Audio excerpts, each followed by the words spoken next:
exotic, and high-speed world. From the start, Racer in all its forms has shared the passion, beauty, ingenuity, and commitment that make racing a way of life.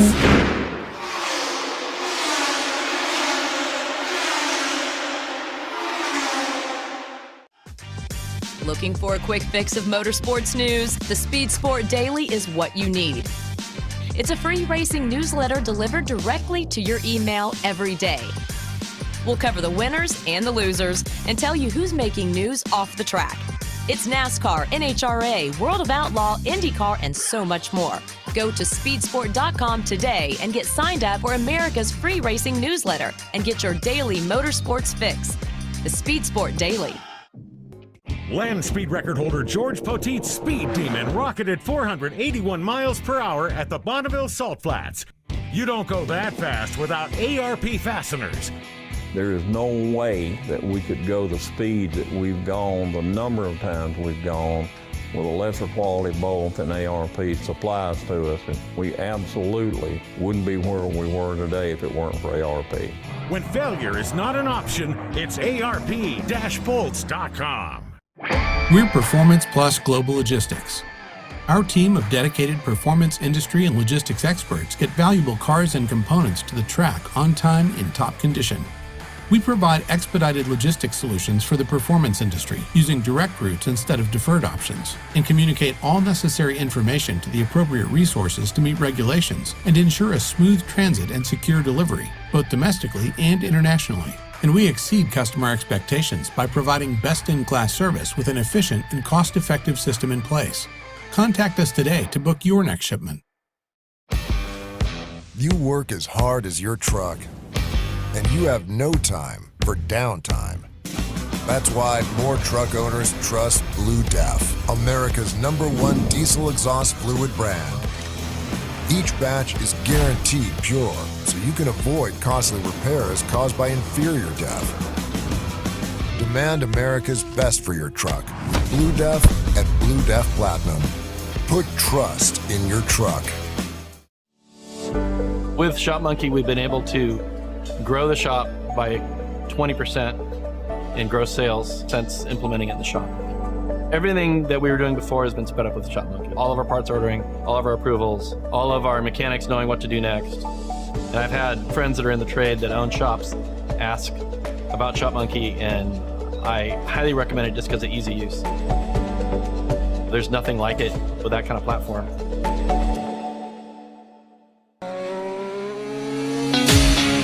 With roots in the Midwest that date back well before the Model T, Fifth Third Bank has a long history of serving the needs of automotive companies. While much has changed over the years, our passion for helping businesses put cars on the road and on the track has not. Today, we are more committed than ever as a member of SEMA, a founding member of PRI, and a sponsor of multiple race teams across several racing series. For over a decade, Fifth Third Bank has been a staunch supporter of our industry and a great partner for many companies in the motorsports field. Our business has been growing extremely fast, and really we could not be where we are today without Fifth Third. They provided amazing strategic advice, the capital we need to support our phases of growth. They are true partners for me now, and what they do with their involvement in motorsports is untouched in this community. Where can we take your business? Fifth Third Bank. Scott Lewis & Associates, the sales, marketing, and branding specialist for the automotive performance industry since 1988. We get our manufacturers on track by opening an extensive distribution network, providing product training to sales staff, creating fully integrated sales and marketing strategies, building successful industry partnerships, attending trade shows, events, and races, offering first-class support to customers. SLAI delivers solutions that win you sales. To get in touch with an SLAI representative, call 516-378-6100. Go to scottlewisinc.com or email info@scottlewisinc.com.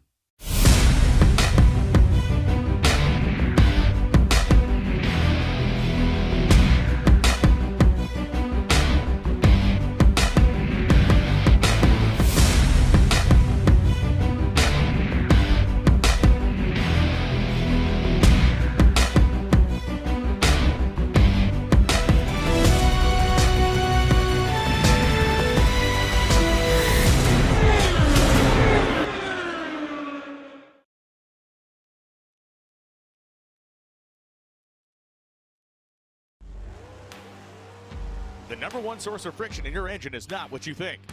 Piston rings rubbing against the cylinder walls generate more friction than any other part of the engine. More friction and temperature means more wear and less horsepower. Fortunately, the team at Total Seal knows how to reduce friction and wear through innovative piston ring design. If it takes a piston, Total Seal can build a better ring.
If you're watching this video, you might be wondering, what is WPC? WPC is a surface treatment designed to reduce friction and increase the strength of metal parts. As much as it might seem like a coating, WPC is actually a surface treatment. Think of it like shot painting, but the media is much finer, like talc. So what you're left with is a super hard, smooth surface that actually has some proprietary dry lubricants embedded within it. For more information, visit WPCtreatment.com. Wow. Good morning and welcome to Race Industry Week 2023, brought to you by Epartrade, Racer, and Speed Sport, presented to you by ETS Racing Fuel, Fifth Third Bank Motorsports, Peak Penske Racing Shop, Scott Lewis Associates, Total Seal Piston Ring, and sponsored by ARP, Performance Plus Global Logistic, and Shop Monkey. I am Francisque Savignan, the founder and CEO of Epartrade, the racing industry, every minute, every day. This is day 2. We are going to be live another 4 days, and we have assembled for you the most amazing lineup of speakers. So thank you to each and every one of you for watching us from all around the world. And this year, as we mentioned yesterday, not only are we live on Zoom, but we also live on YouTube through the Epartrade YouTube channel, the Racer YouTube channel, the Speed Sport YouTube channel, and we also live on racer.com and on speedsport.com. So with me this morning are Judy Keane, the co-founder of Epartrade, Paul Fanner, founder, president, and CEO of Racer Media and Marketing, Joe Tripp, managing partner and CEO of Speed Sport, and then two of our wonderful hosts this week, Mike Kirshner, managing editor and publisher of Speed Sport, and Richard James, editor at large of Sports Car for Racer and Racer.com. So thank you very much for being with us today. Ladies first, Judy. Thank you, Francisque. And thank you, everyone, for joining us this week. Wow, yesterday was just dynamic. And I just want to remind everybody what we are. We are a racing platform, just like a trade show, where we have suppliers showcasing. Buyers could connect with them all year long. So don't hesitate to sign in and use the platform. But then we also host technical webinars throughout the year on Wednesdays, very technical. And this is just the cherry on top. What an array of racing superstars do we have this entire week. Thank you to Paul Fanner at Racer, Joe Tripp at Speed Sport. Great partners, and it's been fun to work on this week with you guys. Paul? Thank you, Judy. And yeah, what a day yesterday. We had it on the big screen in the office, and it was great to see the entire industry showing so much energy and positivity as we roll on to 2024. I also wanted to make sure I thank my racer teammates who were up early, making sure this happens on our platforms. And I know they're everyone's working in the wee dark hours, just like a race team, to make all of this happen. But it's a really special event, and it's a moment where the world of motorsport comes together, and we share our successes, our challenges, and our optimistic view of what's possible in the years ahead. A little later on, I'll talk about my colleague, Richard James, but it's great to see him here. And it's nice to see you up so early, Richard. Reminds me of a race weekend. Indeed. It's nice to be up early, and thank you for everybody who puts this together. Yeah. Well, on to you, Joe. I think that what you guys are doing with Speed Sport, SS1, Speed Sport TV is fantastic. And it's great to have you as a drafting partner, as always. Likewise, Paul, thank you.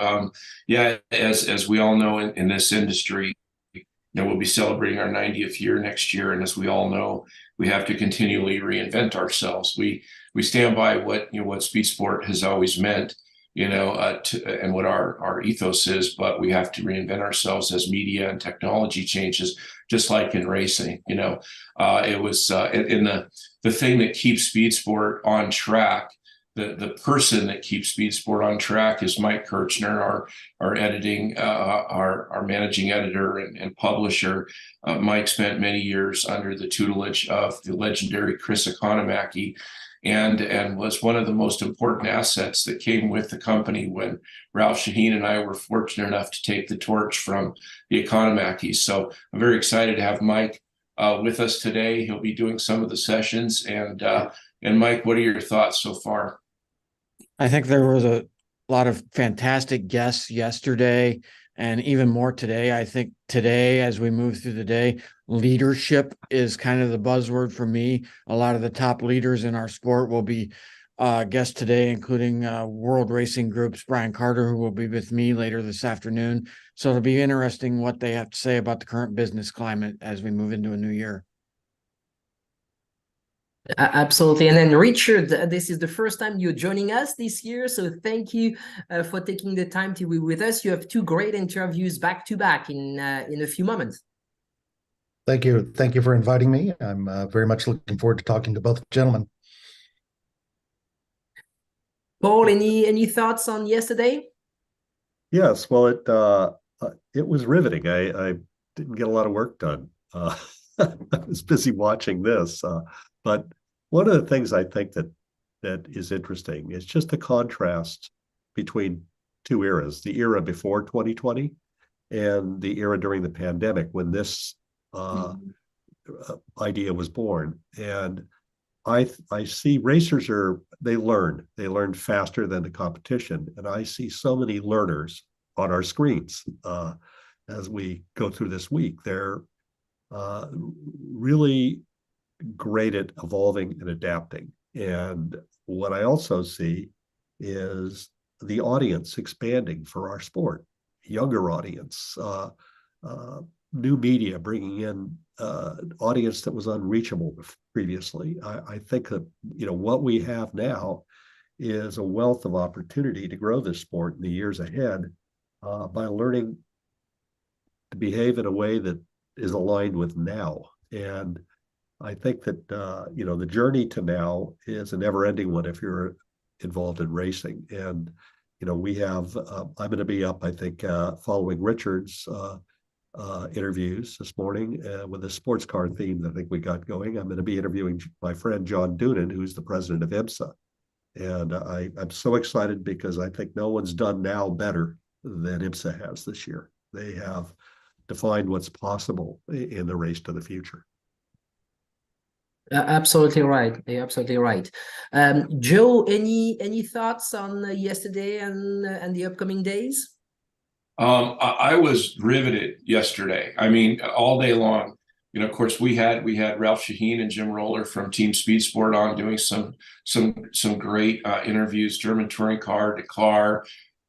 We had the Formula One power boats. Tim Seabold from there, and welcome Daryl Strong from Unlimited Hydroplanes. You know, we're constantly evolving and reaching out beyond, you know, 2 or 4 wheels into boat racing and off-road and all sorts of other things. The other thing that struck me is just a reminder that this is a global platform.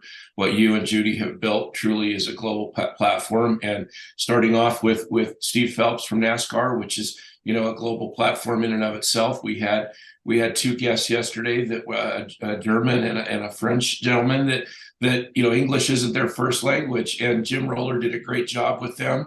And thankfully, Franciski stepped in and helped a little bit interpret.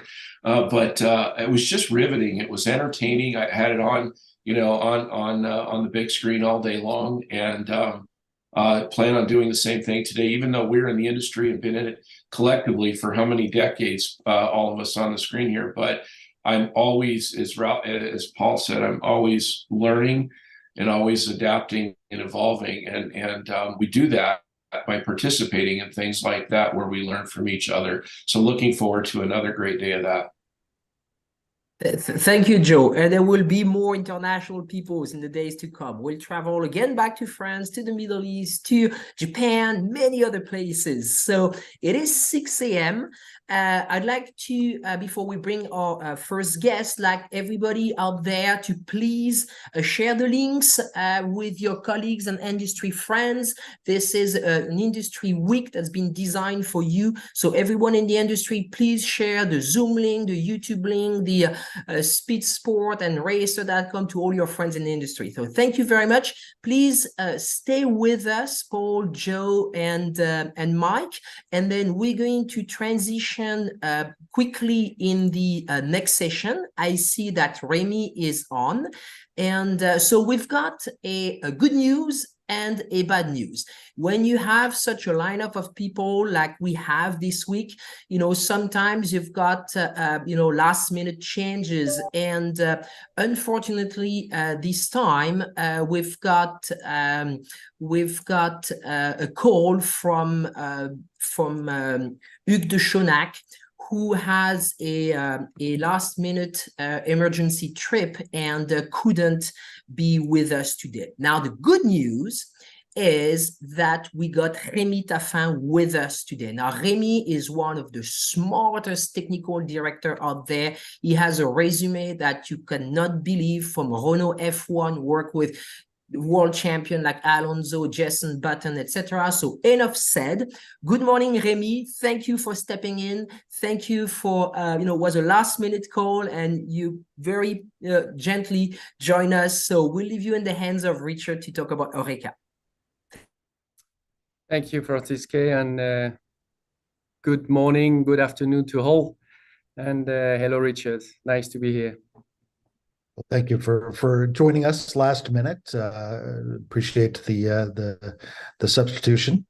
And I know Francis went a little bit over your resume, but is there anything that you'd like to fill in on in terms of your history in motorsport?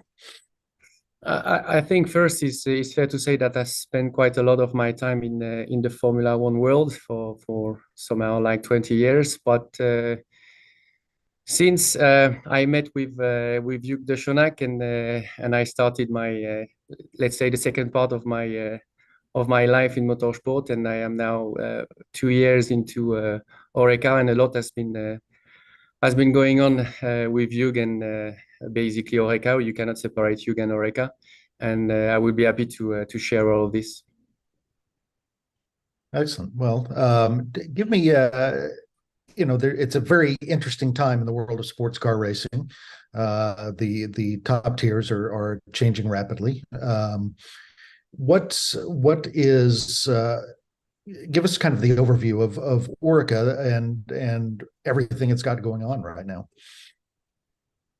Yeah, I have to say it's quite a long time for Orica. It's 50 years, as I remember. Hugh is actually having the 50 years of his company this year, so quite a tremendous journey to now. But it's clear that since now 2 or 3 years, Hugh has been looking into the future of Orica, trying to always reinvent. And what has been done since is making sure we keep developing the company, but also to follow up on what's going around. And you've been mentioning with the rest of the field that there was quite a big push on the IMSA side. There is also push on the Europe new categories. We can see LMDH, we can see sports cars, LMP2.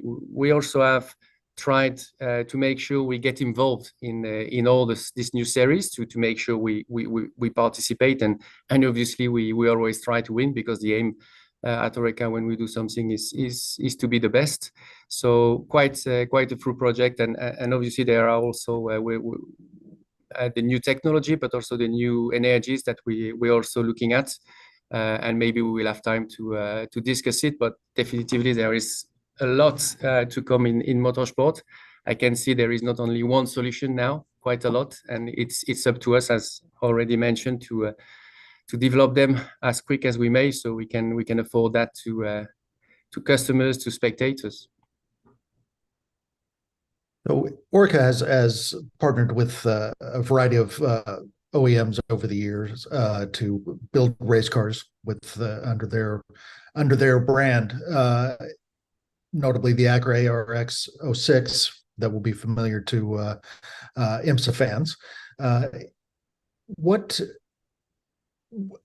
Tell me a little bit about how closely you work with the manufacturer, and talk about the various roles for the manufacturer side and from Orica's side. Okay, so I think we first need to rewind a little bit, and Orica has been doing a lot of races and racing as being a team, so winning races. And at some point, something like 15 years ago, you guys decided, oh, maybe we should also try to do our own cars and win with them. And this has all started this LMP2 and the widely known Orica 07, which basically has made the job to also demonstrate that Orica is not only capable of racing and winning races with cars, but also with their designing their proper cars. And I have to say, the link to the manufacturers is all credit to Orica being able to develop a car and make definitively sure that we are a good partner. And when we got onto switching to a new regulation like LMDH, it has become clear to manufacturer that the LMP2s that Orica has produced and now we would be able to supply them was key to partnering with you mentioned the RAX from Acura, partnering with Honda and also now partnering with Renault Alpine, and this was definitively based on the know-how that we showed outside on track. So that's basically where we came from, and why the manufacturer is also liking to work with a company like Orica is still the way that we do develop. We can develop quickly. We are smart. We can basically maybe make things that become maybe impossible to the biggest one than that what we are. So we basically are not doing the same thing, and we're partnering to try to get the most out of both worlds. So that's what makes it very interesting. Well, as you mentioned, much of that was built off the LMP2 program in the 07. It's kind of become the LMP2 car in a variety of series worldwide. What do you attribute that to in terms of the success of that chassis? I think that chassis has been has been made in 2 or 3 steps, but definitively there was with the 05 a very good baseline, and I have to say when we went up to the 07, everything was all about making sure we get the most out of everything. So sometimes it can feel like, wow, we're gonna have to brake late, but this one was really braking as late as we could on every part of the car. So I have to say, it's like everything Oreca does. We try to go as far as we may into getting most out of the performance, and sometimes it creates problems, but we like to solve these problems. So we prefer to have a quick car that we have to fix rather than the opposite.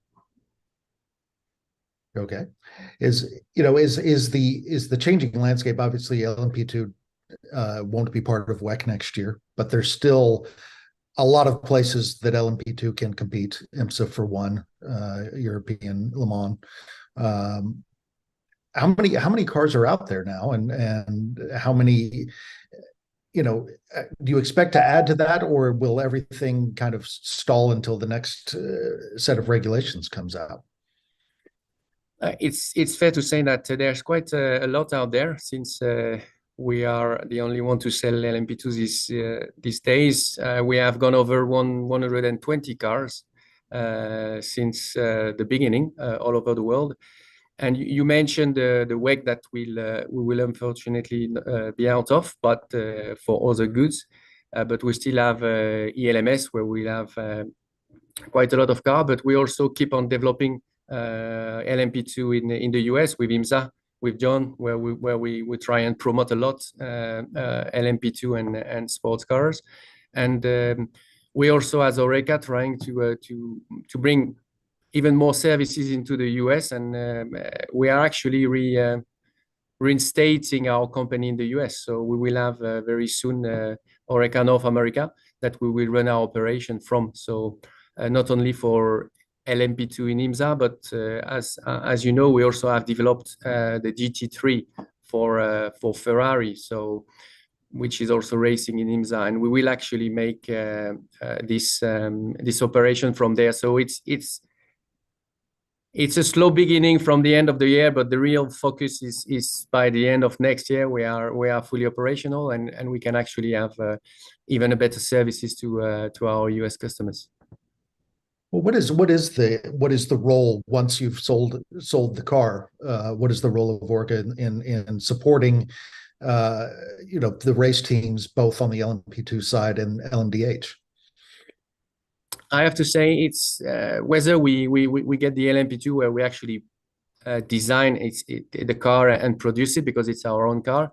When we get to LMDH, it's a bit different. There is more of a relation with the manufacturer. But in the end, when we have produced the car, when we design it, develop it, validated it comes to the same world where we go into after sales, and the main, which is maybe a place where Oreca is even better, is placing services, is putting services for the customers, which means making sure that we've got the best services for spare parts, for technical assistance onto the track. So we're now growing up to a very high rate in how many people we get involved into after sales program, whether it is for LMDH, LMP2, or GT3. And this is one. Not only you need to have the best car, but you also need to have the best customers. But the best customers for me are the happy customers, and that's where we make the most of the focus, especially looking at the LMP2. Well, you mentioned the a U.S. base. Where will that be, and what's kind of the role of having a remote, a remote base in the U.S.? Yeah, the localization we choose is Indianapolis. I think there is 2 or 3 spots in the US, so you have to choose between these 2 or 3, and we've chosen Indianapolis. And the main starting point for us is to operate our categories, mainly obviously LMP2, LMDH for Acura, and GT3 from the US, because what we do these days is we travel back and forth with the European guys, and we felt that it's now a time for us, looking at the number of programs we've got, to reinstate this base in the US, so we get more link to the US teams. Basically, you're living at the same time, you're living the same thing, same country, and it's putting us onto a different dimension. Okay, with the Frye, it's not the first time that you've been involved in a GT program, but it is the first time in a while, at least into that level of involvement. What's kind of different in developing, taking a road car and developing a GT3 car versus building a race car from scratch? I think the main, if you look at our programs, and you mentioning GT3 with Ferrari, that I could not thank enough for having trust us, and we see the result now is basically the magnitude of the program. Because just to give you a few numbers, we say we have built more than 100 LMP2s in somehow 7-8 years, and we already have 100 GT3 cars in a bit more than a year. So it's a different dimension in the way that we also have had to put up the structure to get maybe on a more industrial side of motorsport, being able to build 6 cars a month, for example. It's implying a different structure, but what we also try to do is we keep the DNA of our cars, and basically the GT3 that we've produced is, someone would say, it looks like a proto. We discuss about technology, how we promote it. I think what was behind this GT3 is the fact that we, as Oreca, gathered everything we knew about race cars, and we tried to fit everything we could into a GT3. Even if we thought, oh, maybe this is too high for, we actually did not discount it. We just say we always do, and we have to make the best car out there. So that was quite the exercise when we designed it. But I have to say, maybe it was the easiest part. Now we have to produce the car, we have to get everything to the customers, we have to build the services around, and it's a worldwide services. So as we always say, we learn every day, and we try to make sure we go as quick as possible.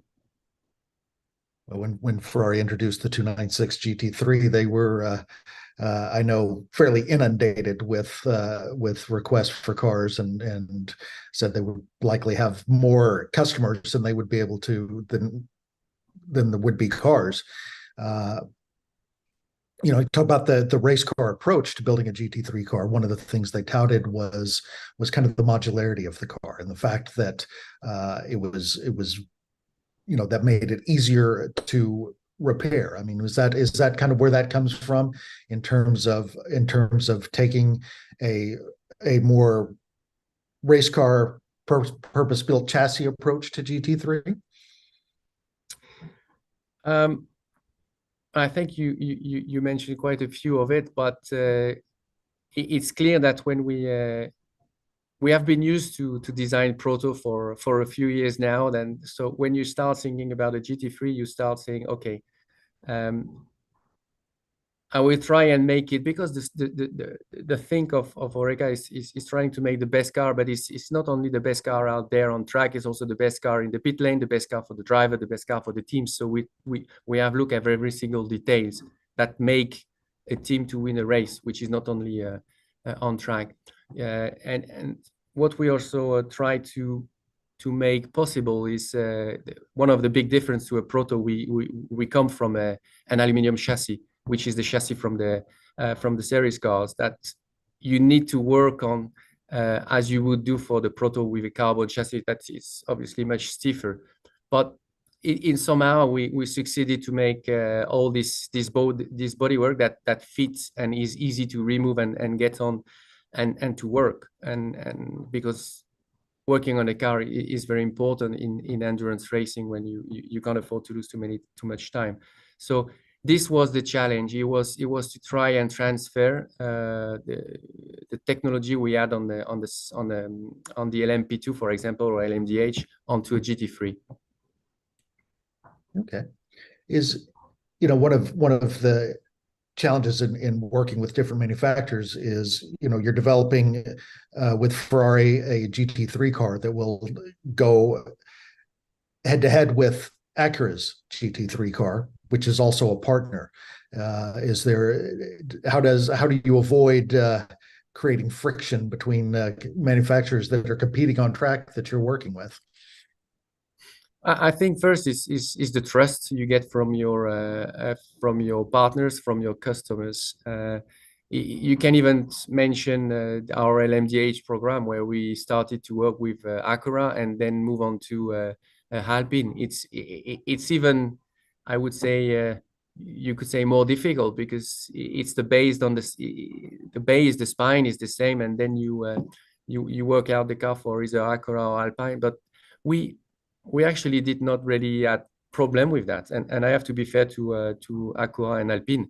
They never really mentioned, are you doing this or this? It's just the trust. But of course, when it comes to us working to this for example, customers, you have to have, I would not say Chinese wall, but that's the way we work. We make sure there is a division, a separation in between, and that's how we did operate. And when we talk about GT3, okay, you could argue that there could be a bit of a transfer, but again, our partners and our customers come to us because they trust us, and they trust we will be doing the best car for them. So I think it's enough so that we can work easily with all of them.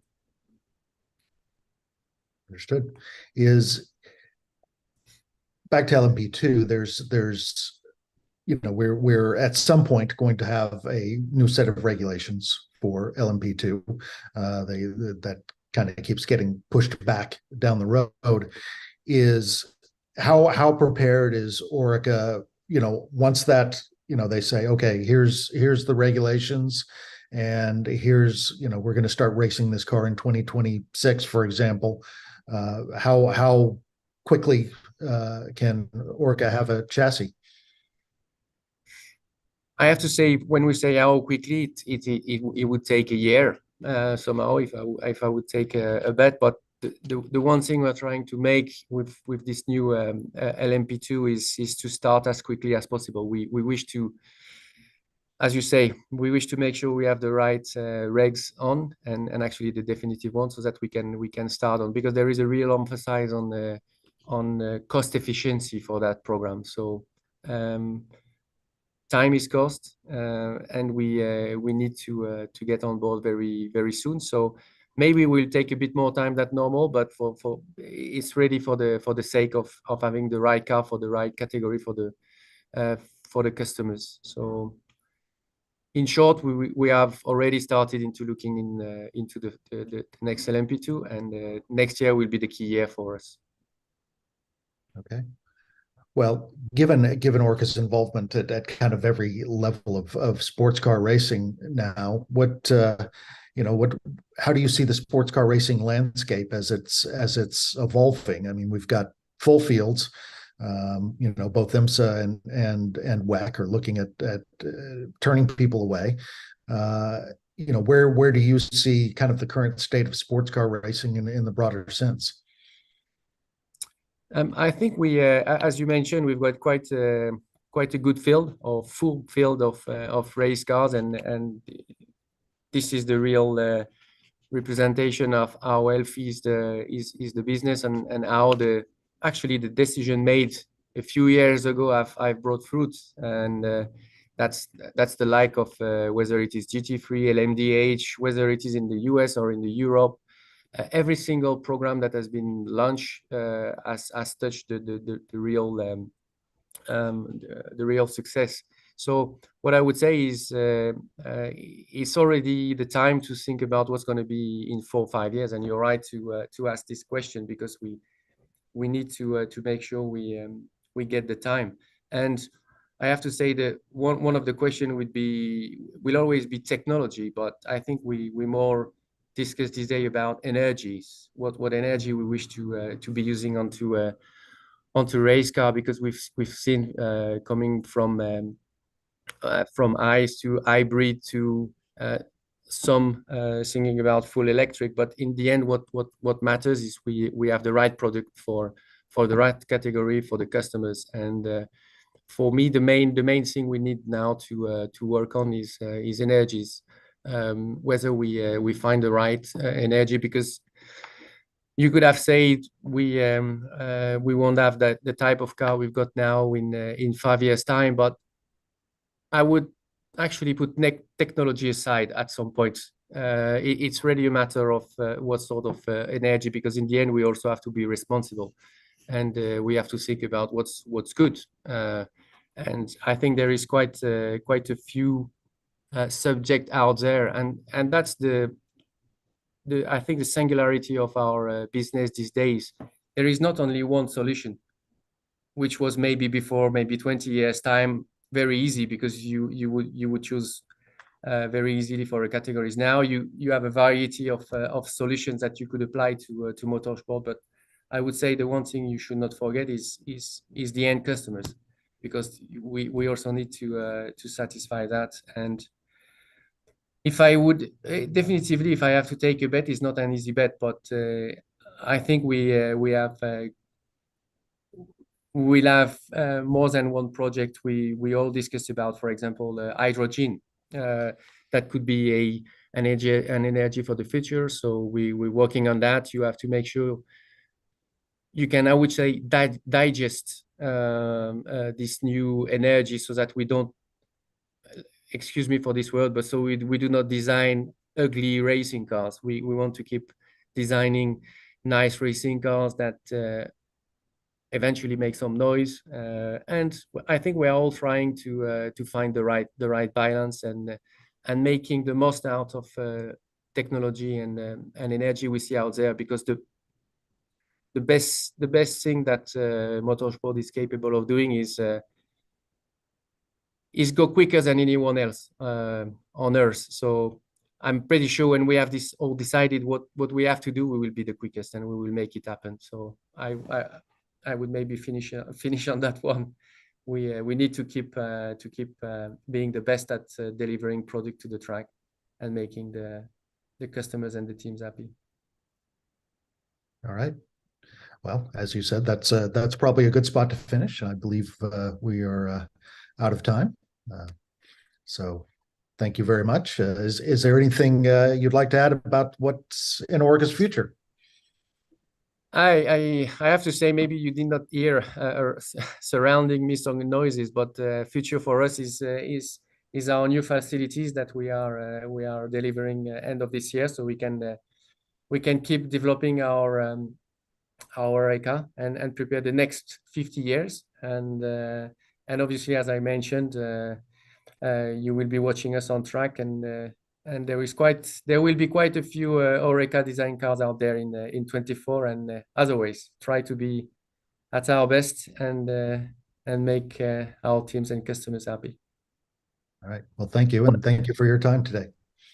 Thank you, Remy. And one thing that's important that maybe hasn't been shared on the interview, because Oreca is such a large company covering so many aspects. I remember the days when it was a small little race team competing in open wheels in France, and now it's this not only this manufacturers of race car and engine builder. They have a distributor. It's like one of the biggest distributor of engine parts all across Europe, and it's a fascinating company, privately owned, which is very important in today's world, especially in our industry. So thank you, Remy, for stepping in for Hugues. Again, sorry, Hugues was very sorry he had this last minute trip that couldn't be rescheduled. But Remy, you did a wonderful job. Merci.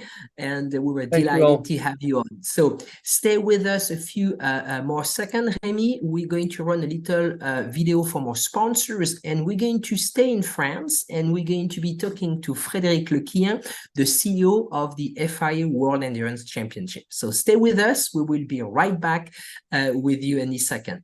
I'm getting a signal from a producer. With roots in the Midwest that date back well before the Model T, Fifth Third Bank has a long history of serving the needs of automotive companies. While much has changed over the years, our passion for helping businesses put cars on the road and on the track has not. Today, we are more committed than ever as a member of SEMA, a founding member of PRI, and a sponsor of multiple race teams across several racing series. For over a decade, Fifth Third Bank has been a staunch supporter of our industry and a great partner for many companies in the motorsports field. Our business has been growing extremely fast, and really we could not be where we are today without Fifth Third. They provided amazing strategic advice, the capital we need to support our phases of growth. They are true partners for me now, and what they do with their involvement in motorsports is untouched in this community. Where can we take your business? Fifth Third Bank.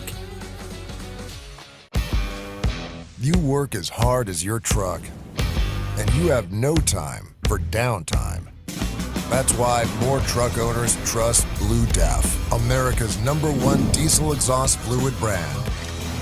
Each batch is guaranteed pure, so you can avoid costly repairs caused by inferior DEF. Demand America's best for your truck. Blue Def at Blue Def Platinum. Put trust in your truck.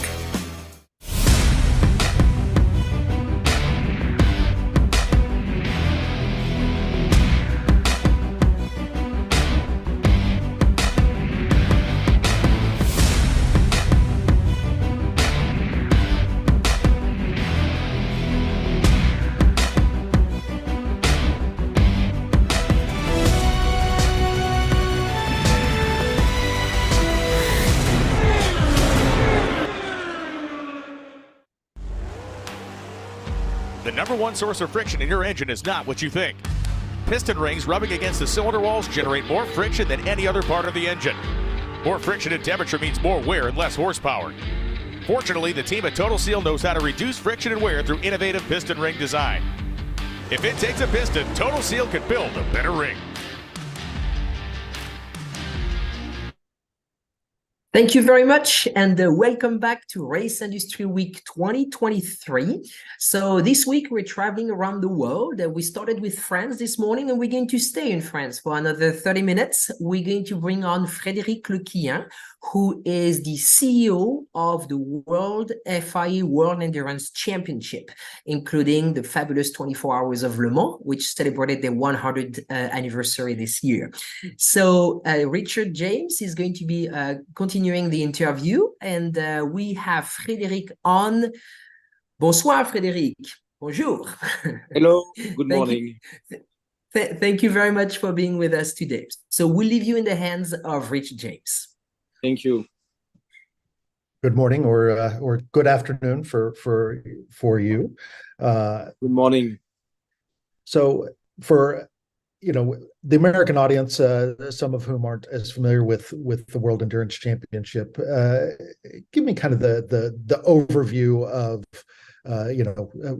how you would describe this series. Yeah, it's quite a wide, difficult question because I need time to answer.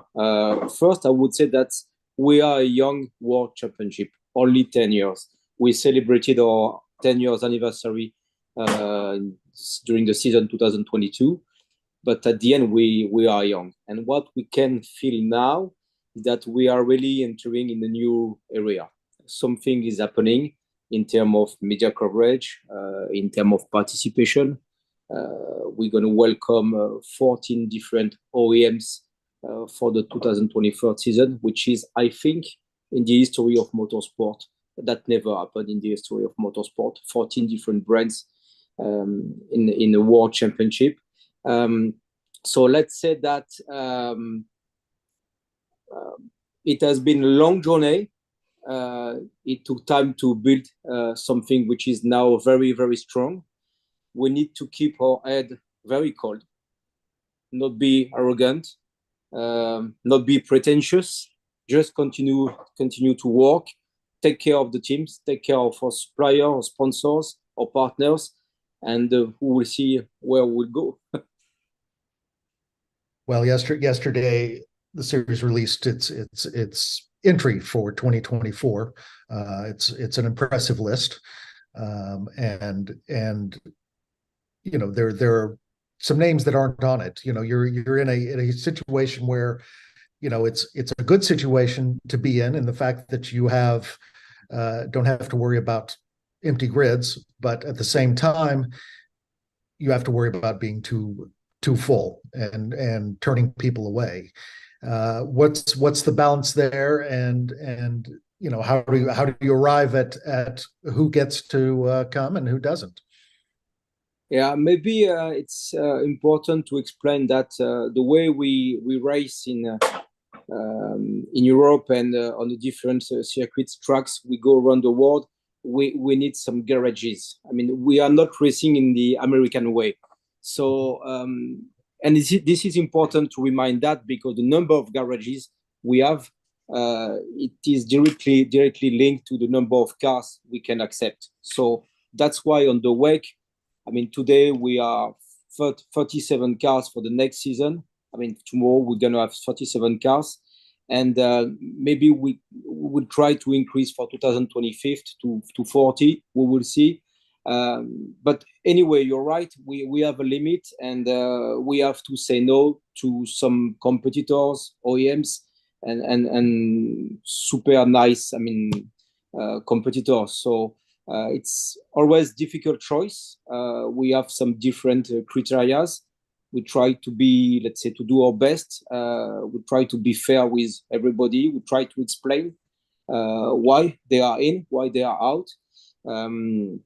But as you said, it's better to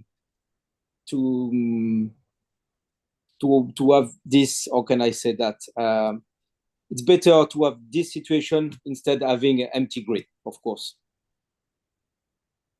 Well, the what you know, looking over that list, what you know, what is most what are you most anticipating about next season? Next season, I think it's not the start of the hypercars category, but to me, this is the real start. We're going to have 9 different OEMs with really impressive brands on the grid, like Cadillac, Porsche, Toyota, BMW, Ferrari with 3 cars, Lamborghini, Peugeot, and I think I forgot Alpine also, the French brand. So of course, let's say that I would say in the top class category, we're going to have some very nice battles on track. And it will be also the beginning of a new category, which is called Le Mans GT3. So the base is the GT3 regulation, but we just add some, let's say, torque meters and some different stuff that can help us to check more the car, control more the car. And also we're going to have 9 different OEMs in the GT3 category. So I would say that in terms of diversity for the fans, this is absolutely good. It's very exciting, very promising. And also on the media side, we released the entry list yesterday, and I can tell you that we never had such big media coverage for the WEC. That never really happened. And also, I must underline that we are going to welcome some big names like Valentino Rossi or Mick Schumacher, which means something to motorsport fans, not only sport car fans. Excellent. Well, you mentioned all the OEMs involved next year. BMW, Alpine, and Lamborghini come in, adding to what was already a fairly strong hypercar field. How important is it to have involvement from a wide variety of manufacturers?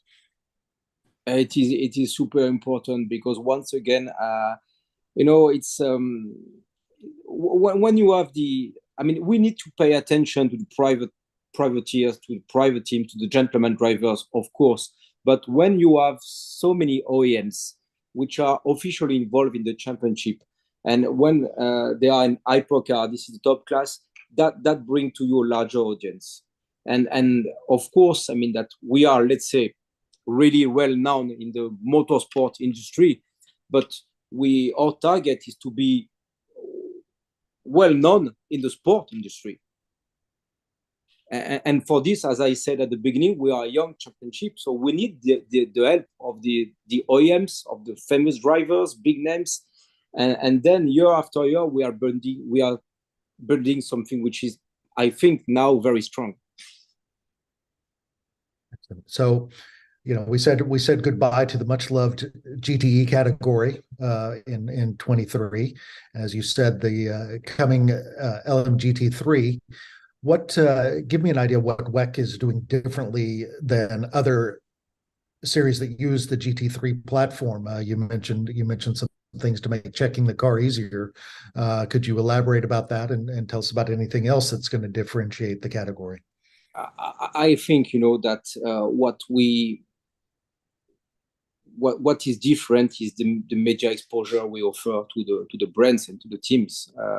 We are a world championship, so, and I have a lot of respect. And by the way, this is our partner when we do organize the Asian Le Mans series. I have a lot of respect and admiration for SRO, which is super great organizer. But we are world championship, so I mean the media coverage we have, the media exposure we can offer to the teams is totally different. Okay. Well, the one topic of discussion has been the balance between the hypercars built to the hypercar regulation and LMDH cars. Where do you see? What is the series trying to do to make sure that the competition between two different platforms is fair and equitable? Yeah, it's a very good question, and thank you for giving me the opportunity to clarify this point, because this is something which is super important for us. We made some promises that we'll do our best to balance the two platforms, LMDH and LMH. And believe me, we have no interest to have the LMH in front, the LMDH, or the opposite. We need to have everybody in the same performance window. This is something which is super important for the convergence we have with the IMSA, which is a very, very strong partner for us. And this is what we promise to do to the OEMs, which are in both platforms. So we just end the 2023 season. We learned a lot. We have now many data. We have some very good professionals around the table from the FIA, from the ACO, but also from some private suppliers that help us to do the right balance of performance between the two platforms. So maybe we'll do some adjustment during the inter-season, but I can promise you once again that this is something which is a priority for us. I mean, we do not want to have a platform which is here and the other one which is with a big gap between the two. But I would like also to remind that the BOP is there to put everyone in the same performance window. But then this is the responsibility of the team to have the best execution during the race. And sometimes, and this is a personal, not only a personal feeling, but this is something I would like to say, that BOP can be also the perfect excuse. Because we have the data and we know that in terms of performance, the car are very, very, very close. So then this is the responsibility of the team to do a nice job on track, to have a good strategy, to have the best drivers, and at the end, the best competitor will win. What I do not want to hear anymore, if you allow me to say that, you do not win because of BOP and you do not lose because of BOP. This is something which is wrong, definitely. BOP can help, but cannot do anything. Yes. Well, we love sport. We love sport, so it's important to remind that. Yeah.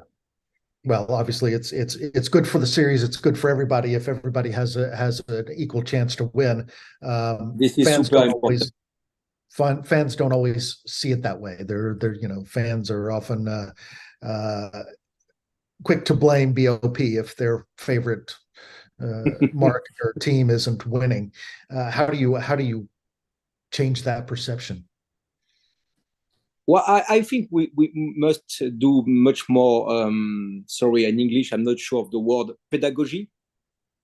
We need to explain more what we do, not all the time trying to keep silence and let the OEMs communicate for us. I think it's important to remind that the data we have are confidential, but it's important to give more transparency and to explain which kind of data we have, and to say to the fans that our job is to put everyone in a performance window, and then they have to do the job, which is, once again, I think this is we offer a frame. We cannot offer a win or a podium before the start of the season. Well, I know it's not a favorite topic of race officials, nor is it a favorite topic of discussion for media. So we'll move on from any BOP discussions. You mentioned the convergence with IMSA, and you've got the two platforms, obviously creating a lot of interest among manufacturers. Would you say that convergence has met its goal in your eyes? Yes, I think we did a huge step, and the result we have both in championship in terms of numbers of competitor, quality of the grid, numbers of manufacturers. I mean, that's a good proof that the convergence is there. Of course, now we need to do the second step. We need to see some LMH in IMSA. It's not only the responsibility of the IMSA. We need to convince the competitors which are racing in LMH to go in IMSA championship. But once again, we have some regular, monthly discussion with the top management of the IMSA, and we love to work with them. It is really reliable partner, a very strong partner for us. What's involved in that partnership? I mean, beyond trying to make sure that the rules allow, manufacturers to move back and forth between series. Where else and in what other areas are you working with John Doonan and IMSA to elevate the sport? We have some discussion around sometimes sporting regulations. TV coverage, calendar, the way we build the calendar. We try to avoid clashes when it's possible. For example, we have many topics on the table. The main one, of course, is about the technical regulation, and this is something we must be online all the time. This is super important. We have also, this invitation system for Le Mans that we distribute to some winners in the IMSA championship, which help for the convergence also. No, it's many different topics, and I would say that we allow ourselves to discuss about everything. Okay. With the current success of sports car racing in all areas and a huge number of championships out there, how do you balance, when it comes to scheduling? Drivers want to be able to race as much as possible and move back and forth between series, but that is becoming more and more difficult to work around other schedules. Yes, and I do understand sometimes the reaction of some drivers, and sometimes they are a little bit disappointed because we have a clash. And I give you one example. We're gonna have one clash or two clashes between the WEC and the Formula E during the next season, and we have some drivers that are racing in both championship. But believe me,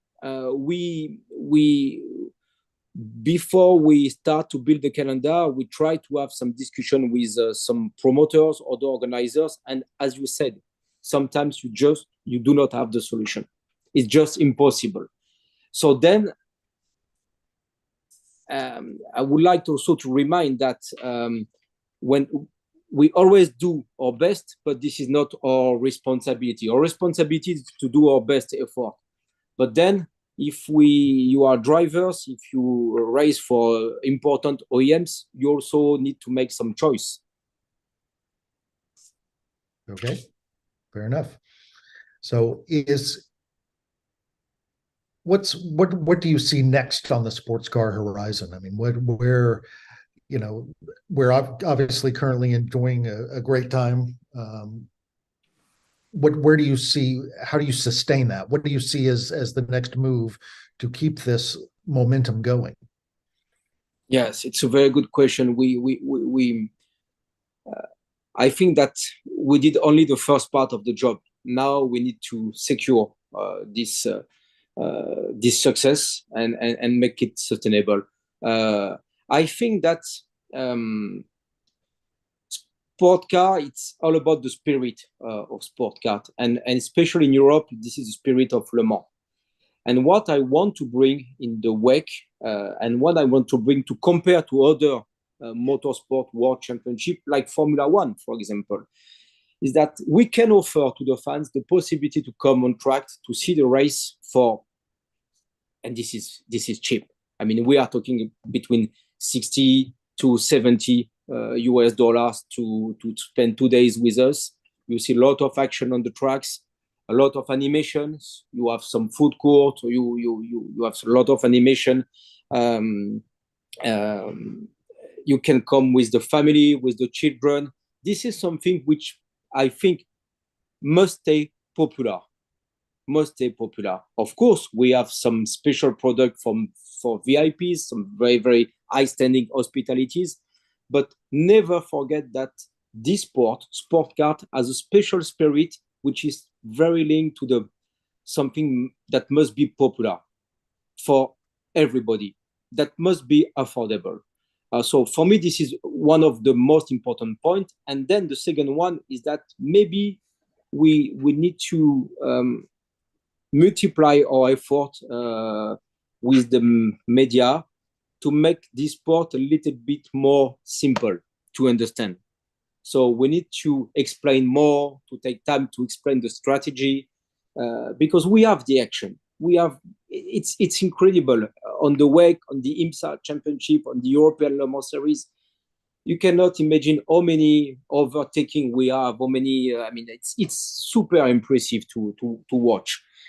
But it is true that after maybe 1 hour of racing, a lot of viewers get lost because they do not really understand the strategy and the spirit of sport car. And we need to multiply our effort to make it simple, to explain exactly why the cars stop to the pit, why they must change driver after, I don't know, 1 hour, blah, blah, blah, blah, blah. And this is something which is super important because it's full of human adventure. Well, that brings up an interesting topic, and one that I often encounter is in trying to explain some of the nuances of sports car racing with multiple classes, multiple drivers.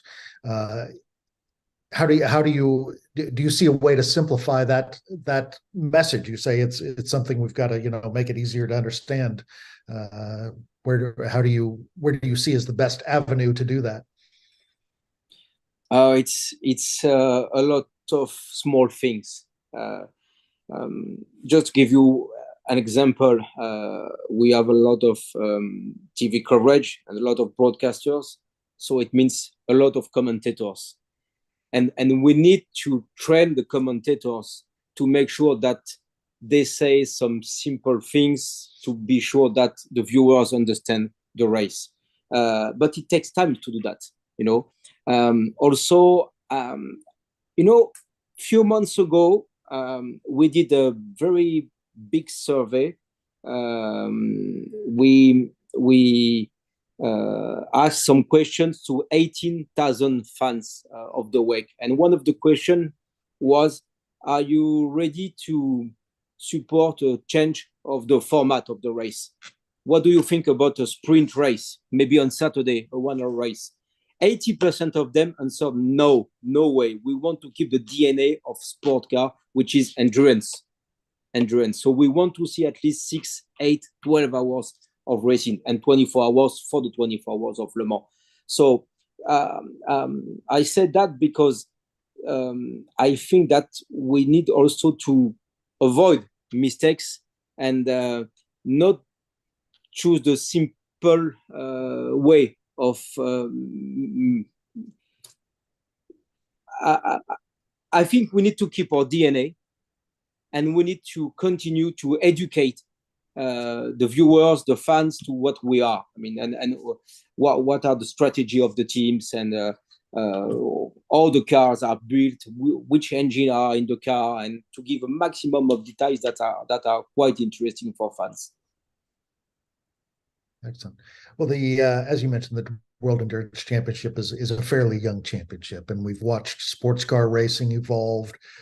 Group C, GT1. Looking at the history of sports car racing, and would you say that it's as good as it's ever been? I think we never reached such level of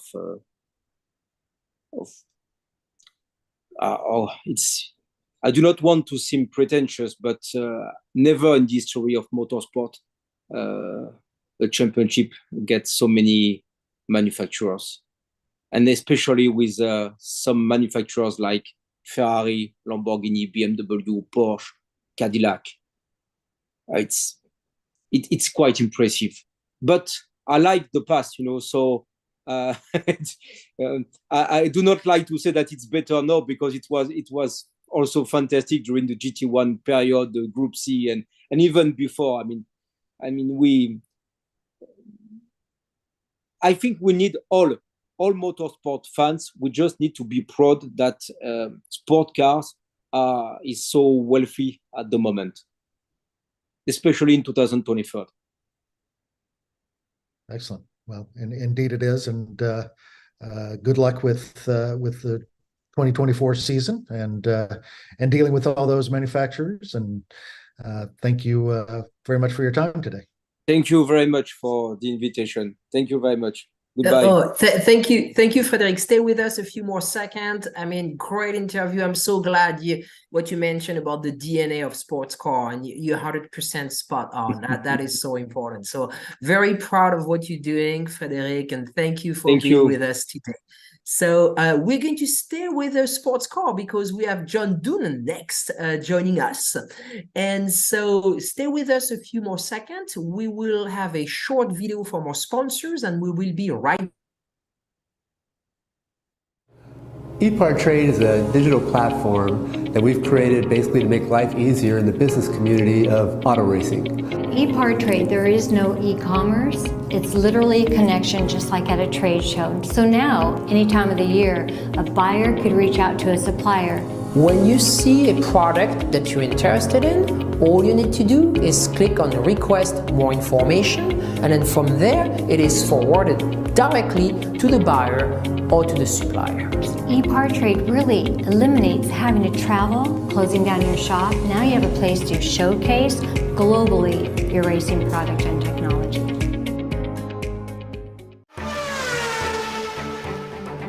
There are two types of people, racers and everyone else. In a sport driven by passion, excellence, courage, and ingenuity, Racer Magazine is for those who believe that racing is a way of life. Get 1 year of Racer's print and digital editions for only $50, with instant access to our digital issue archive. Subscribe now at info.racer.com. Speed Sport 1 is your new home for motorsports. If you're a hardcore race fan, you've got it all on this new, exciting network. It doesn't matter if it's on land or water, 2 wheels or 4, asphalt or dirt. It's all free at speedsport1.com. You can also take it on the go with the Speed Sport 1 app. Download it today. This is Speed Sport 1. the live racing network. Land speed record holder George Poteet's Speed Demon rocketed 481 miles per hour at the Bonneville Salt Flats. You don't go that fast without ARP fasteners. There is no way that we could go the speed that we've gone, the number of times we've gone, with a lesser quality bolt than ARP supplies to us. And we absolutely wouldn't be where we were today if it weren't for ARP. When failure is not an option, it's ARP-bolts.com. We're Performance Plus Global Logistics. Our team of dedicated performance industry and logistics experts get valuable cars and components to the track on time in top condition. We provide expedited logistics solutions for the performance industry using direct routes instead of deferred options, and communicate all necessary information to the appropriate resources to meet regulations and ensure a smooth transit and secure delivery, both domestically and internationally. And we exceed customer expectations by providing best-in-class service with an efficient and cost-effective system in place. Contact us today to book your next shipment. Scott Lewis and Associates, the sales, marketing, and branding specialist for the automotive performance industry since 1988. We get our manufacturers on track by opening an extensive distribution network, providing product training to sales staff, creating fully integrated sales and marketing strategies, building successful industry partnerships, attending trade shows, events, and races, offering first-class support to customers. SLAI delivers solutions that win you sales. To get in touch with an SLAI representative, call 516-378-6100. Go to scottlewisinc.com or email info@scottlewisinc.com. Thank you very much, and welcome back to Race Industry Week 2023. Paul Fanner is back with us. We are going to be talking to John Doonan and IMSA, the president of IMSA. And if you're watching us again today on Zoom, on YouTube, on racer.com, on speedsport.com, please share the links with your industry friends. If you're in the industry and you're not watching this week, you are absolutely missing out. The lineup of speakers is unbelievable. I mean, we heard yesterday people saying they have never seen such a lineup of speaker in the entire history of motor racing. And it's true. I mean, it's absolutely incredible. So we are covering every aspect of anything in racing with some of the greatest leaders in the industry, and it is the hour. So without any further time, we're going to bring John Doonan. He is in London, as I'm being told, and we're delighted to have John with us. Hey, John. Hey, Paul. Thank you, Judy. Thank you, Francesca. I actually changed of plans. I'm still in Daytona Beach. Had to make a change, and so you're getting me on North American time. Well, I'm just happy to get you. You've been traveling at the speed of light for the last few years. Yeah, it's been quite a season with a lot of different hats to wear, across all of our properties, whether it's IMSA and HSR, which we're heading into the season finale, the classic 12 hours at Sebring this weekend, or the Garage 56 project. There's been a lot of costume changes over the course of the year. Well, and any one of those is a full-time job. So I'm not quite sure how you're pulling all this off, John, but I'm glad you are. Well, let's start at the beginning.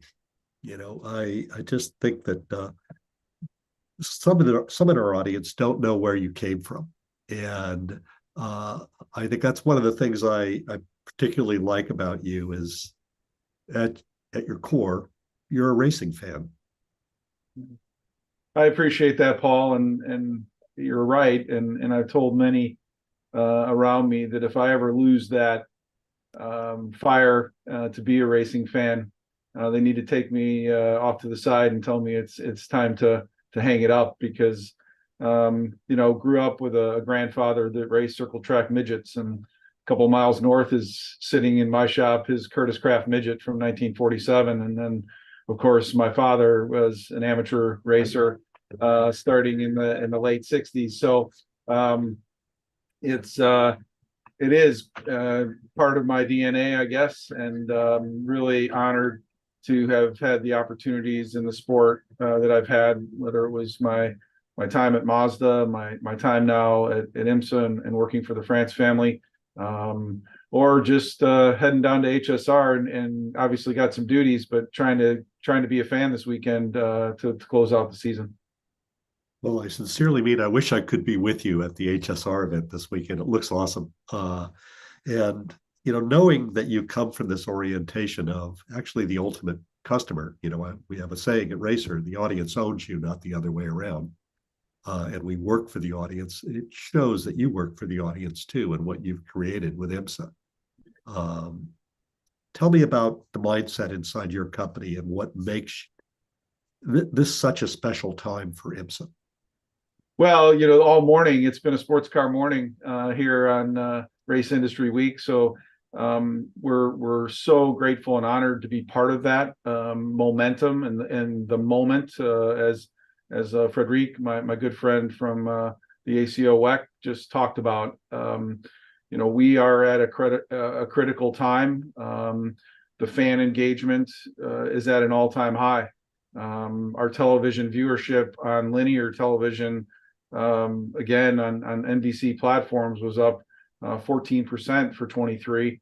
And I think even another step is that Peacock, the way that people are taking in the content on a streaming, is up over 50%. I think 53% was the latest number. So the fans are taking it in, whether they can beat the track or not.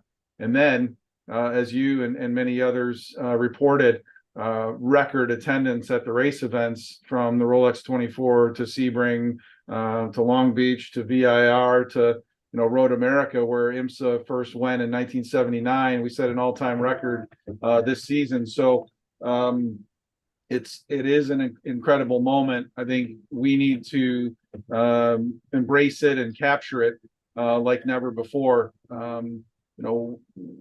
What the pandemic did, of course, was a horrible thing. But I have a philosophy also that maybe as an industry, motorsport in general, especially our form of motorsport, where it's camping in vast areas for viewing, people wanted to come and be able to pull their car, their motorhome, or their motorcycle up to a fence and have the show going on right in front of them. So we're fully embracing that here. We're continuing to find ways to share content creatively. As you know, Win the Weekend was a really special element that we added this year, thanks to our partnership with Michelin, showcasing the WeatherTech Sports Car Championship. So I get chills, as I know you do as a race fan. And I'm going to do my ever best to go into 24 with that same enthusiasm, like I did when I was a kid, sitting on the edge of the couch, waiting for my dad to wake up after a long night of preparing the race car, and I was tapping my foot to go to the racetrack. Well, at least he got to sleep. I'm not sure you get to, based upon your schedule, and we occasionally connect. But yeah, it's tough. You mentioned something interesting here, and I want to come back to the comment about the pandemic. And you literally took the reins of this company from our mutual friend Scott Atherton as the pandemic was about to happen. Yeah. Timing is everything. Yeah, for a while there, I teased Mr. France and Ed Bennett and Mike Helton, our core board members. I said, you guys didn't mention anything about this in the interview process throughout 2019, but clearly, as an industry, we learned a lot. We learned a lot about safety and how we do things and efficiencies and the number of days on site for our race teams. Trying to be more efficient and protect budgets. We learned a lot about commitment. And when I say that, we learned a lot about the loyalty of our partners and our manufacturers. We are so honored to have 18 OEMs competing with us. We're so honored to have partners like WeatherTech, Michelin, VP, that not only stuck with us throughout the tough times of the pandemic, but just renewed partnerships through 2030. So, we learned a lot. I think we've applied a lot that we learned on an ongoing basis. There's some things that we did, fortunately, don't have to take temperatures on the way into the racetrack anymore. But I think the things that we learned have made us better as a sport. And I say that in a rising tide lifts all boats manner for the whole sport. On our side at IMSA, we definitely learned a ton, and we're so excited about what happened in 23. But I just got out of staff meeting, and it's all focused on a test here in Daytona next week, and 2024, which is, as you know, you guys reported it, as did Speed Sport, record entry counts again. Yeah, there's no room at the end. You are completely full for the season, and so it appears as WEC. And let's talk about that relationship with WEC, because to me, that's some of the secret sauce and what's making sports car racing globally grow. You know, we saw something for the first time in the history of Racer.com, which has been in existence in one form or another since 1997. IMSA dominated every metric possible in January, and that momentum carried forward at levels we haven't seen in a very long time across the season. But I mean, you absolutely killed it at Formula One, NASCAR level, IndyCar level audience there. You're actually pulling from everywhere. Yeah, that's the excitement about having the OEM participation we have.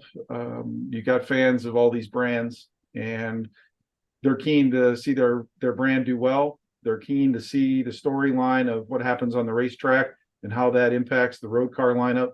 But you're right about those strategic relationships. Obviously, NASCAR is our parent company, so more and more the directive and the strategy from the France family is, you know, shared resources internally. We have a beautiful R&D center up in Concord, North Carolina, just down the street from Windshear, and all those LMDH cars that we work so closely with the ACO on the regulations for, they've been through the wind tunnel together. They've gone to the R&D center, and just in recent weeks, our team, the ACO team, members of the FIA technical team were there homologating the new Alpine LMDH car and the new Lamborghini LMDH car. So that level of strategic alliance has got us a rule set with LMDH for the top category that's consistent, it's tight, it's going to create stability for the manufacturers. Cost control is there, and the fans know what to expect, both in the short term and the long term. The same goes for our SRO relationship around GT4, our WSC relationship around TCR. I think I mentioned rising tide lifts all boats, but this kind of stability for our sport globally allows a manufacturer to build a car, know that it's feasible to race either as a factory supported entry or in customer racing anywhere in the world. And I think you and I have been through, as many of the listeners, the evolution of our sport and some of the highest of highs and the challenging lows. We're at a moment right now where consistency and stability is key. We all want to push the envelope of technology at all times, but that stability is going to continue to be critical for all of us, I think, in the medium and certainly in the short term. Well, that's the heart of it, I think. You've just touched on something, John. And, you know, this is my 50th year doing this. And I started by going to a sports car race. And I've seen the rise and fall of multiple sports car racing series. I've seen the rise and fall of various iterations of IMSA. And you just touched on something I think that hasn't been managed very well, with stability, cost control, rules administration. You know, these things are tricky. Balance of performance. I know your favorite subject. Yeah, about not sleeping. That one keeps me awake at night. But you know, you touched on something, Paul, and you know, you haven't been to my office here in a little bit in Daytona Beach, but every one of my teammates here in the office or at home has a plaque on their desk, and it says three things: cost effective, entertainment driven, automotive industry marketing tool. And that is exactly at the core of what Jim France's father, Bill France Sr., John and Peggy Bishop, that's really the core set of values that they wanted for IMSA. They wanted people to be able to go racing at whatever level they wanted, whether that's an entry level single make championship, a customer racing program in the big shows, like the Michelin Pilot Challenge or the WeatherTech Series, or allow a manufacturer to come with a factory endorsed entry and factory support. So you're right again that stability is key. The platform is stable, but we have to be sensitive to making sure that there isn't cost creep and that we keep everyone in the game as long as we possibly can, and make smart decisions, not in a vacuum here in Daytona, but with our global partners technically around the world, as well as our teams here. And once again, you started off with it with our fans in mind, their experience, how they take in our content, their engagement with us, and their loyalty has to be absolutely number one priority now and forevermore. Well, agreed. And I can tell you that there, just from personal experience, there's not a better race weekend to take a new fan to than an IMSA weekend. Because the diversity of content, the openness of the paddock, the friendly nature of the sport, it's just fundamentally welcoming. And it is auto racing. So cars actually matter here. There are not a lot of parity appliances on the racetrack. These, you go through an IMSA paddock and you see very different brand personalities, presentation of teams. You hear multiple languages being spoken. It's a doorway to the world. And that doorway goes both directions. And was particularly interesting to see you take what was effectively a NASCAR Cup car to Le Mans this year. Can you tell me about the Garage 56 adventure, which was your night job, I guess, or what? I don't know when you found time to do this, but tell us about this. Well, that brown couch behind me is the couch where Mr. France came in and sat down and said, "Hey, John, I got good news for you. You're going to be the program manager for Garage 56." And yeah, it gives me the chills. As you are, and again, so many others watching today are historians of the sport. And I remember 1976 when Bill France Sr. took a couple of NASCAR stock cars on a global stage. And Jim is such a racer himself, and he wanted to recreate that.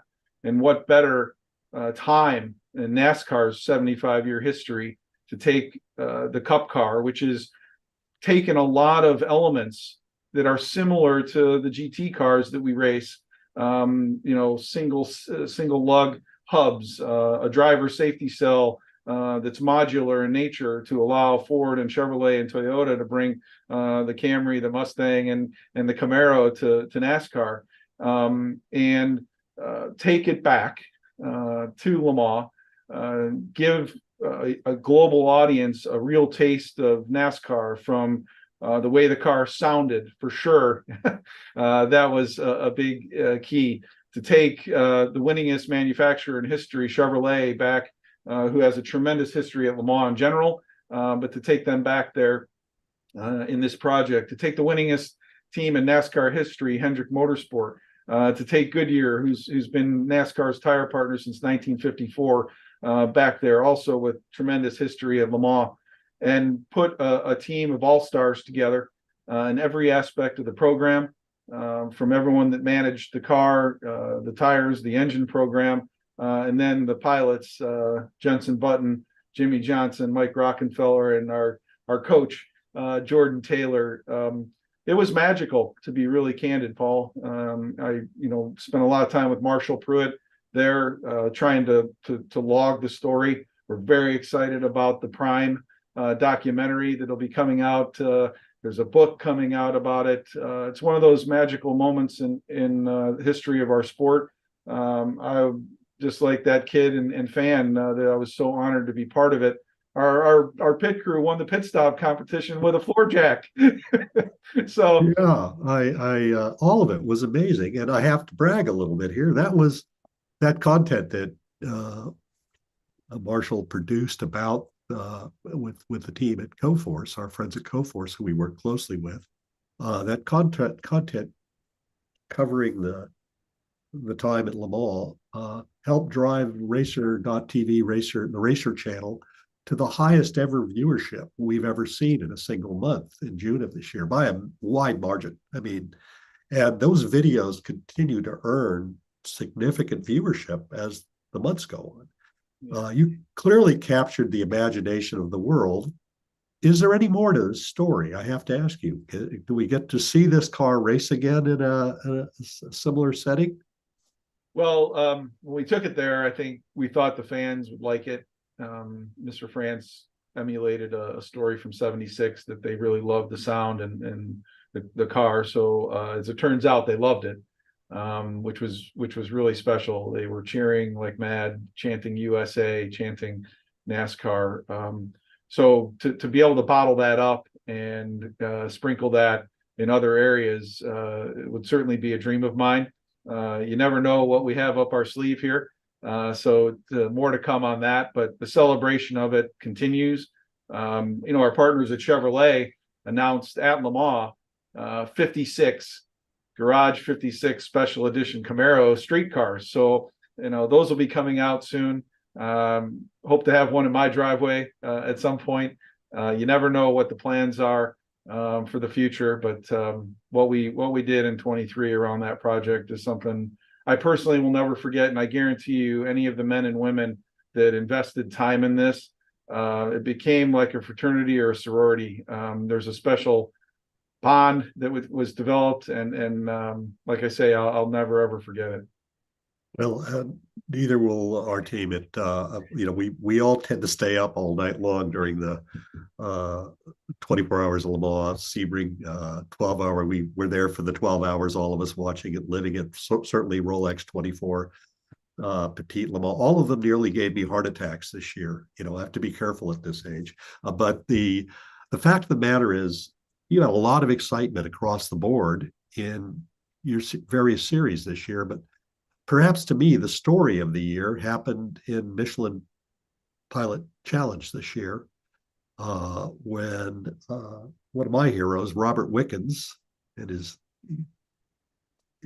comeback run here, scored a championship. Tell me a little bit about that, what it means to the sport. Well, you and I are dear friends, Paul, and I have a soft side, and there were several emotional moments of the season, and I got to be careful here because I'm gonna do it again. But Garage 56 was one of them. But to see Robert with this at Michelin Raceway Road Atlanta on Friday of Motul Petit Le Mans weekend was a personal tearjerker moment. To your point, he's a hero of our sport. His never stop challenging perseverance based on what he and Carly and their family have been through is remarkable. What Brian Hurta Autosport and the Hyundai folks accomplished with that championship is another milestone of the year.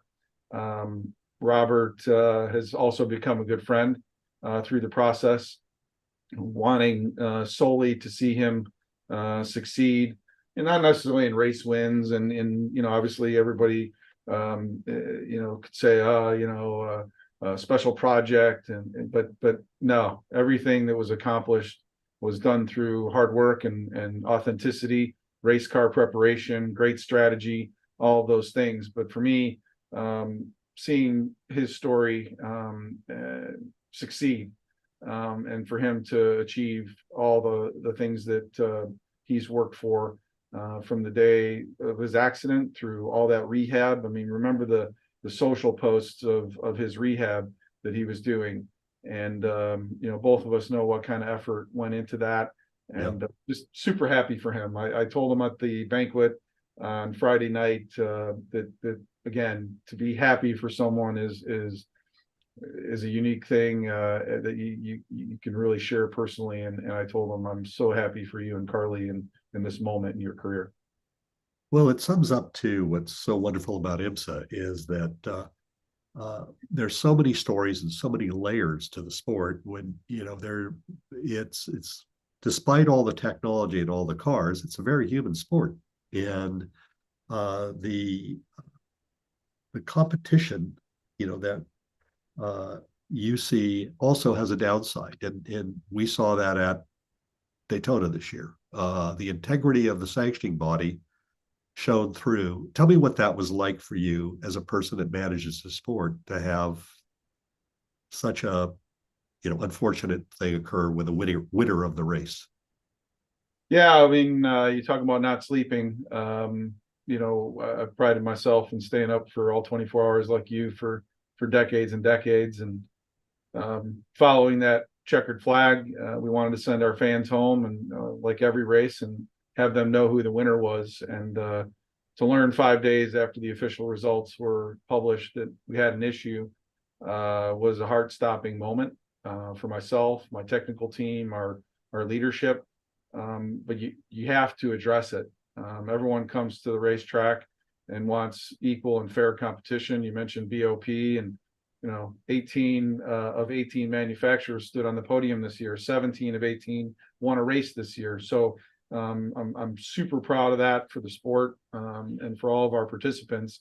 But when that issue popped up, it was that famous quote that I love, do the right thing, you'll surprise some and astonish the rest. And we had to do it. There was an issue.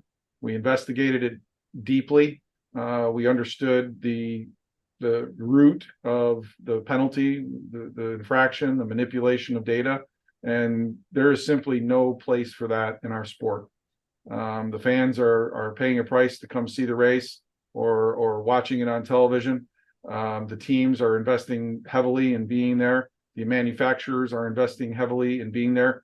And in the end, it's about fair and equal competition. And we addressed it. We handed down a significant penalty. I think we put additional monitoring in place for the rest of 23. We'll approach 24 in a very different manner with proper data loggers that cannot be manipulated. But you and I both again know the rules of the road, and when they're broken, they have to be addressed. And it impacted us. I don't want to go back to that day. I think it was a huge learning experience for a lot of us.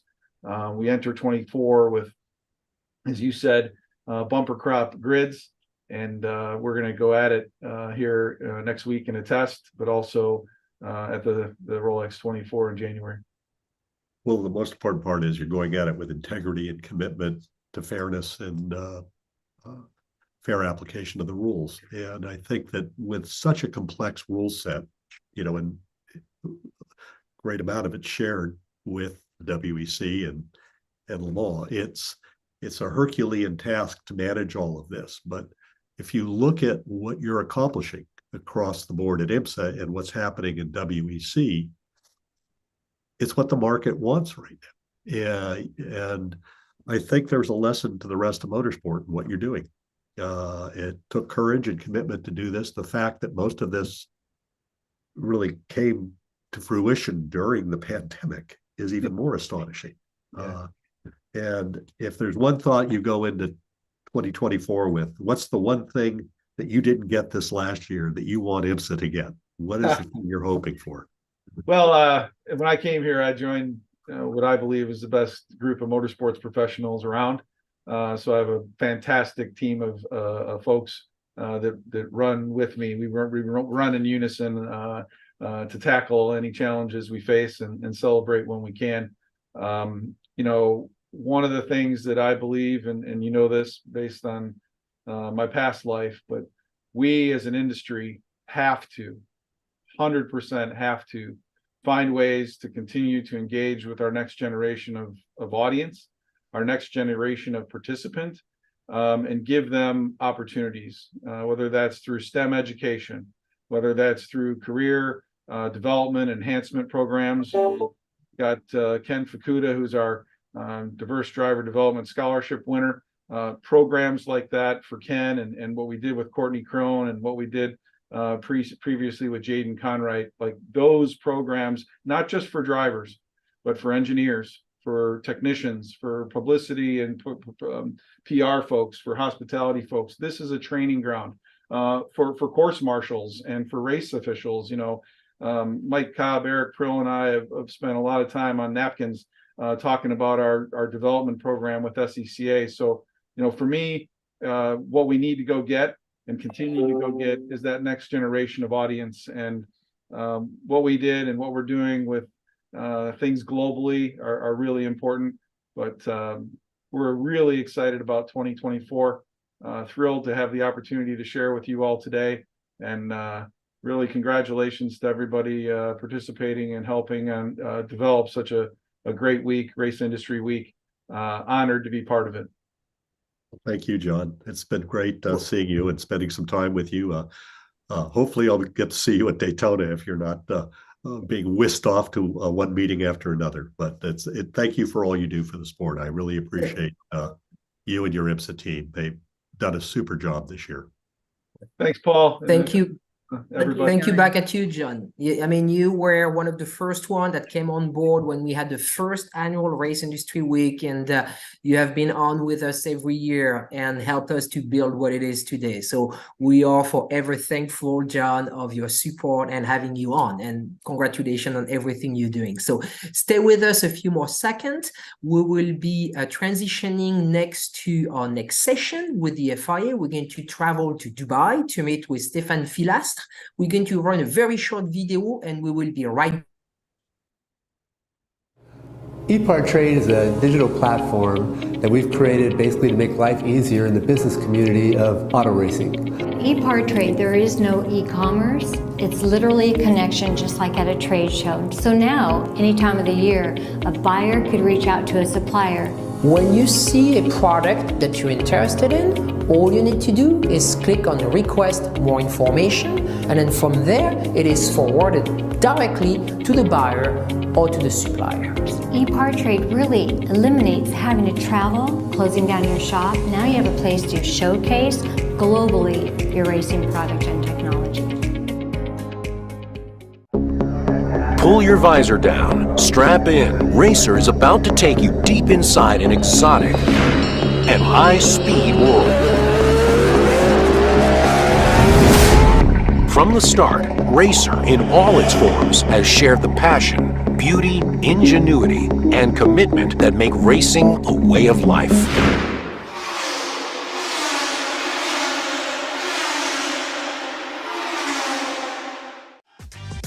Looking for a quick fix of motorsports news? The Speed Sport Daily is what you need. It's a free racing newsletter delivered directly to your email every day. We'll cover the winners and the losers and tell you who's making news off the track. It's NASCAR, NHRA, World of Outlaw, IndyCar, and so much more. Go to speedsport.com today and get signed up for America's free racing newsletter and get your daily motorsports fix. The Speed Sport Daily. Thank you, and welcome back to Race Industry Week 2023. George Tamayo is with us while we wait for Stephane Fillastre to join us. A big thank you to our sponsor, ETS Racing Fuel, Fifth Third Bank Motorsport, Peak, Penske Racing Sharks, Scott Lewis Associate, Total Seal Piston Rings, ARP, Performance Plus Global Logistic, and Shop Monkey. They help us cover the production of this event, and that way we can make it free for everyone in the industry from around the world to watch us today. So Stephane Fillastre is out of Dubai. He is with us right now. Thank you for being us. Bonjour, Stephane. Thank you for being with us today. A very warm thank you from Dubai, where the temperature, as you can imagine, is 37 degrees today. Oh. Well, once again, good evening, good day, good morning for the audience, for this global audience. It's very nice to see you, George. Honored and excited to be part of this prestigious panel of key leaders in motorsport. And thank you for joining us. Let me introduce you a little bit more formally, Stephane. You are currently the head of brand licensing and retail at the FIA. And of course, we find you in Dubai this morning at the COP28 seminar. But tell us a little bit more, just to get us started, about your role within the FIA. Well, first of all, I would like to take the opportunity to say that I'm grateful to still learning my job, because I only started motorsport 11 years ago, even if I'm already 53. And I came in this global organization in a moment where effectively the brand was becoming a fundamental element of what the president at that time, Jean Todt, wanted to build. So the job was new. I had to take this opportunity. Obviously, now President Mohammed Ben Sulayem is effectively as well extremely pushing to have this brand building and to ensure that effectively the FIA brand effectively exists on its own, but I think more importantly, with the stakeholders that we have to embark with us in this journey. So we have the luxury to have 244 plus clubs, which are the members of the FIA, as we all know, motorsport and motoring clubs, which are representing over 2 million of license holders and over 80 million motorists in the world. So it is a community which is extremely vast. Obviously, our promoters, I understand that you already had a lot of very strong and insightful in-depth dive from our promoters. And it is a community which is obviously vital to take care of. And then finally, but Francis knows very much about that, the industry and the sponsors and the partners with which motorsport would not be possible. So effectively, the FIA brand has to be relevant, has to be well positioned, has to work for all those stakeholders for sure. And so on that note, I think that those of us in the industry are very familiar with the FIA, but in terms of your mission as the head of the brand, how important is it to you that people outside of that inner circle of people within the industry know and understand the value and what the FIA brings to mobility in society as a wider issue? Effectively, I mean, the critical point here is that, and I appreciate the fact that we have a motorsport audience. We have a motorsport and a motoring community, which make the FIA quite exciting every day, because we have to work with those two elements, which are sometimes in competition, but most of the time, I would say, united, because we are facing more and more the same challenges. So without going too much into a brand exercise explanation, it is true that, first of all, the brand has to be relevant. And the relevancy of the brand comes effectively with the positioning, the message, and how you effectively, through your acts, you are credible. I think that with the leadership of our current president, what is very much important is to understand that we want to have a global voice. So we want to speak to grassroots, but also to elite sports. So we want to have this united community that works very, very well together. The second message, which is quite important, is that we have to maintain a high level of purpose. I mean, it is important that we are maintaining and keeping value to society. So the sustainability agenda and what we're doing in the forefront of motorsport and motoring is the perfect demonstration of those actions. But also in other fields, like campaigns we are engaging, such as United Against Online Abusers, which is at the moment, as unfortunately we can all live, a very important subject. So the relevancy of the federations is also very critical.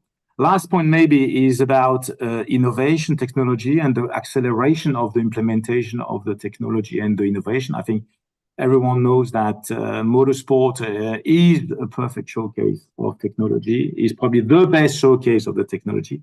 And this is what we have to promote in the way we're communicating our image and our brand. The second part is more down to earth and more practical, which is once you have built the narrative and what the brand is about and what the brand is entitled to deliver to the different audience we want to embark with us, is visibility. So my job from that perspective has been through many, many years with our promoters, but also with the industry, to ensure that the FIA brand is recognized as a seal of authority, a seal of safety, and a seal of motorsport promotion, so that we can effectively have all those hats being wear and be promoted. And a very practical element to that, and we accomplished this work in 2021, was to have the integration of the FIA master icon, out of which you can see a big version on my back that is now part of all the World Championship logos, just really much to very establish and promote the values I was describing earlier. Yeah, very good. You mentioned one of the things in the mission of the FIA is a push towards sustainability. And of course, you're in Dubai at the COP28 conference. And one of the things that I noted in looking at where the FIA's mission is headed is this idea of sustainable mobility for all. But I think the FIA was very careful to underscore the fact that that doesn't mean it's a one-size solution for all or one-size-fits-all solution. And especially as your goal is to drive to sort of the net zero in terms of carbon by 2030. What can you tell us about this idea of that there isn't just a one-size-fits-all solution? What is the FIA's position in it? And relevant to our audience, how does motorsport help you to either move that goal forward or promote that message a bit further? Alors, it is true that we are honored, pleased, and we take this opportunity to be officially part of COP28 days to effectively have the capacity to promote and to speak on behalf of our club members and promoters about what we're doing. The situation being quite complex, so effectively at a certain point you have to streamline and to ensure that the narrative is strong. So maybe to recap the initiatives we want to conduct, because I think there is at the moment an emergency to demonstrate by proof of evidences that we are effectively supporting and we are also part of the climate change journey. There are probably three main things. So the first one is very much having a pragmatic and grassroots approach. So we have an FIA Sustainable Mobility Program funded with the FIA Foundation, which supports sustainable, accessible, and inclusive mobility projects. So we are literally effectively scouting, scoping, and investing into projects that do take place at a national level. We are also partnering with the United Nations Environment Program, UNEP, and the United Nations Economic Commission for Europe, which are as well bodies which are enabling programs to effectively ensure that we are fostering and we're increasing the capacity of the actors in the field to be sure that they are hitting their target. So very, very much acting as an incubator to be sure that everyone has a good solution, can get access to the knowledge and to the fundings that we do have. Another initiative where we are effectively here in Dubai is to promote what we do call internally the Championship of the Everyday Driver, which is an app which is artificial intelligence based. And that helps not the driver to how to drive, but to be literally more efficient. And effectively to be sure that because most of the drives are constraints nowadays, we're trying to have them with micromanaged tool to be sure that they can decrease by 15, 20, 25% their CO2 impact. And by making that number big, you can effectively get a significant impact, which is great. The second thing, let me ask you, Stephane, with that app as an example, can you share with us how much take up you're getting so far, how much participation you're getting so far with that? So we have been launching this program back in 2019. It is a program which is mainly distributed by our member clubs, as we want to effectively have the capacity to provide them a global platform that they can distribute. We have been reaching over 20,000 drivers around the world. The strong development of this platform is that we are completely car agnostic and we can effectively operate in the world, as we don't really need too much of data batches to have the scoring. And again, the idea is to gamify with a spirit of having a carrot as the end of the nice drive to reward the positive behaviors when it comes to the everyday drive. We also have developments with professional fleets, which is a very big subject. We know that here there is a fundamental agenda that needs to be tackled. And we are keeping promoting this technology because we do believe that specifically artificial intelligence will be a great support in the coming year to help the everyday drivers to be more efficient. And again, when you were talking about that idea of, you know, the sustainable mobility for all and a goal towards greater efficiency, a move toward renewable fuels and things like that, I think that the FIA's position is not sort of to say in any way, shape, or form that one of the technologies, whether it's an internal combustion engine or a hybrid or a battery, or that all of these things play a part. And you can see that in the various FIA championships, where there are different engine technologies that are at use in the various. You have everything from Formula E, which is all electric, to Formula One, which is a hybrid technology, and then, you know, championships in between. Does this platform that you're promoting again try to bring people together in that goal toward a sustainable mobility by not demonizing any one particular element of how we as a society are mobile? Exactly. If you take the technology angle, you perfectly summarize that we are scanning a scope which is extremely vast, not talking about what we're doing with life cycle assessment tools, the hydrogen implementation, as we all know, that will come in our 24 hours events, such as with Extreme E. There is also all the developments which are about the new generation of fuels, which is an extremely strong development that we have to push. By nature, because we have a global organization and because we effectively operate on all those countries, we have effectively to design a global message, but a local implementation. I mean, paraphrasing what big companies have been doing years ago, think global, but act local. I mean, this is definitely what we have to do. It is a challenge, but I would say it is a superb opportunity because, you know, and you get so much to know from your members, from your stakeholders about the technology they are bringing, that it makes the journey very exciting. I think the challenge that we have then now is effectively, to your point, being sure that it is accessible. So we are carving out maybe any IP issue that can come around. Then there's the cost element, which is important. And I think the presidential team and the executive leadership team have been working a lot to ensure that effectively we are keeping motorsport at a level of financials which it make it strong and viable for the future. Being absolutely sure that when we have a technology we can bring, we can effectively then export the technology to other markets and ensure that it is well developed.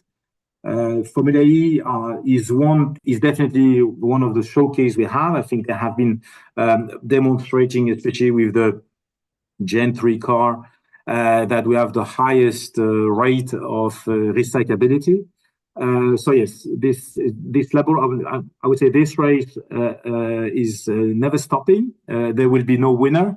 It can only be through the mass participation of the actors that we can make something that makes sense to all of us. I would also say that one of the rules, and sometimes we can be criticized for that, is the ruling and the complexity of certain rules we have. But it is for sure, since the 1990s, I mean, safety is a very high motto in our federations. And we have to be absolutely sure that when a new technology, being very innovative or very affordable, does go into the market and does go into force, we are sure that the highest level of safety is matched for, first of all, our drivers, the teams, mechanics, track marshals, and obviously the fans in the end. This is absolutely fundamental. Yeah, there's no question the FIA has been a huge leader of safety improvements in the last 30 years, where you look back at some old race videos and you almost shudder to think that's what we used to compete on, and now the level of safety is extraordinary. I want to change gears real quickly to another new initiative this year, which was the FIA President's Awards that were handed out. A lot of diverse awards. One of them went to the motorsport sanctioning body in Australia for their work in I think in inclusion. Tell us a little bit about what the FIA President's Awards are about and what you hope to achieve with them. Alors, The achievement is definitely on very specific subjects to have the capacity, first of all, to recognize, reward, and promote the talent and the knowledge of our clubs. It is true to say that sometimes there is no point to reinvent the wheel, and you have a lot of talents sitting next door. Just the capacity to know about that and to have access to it. And I think our president has been particularly engaged in that moment to ensure that effectively we were promoting those different purposes. I would say that as a general element, I think there is a will to promote and to recognize the talent. We also have, as part of our prize giving, an FIE Innovation Medal, which was awarded last year to Sir Gordon Murray. This year, we are still keeping that confidential for the moment. We're going to award another leader in the field of motorsport and motoring.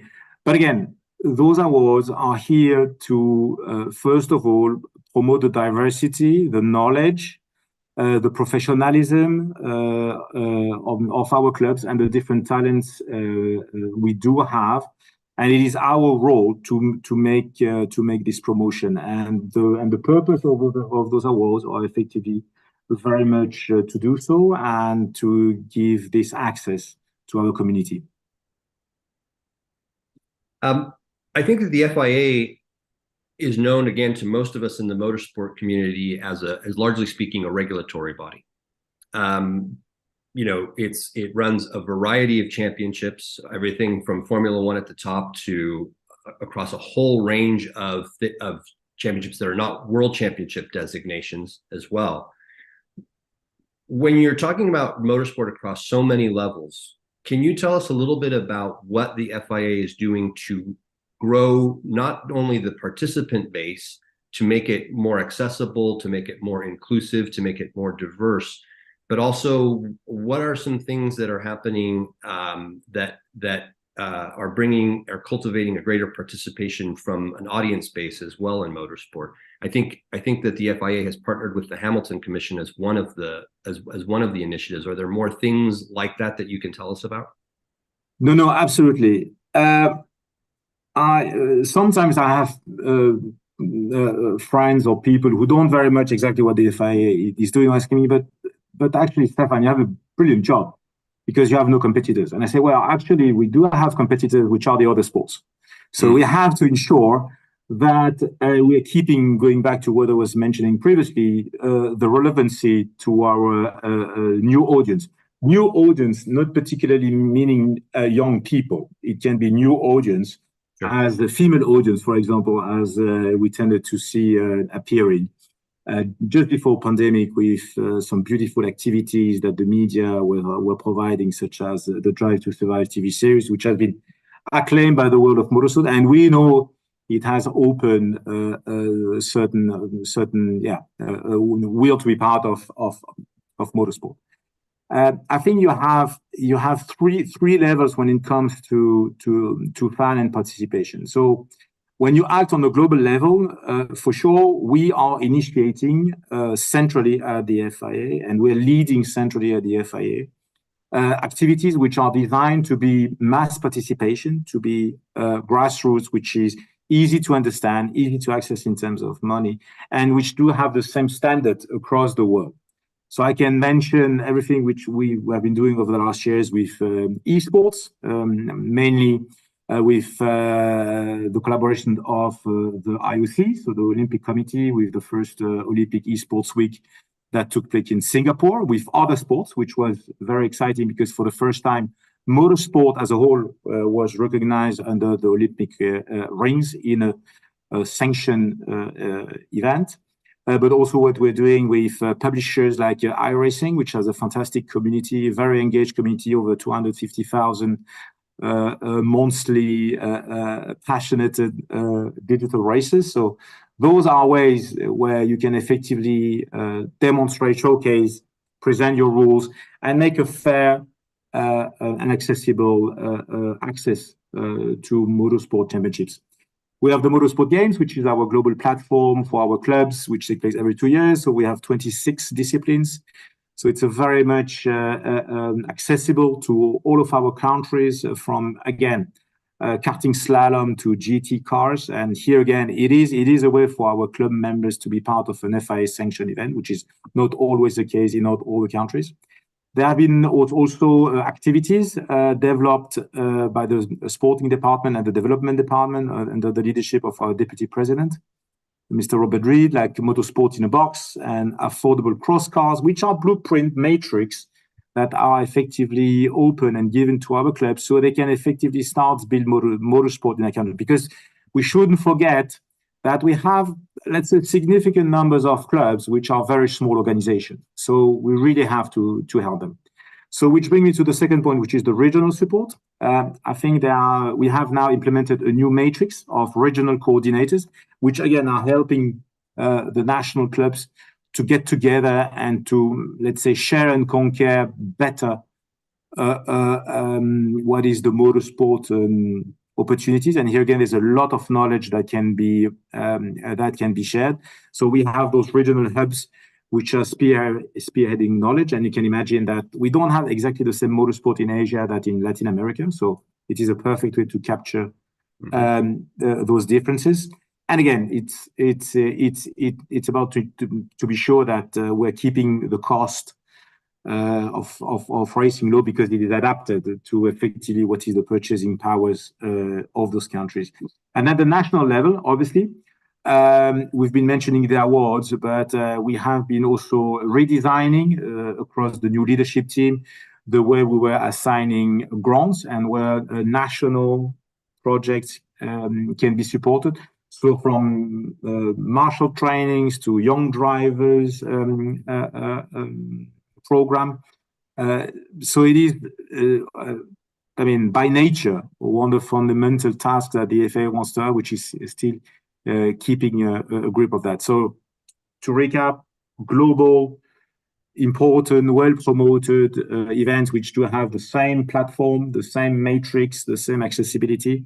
And then where you're going down, you capture slightly better what makes the specificity of the regions and the countries, just to be sure that what you're doing remains relevant. Yeah, that's awesome. And can you give us again a little bit of maybe of insight in how are these programs working? Are they achieving their aims? Are they moving the ball forward in terms of where you want the end goal to be? Maybe I will use one of the recent numbers we have been receiving from a research agency called Nielsen, which is delivering a barometer of what about the sports in general. It appears that motorsport is top 10 when it comes to most light and appreciated sport on planet. So when you consider that to the numbers of licensing, it is quite an achievement. So I believe what we're delivering, and I have to thank the promoters, the teams, the manufacturers, we are delivering an exciting sport, and I think the agenda is right. So effectively through that work, and I would say it's a collective work, we are ticking the box about ensuring that the fans do receive a very exciting, safe, and fair regulated sports, which is very important. When it comes to effectively ensuring that we are giving access and more access at a national level to the kid, I would say that the long is still very, very long. It does require financial resources. So we had to digest difficult phases of financial, let's say, turbulence over the last years. Now I think we are in a far more better position. So it will probably for us a way to re-engage with more programs. So we had the Rally Star program that happened in the world, which was the talent detection program, where we wanted to help getting talents from the world being able to become a rally world champion. There are other initiatives we have with the Girls on Track activities and the way we also want to have some of our female drivers to be able to reach the top of the single-seaters disciplines. again, the esports is an extremely exciting and easy to access route. But again, what is important is that we ensure that our clubs do have the right financial resources and blueprint to be able to build at a national level good detection and supporting plan. That is excellent. And Stephane, I think our time is up for today, but thank you so much for joining us. Much success in the conference as you continue on. And thank you for the work that the FIA is doing, because it really does benefit our industry as a whole. Again, thank you very much. Thank you, Stephane. I'm delighted you were able to join us. I've known Stephane for 15 years. I love his energy, his passion, his commitment to racing. And I think it was very important. I wanted people to take the opportunity to understand that the FIA is a lot more than people writing rules. And Stephane's job really describes what the FIA is as a whole. And you did a beautiful job, Stephane, today explaining everything. So thank you very much. Good evening to you, because it's now the evening in Dubai. Have a wonderful time over there, and we'll catch up soon. So thank you very much for being with us. George, we're going to have you back a little bit later. I'm going to be bringing our next host, Brad Gilly. I don't think we have time now to run a little video, because I'm being told that Jeff Dodds, the CEO of Formula E, is with us right now. So let me bring Brad Gilly, our next host. Brad has been with us for many years. He's a terrific host. We're so glad to have him on. So good morning, Mr. Gilly. How are you today? I'm wonderful. I hope you're great fans, Judy, as well. It's been an exciting morning so far already. Absolutely, and we had quite a few French people this morning. My apologies, because they were all lined up, but that was very important. The FIA was very important. The FIA WEC, World Endurance Championship, as well. Oreca, and so now we're going to be talking Formula E. We had a little snapshot of Formula E last year in a panel session with Extreme E and E1 Racing. This year, we are giving those 3 series individual session, and we're delighted to have Jeff Dodds, the new CEO of Formula E, who has brought a lot of energy into the series. So, Mr. Dodds, good afternoon, and thank you for being with us. There we go. Just unmuting myself. Thank you for having me. It's an absolute pleasure to join you. Thank you. Brad, on to you. Awesome. Thank you, Francis and Judy. We'll see y'all here shortly. And Jeff, welcome. I hope everything is okay where you are today.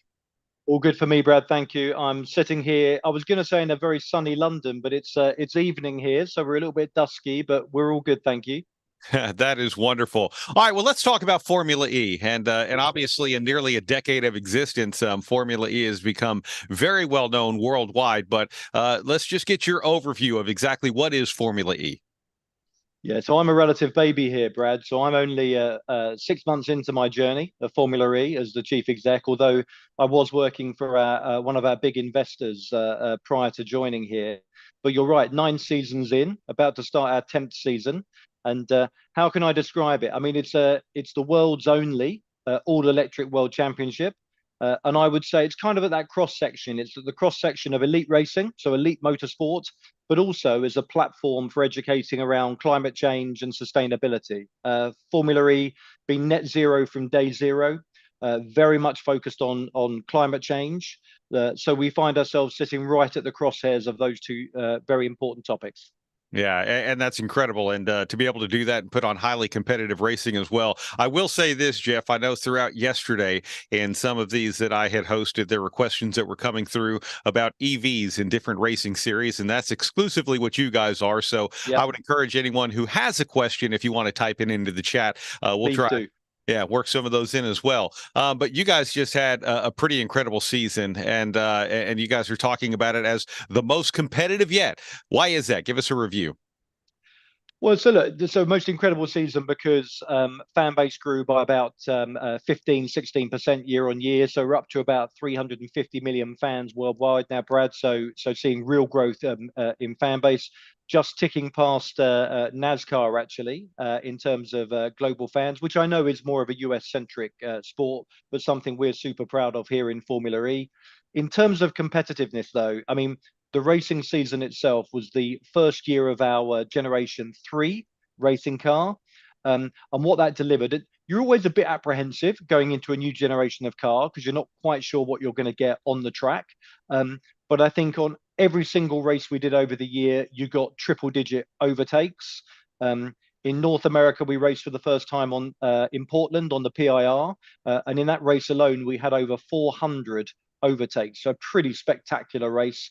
And when we got to the last race of the year, which was in London in season 9, there were still 3 drivers that could have won the world championship, 3 teams that could have won the team championship. And not to have a little dig at my friends in Formula One, you know, you've got this juxtaposition of one series coming down to the very last race of the year versus one that was obviously wrapped up pretty early on in the season.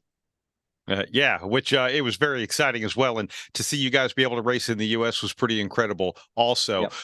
Let's look ahead just a little bit because next year, just the 10th season for the championship. So what can we expect as we look forward? Well, so I'm hoping for just as competitive racing. So the last thing we want to see is any reduction in competitiveness on the racetrack. So I think you can look forward to a highly competitive racing series. In terms of venues, though, it's our 10th anniversary of Formula E next year in season 10, obviously. And we have a couple of new race venues within the year, which we're very, very excited about. So for the first time ever, people will be able to see a motor race in the center of Tokyo, in the city of Tokyo by the big site. So we're very excited by that. We're heading back to China, which, as we know, was hit pretty hard by lockdown. They've reopened for business in mainland China. So we're going to be racing in Shanghai on the GP circuit there in Shanghai as well next year. So I think new venues for us. There may well be some small tweaks to the sporting format, which we think will be exciting for people, but hoping to see just as competitive a series in season 10. Yeah, as we are as well. I do want to ask you, Gen 3, and a lot of times, I mean, look, we've all grown up with internal combustion cars, and we certainly understand when we're changing displacement or horsepower or different things like that. Can you give us just maybe a quick overview of where we started with Formula E, say 9 years ago, and how the car itself has refined and advanced since then? Yeah, of course. So look, all the obvious things, Brad. So as you would expect, as time has gone on, the cars continue to get lighter, more powerful. In Generation 3, what you have is a 300 kilowatt battery that can advance to 350 kilowatts during attack mode. If you compare Generation 1 to Generation 3, I mean, the simple comparison for me would be when the very first race was held in Beijing 9 years ago, the cars had a max speed of about 225 kilometers an hour. And the 0 to 60 time, or the 0 to 100, depending on which currency you prefer for speed, was probably about 3.5 seconds. And here we are now. We'll head to Shanghai. So 10 years apart, 2 races in China. Top speed about 100 kilometers an hour faster. The 0 to 60 time is down at about 2.6 seconds. And remember, the car itself has 2 motors, a front and rear powertrain. Only one of those motors is used currently for propulsion of the car. The other is used for regeneration of the battery. So if we were to open up both of those for propulsion, you're talking about 0 to 60 well south of 2 seconds. So the cars themselves have become much more powerful, and that's led to a much more competitive racing series. Yeah, that's incredible. You know what? And this is a great segue into a question that just came in from the chat as well. Are there any Formula E technologies or specific innovations that have trickled down to road cars? Do you see this happening more in the future? Brad, it's a brilliant question, actually. And for a number of our manufacturers, that's the primary reason they race in the series. So when I'm talking to manufacturers like Porsche and Jaguar and Nissan, who are part of our ecosystem, they use this racing series not only because they're highly competitive organizations that love elite sport, but also because they use it as a way of delivering R&D for their electric vehicle platforms. So give you a couple of examples. Jaguar's electric platform is the I-Pace, so their electric vehicle is the I-Pace. So Jaguar developed learnings and technology in the Formula E series that they were able to push across to their I-Pace that effectively increased the range of the I-Pace by around 10%. And that was delivered as an over-the-air update, software update to all of those I-Paces on the road. So people were getting maybe 30 miles more effective range out of the I-Pace through technology that was developed on the racetrack. Nissan, very similar. The Nissan Leaf, they delivered 181% more efficient battery usage to the Leaf through technology they delivered on the racetrack. And I had the great privilege actually of being invited by Stellantis to a DS event that was held in the Motor Valley in Italy very recently, and I got to see I think it's called the E-Tense, which is a concept car that they're building for DS that is effectively a road car built off the entire principal platform off of the Generation 3 racing car for Formula E. So they are developing a concept sports car off of the Formula E racing car. So absolutely, that trickle-down effect, we call it from race to road. That race to road journey is very direct. I love that. And I love the idea. Imagine if we said, hey, you can get 2 extra miles per gallon just from an over-the-air update. Well, with nice, wouldn't it? Yeah. I mean, it's the EV effect of that. You had mentioned the Jaguar and the EVs there.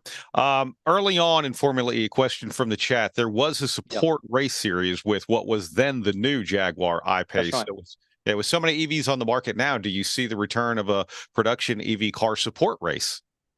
I'm fully open to that, and we have had conversations. We have a couple of live conversations with potential support series. It may be for slightly different reason though. So what I don't think, we don't need a support series necessarily from a technology or a technical development point of view. I think if we looked at a support series, it'd be for a different reason. So potentially because we wanted to add to the fan experience. A lot of people bringing families to watch the racing series, and they get to see free practice, they get to see the dual qualifying format, and they get to see the actual race.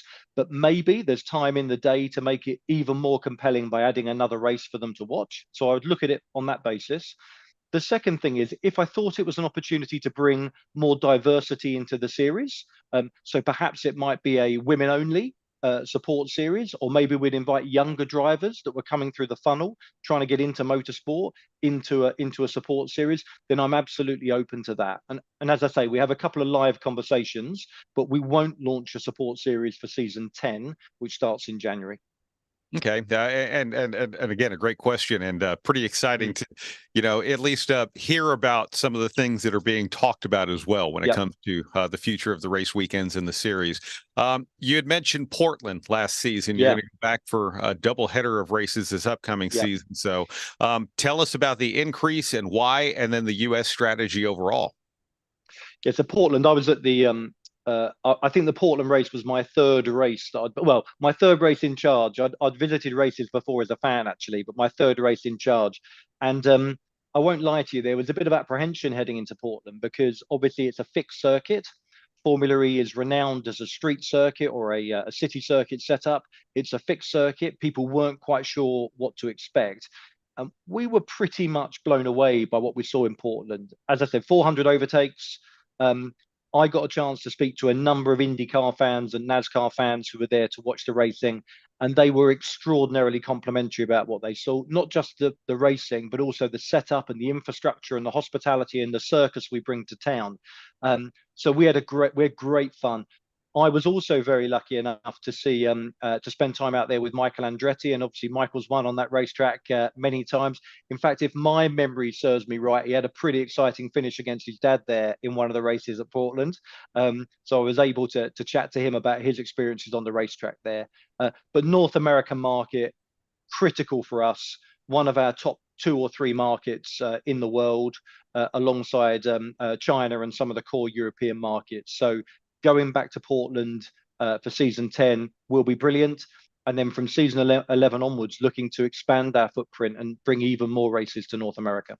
Yeah, we actually had a question just come through. Any plans for other races, perhaps in Battery Alley? And I don't know if Battery Alley refers to, say, the Austin area. I know Toyota is putting a battery facility in North Carolina and all of that. So it seems like a lot of opportunity.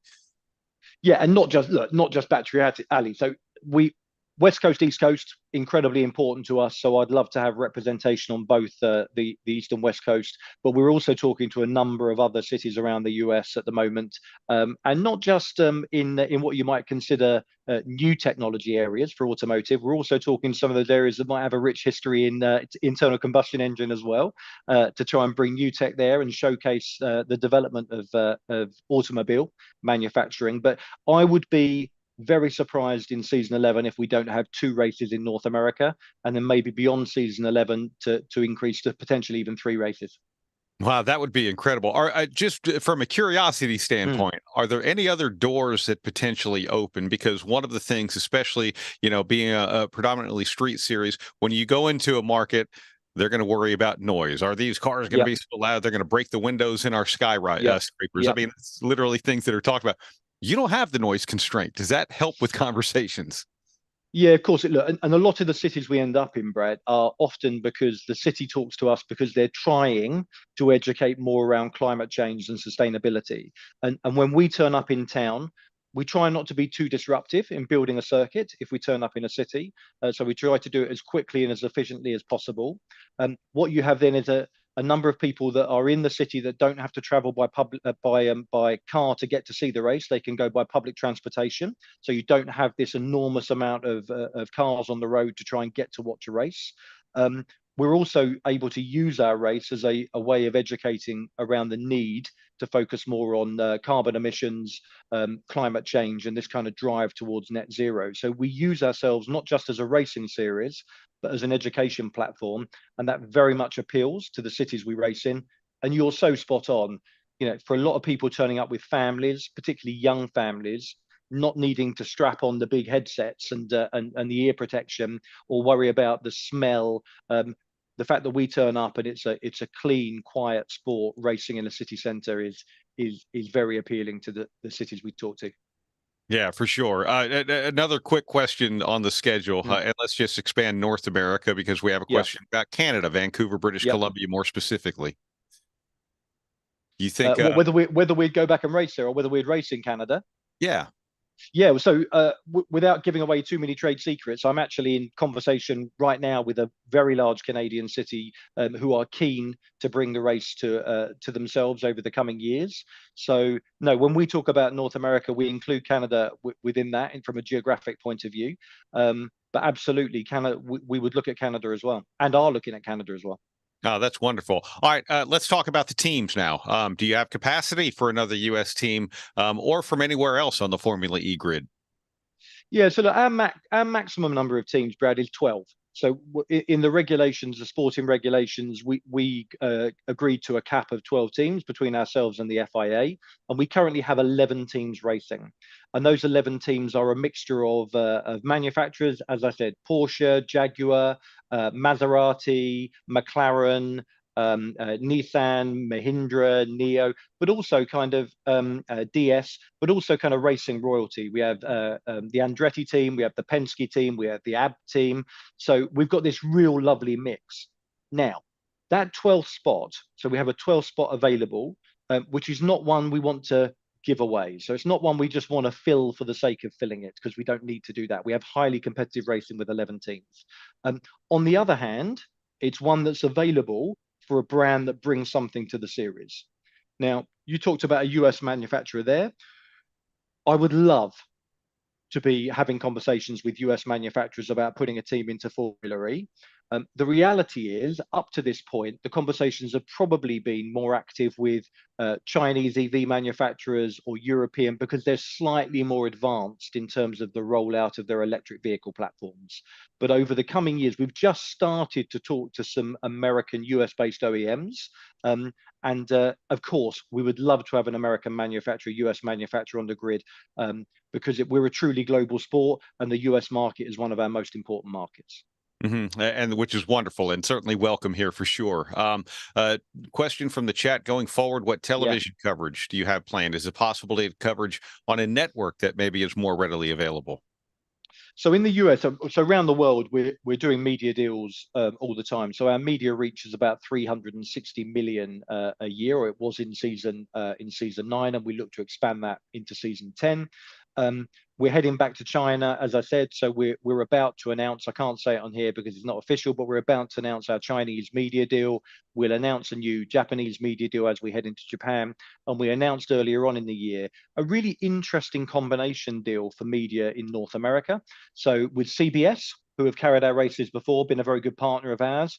But we've also announced a deal with Roku, and Roku, I think, has about 70 million customers across the world. But Roku in the US, we will be the first live sport that Roku partners with. So when you land on the Roku platform, if you're watching the race through the platform, you'll be able to, on the landing page, see the tile for Formula E, go in and get a deep and rich experience around Formula E through Roku's platform, and also watch the live racing. And therefore, if you're watching races through CBS as well, through the Roku platform, through that one portal, you'll be able to access everything we do in North America and everything we do around the world. Oh, wow. That's really cool. And that's some great coverage as well, for sure. All right. Let's look ahead to this next season. And I know we talked about the competition on the racetrack. Would love to see equal to that, if not more. But what predictions do you have for next year, Jeff? Oh, that's a big question. So that's a great question. I'd get shot by 10 teams if I gave you a prediction for who I thought would be the winning team. I think the competition will be bigger and better than ever. I was lucky enough to get all the data through from our Valencia pre-test that we've just had in Spain. So I think it will be another highly competitive season. In terms of the locations, my prediction would be that seeing the cars race around the Shanghai Grand Prix circuit, the intermediate circuit there, will be brilliant, because the Chinese fans are super excited about us going back. And I think from race point of view, all of our races are great, but I think the two that I'm really interested in seeing is the race in Central Tokyo. I think that will be an incredible spectacle. And also, we're moving our Italian race next year. We move from Rome in the city centre, and we move to Misano in the Motor Valley, very famous for the MotoGP races there, the home of the Doctor. So very excited to see our cars racing in the Adriatic coastline down there in Italy, in Rimini. The only other prediction I'd give you would be a real strong prediction on Max Verstappen winning the Formula One World Championship, but I don't think that's what you were asking me for, Brad, was it?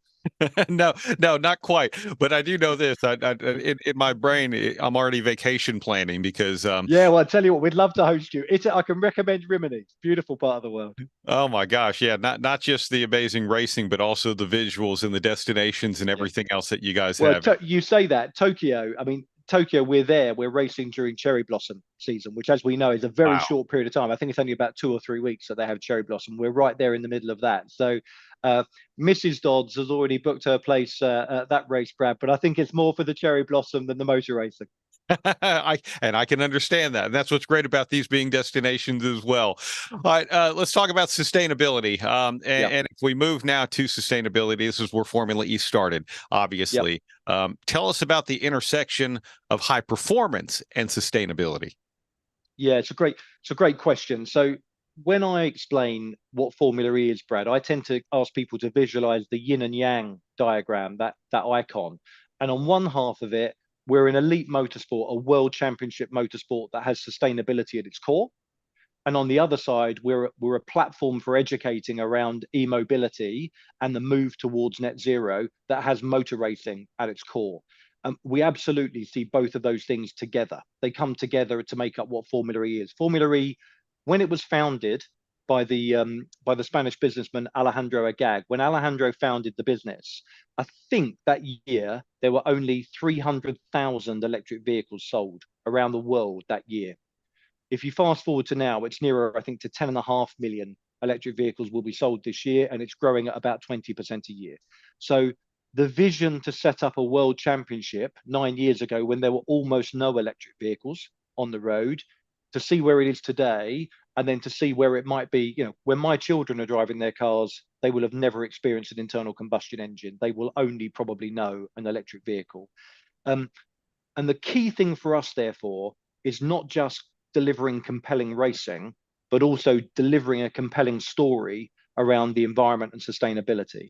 Now, we're rated the #1 sport in the world for ESG, not motorsport, the #1 sport for ESG in the world. We're committed to science-based targets. I think we'll be the only sport in the world committed to science-based targets. And even though we have such a focus on sustainability, we also committed through those science-based targets to reduce our emissions by 45% between 2019 and 2030. And we're already 25% roughly towards that 45%. So as you can imagine, there's a big team here that are fully committed and fully fixated on every part of our chain, our supply chain, our business model, to make sure that we are as sustainable as we possibly can be. And through season 10, we have some other exciting things we're doing in the space of sustainability that we will announce in season 10. But no, absolutely core focus for us. That is incredible for sure. You're participating in COP28 next week, and you've already delivered a message of global sport of give it everything to be more sustainable. Tell us about that. Yeah. Look, I think, sport is an incredible thing. So it's a passion for many, many people around the world. And every week around the world, there are multiple billions of people watching sport. So our view on this is, if sport were able to talk about what it was doing to become more sustainable, just for a week, just take effectively one week match and talk about the fact that they are changing things in their business model, they've changed their approach to logistics or supply or transportation, or done something to make themselves more sustainable. The number of people they could reach with a message about change and positive change on a weekly basis would be billions and billions and billions. So we're very lucky, Brad. So we were born as a sport that's sustainable at its core, net zero from day zero. Many, many sports, Formula One, 75 years old. I think NASCAR, roughly 75 years old. You look at NFL, you look at baseball, you look at the basketball, you look at soccer. These sports are much, much older. They didn't have the luxury of establishing themselves with a business model that was focused on sustainability, but they're all doing something.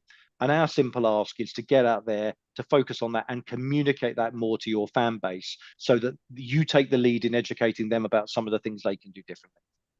That's incredible. A couple of chat questions. We were talking about noise earlier, and this one's interesting because there are some EV manufacturers who might, give exhaust noise, as part of it.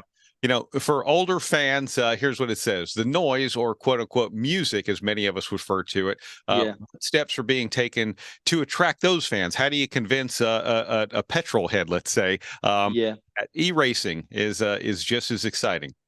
Yeah, I don't know if the person put their name at the end of the question, Brad, but Ben O'Connor. No, Ben. So hey, Ben. So you and I have something in common. So I'm a petrol head as well. So I've grown up watching all forms of motorsport. Nothing I love more than going to watch a race and getting that tingly feeling and feeling the vibrations kind of resonate through the body when I'm watching it.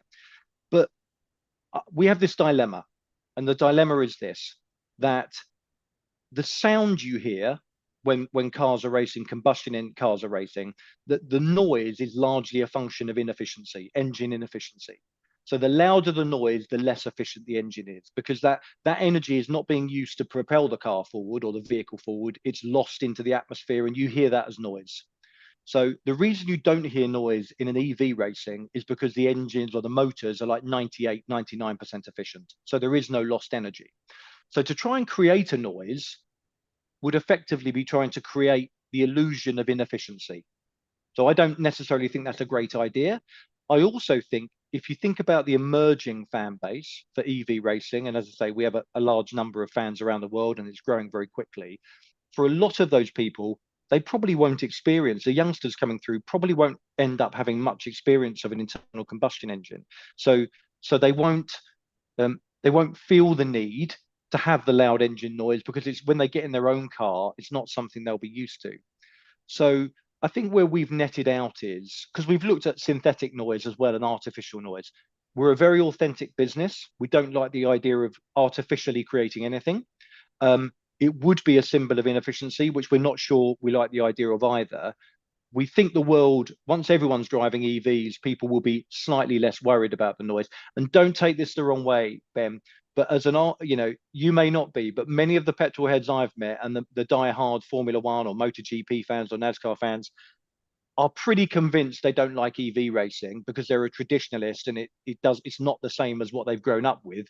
I'm not sure we should be spending all of our time and energy and money in trying to convince some of those people to change their view when we have such a huge opportunity out there for a new fan base. And I think that's a fair way to put it. And as much as I love the roar of the engine, the feel, the everything, there also is something to be said about having a conversation with the person sitting next to you as you're enjoying the sport. Yeah. And by the way, I'll say it again. I love both. I get a huge kick from watching a Formula E race and being able to talk to the person next to me about what I'm seeing. I also get a huge kick turning up at a MotoGP event or a Formula One event and getting that amazing feeling. So for me, us trying to match them doesn't feel like the right answer. We have something different, which we're embracing. Well, Jeff, I'll tell you, we look forward to the innovation, the events, everything that you guys have coming up in 2024. I truly appreciate you coming on here today, and My feel pleasure. like we're probably going to spend a couple hours even just answering questions from the chat, which has been great. We look forward to it. I'll be back next year, Brad. Awesome. Thank you, Jeff. Thank you. Great. And Ben just said perfect answer, and Ben is right. And I know Ben. Thank you for watching us. So stay with us. Jeff will run a very short video from our sponsors, and we will be right back with you on next session with Rick Ware.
If you're watching this video, you might be wondering, what is WPC? WPC is a surface treatment designed to reduce friction and increase the strength of metal parts. As much as it might seem like a coating, WPC is actually a surface treatment. Think of it like shot painting, but the media is much finer, like talc. So what you're left with is a super hard, smooth surface that actually has some proprietary dry lubricants embedded within it. For more information, visit WPCtreatment.com. Thank you very much. Welcome back. And what a great session we just had, and what a fantastic lineup. So if you're watching us on Zoom, on YouTube, on racer.com, on speedsport.com, we're also live on Facebook and LinkedIn. Please share those links with your friends within the industry, because if you know anyone's not watching, please tell them they should be on. This is absolutely unbelievable. And we next going to have Rick Ware. Yes, and let me jump in here because, you know, throughout all the races I attend, IndyCar, NHRA, NASCAR, throughout the year and events, I ask people, who's the one person you'd like to be interviewed? I swear to you, all year long, Rick Ware. That name popped up all over the place. So I am so proud to have him on and thankful that he's joining us this year. Spot on, absolutely. Mr. Ware is with us, so Brad Gilly will let you take over as soon as Rick starts his video and is with us. Well, let's we'll wait a few more seconds for Rick. There he is. Hi, Rick. Thank you for joining us. Judy, thank you for having me. Sorry for my computer literacy there. I have to have a bunch of help for this. We're good.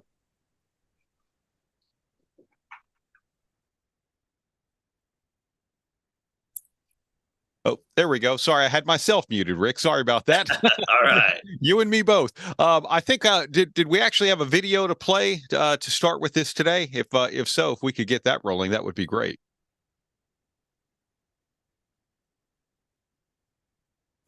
Parts Plus dragster out of the Rick Ware Parts Plus and Biohaven for Clay Milligan as they head to the finish line stripe. It's Clay Milligan! Yes! Clay Milligan picks up win number 5, his second on the season. Rick Ware Racing! Checkered flag, Shane McElrath wins the British GP. It's a great weekend for Rick Ware Racing. If Shane won both overalls last year en route to his first SX2 championship. The KTM from Rick Ware Racing. Here comes Briar Bauman on this Parts Plus KTM. The first victory for KTM, the Progressive American Flat Track Championship. Briar Bauman's gonna do it! He's won the Springfield Mile, the Progressive American Flat Track Premier Division. One thing that's kind of interesting is the momentum Rick Ware Racing is carrying into this event. Final point racing with Rick Ware Racing rookie King Ray Ross. Green is the call here in the Indianapolis Motor Speedway. Let's go! Stingray Ross. Gentlemen, start your engine!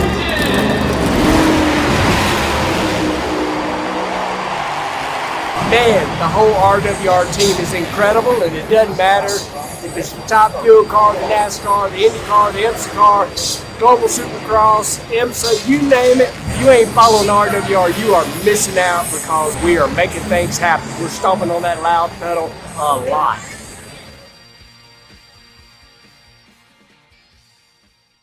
Well, Rick, I think the best thing we can start this off with is there a series in North America that you're not entered in right now? That might be the quicker review. No, there are several. Motorsports is alive and strong, and I'm just really thankful to be part of it. It's incredible. Let's talk about you for a minute here. You're a gearhead from California who came through Texas and kept working your way east, and obviously picking up a lot of racing along the way. So let's talk about where it started, and we'll take it to where we are today.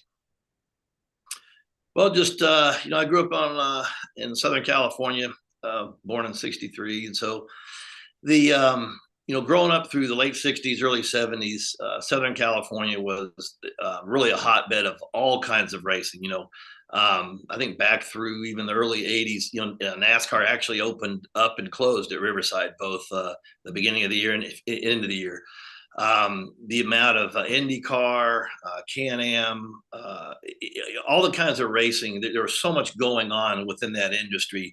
I was just fortunate to be, born there and kind of be able to go hang out at shops and got to do cool things. I used to hang out at Bell's Parnelli Jones' shop, and he'd have the Ole Baja 1000 truck there right next to the Viceroy IndyCar, and they were dynoing motors, getting ready to go to Indianapolis for Speed Weeks, and just going to the original Trans Am series, which was it's kind of like it was like the road racing of NASCAR back then. It was beating and banging, and all the manufacturers, and then I went to Carlsbad and Orange County, Lyons and Irwindale to in the heyday of all the funny cars and the fuel racing, and Ascot and sprint cars. So as a kid, I was just enamored with racing, period, and I loved it, every form of it. And that was probably the nucleus that embedded my addiction, I guess, for lack of a better word. Yeah, well, it's going to be great to talk to you, and it's great having you here because you are involved in so many different things. Let's just start with the NASCAR team. A couple of cars. You had a big change this past season where you actually moved the race shop over to Concord, North Carolina. It's on the campus of where RFK Racing is, Roush Fenway Keselowski, and a strong technical alliance there. Moving forward, you've signed Justin Haley as one of your drivers, not just for 2024, but beyond that as well. So how has the past year been for Rick Ware Racing? And let's take a look ahead as well. The past year for us, we achieved a lot of goals in different series, and as well as NASCAR, is just to continue growth, to try to excel from where we're competing at now, to shoot for top 5s, top 10s, top 20s. Man, the NASCAR deal, it's tough. It's, in my opinion, it's the toughest. It's the toughest form of motorsport on the planet by volume of the amount of races that we have to do, the amount of things that we tear up on a weekly basis, the preparation.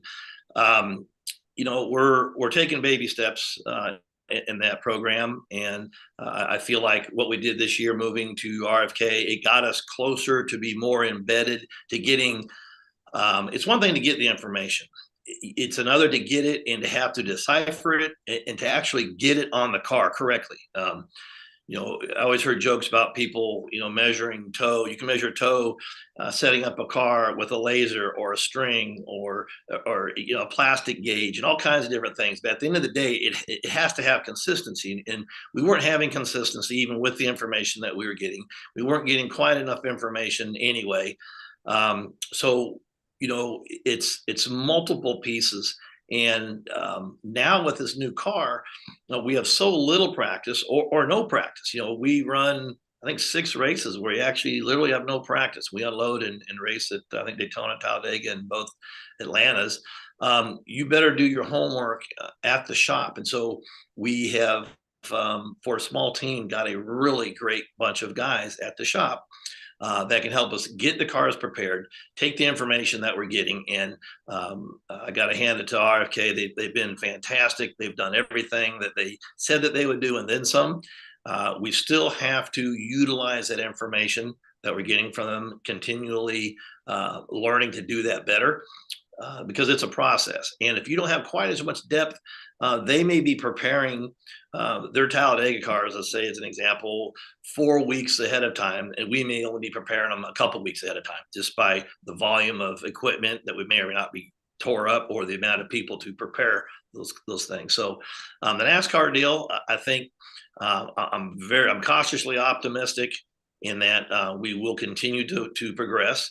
I would say this year it has been insanely competitive in the amount of the new knowledge that on a weekly basis. Now, a year ago, as a small team, we might hit it a little bit lucky, and come off the trailer for practice and run decent. And then as the event goes on, or we come back to that track a second time, the bigger teams have a whole lot more information. And so then there's another leapfrog. The off season in 22 into 23, it's just been amazing, just the growth of this industry. Yeah, and things continue to move forward. You guys will be campaigning the new Dark Horse Ford Mustang, which, by the way, is a very cool name for a race car. I also asked you about the business side too, because when the charter system came out, you went out there and you can look at it and say you took a risk, and some became available, and you jumped on them pretty quick. And now we've started to see the value of those continue to grow very exponentially and very quick as well. Were your early thoughts on that? Did you see the vision of where it would go, or was it just right place at the right time? How did that work out for you?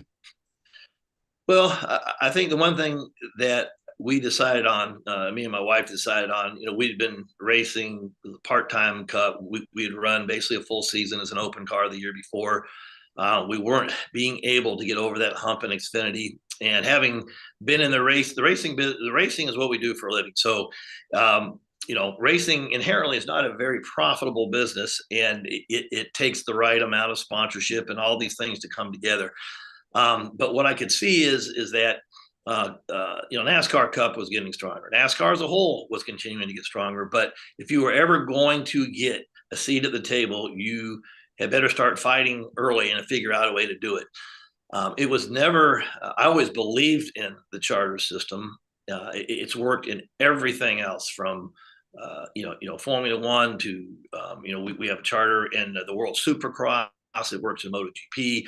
Anytime that you have a guaranteed structure, people can invest, which before it was just wealthy people being involved until they didn't have the comfort level of spending any more money, and then it would leave.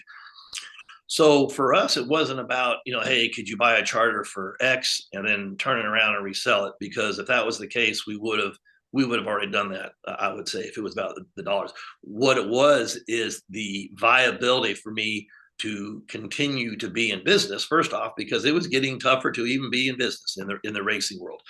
But I knew if we had a seat at the table, that we could at least plan. If you have set income, meaning that you know at least that you're going to be in business for a full year, then you can sell sponsorship based on that. You can hire better people. We've added and increased the quality of the people and the payroll substantially every single year. You can't do that on just a whim. There has to be a business model there. And at the time, we paid record prices for the charters, and people, I had some people even laugh and say, man, I can't believe you paid more money for the last place charter than somebody paid for the first place charter when Front Row sold. It was really just about being able to start to grow the dream and the plan to, first off, just survive. And then, again, I'm a racer, and I try to be a smart businessman and to grow what I really wanted to do, which was, start to grow into motorsports as a whole. I love the marketing aspect of it. And, but NASCAR was the cornerstone of the whole program and still is. Yeah, it's interesting when we look at today, the most recent charter transfer that happened. Some people are going, "Oh my gosh, I can't believe these are going for 40 million." I look at this down the road, and people are going to go, "Oh my gosh, can you remember when these were only going for 40 million?" I mean, that's what it's supposed to do, right? Increase in value.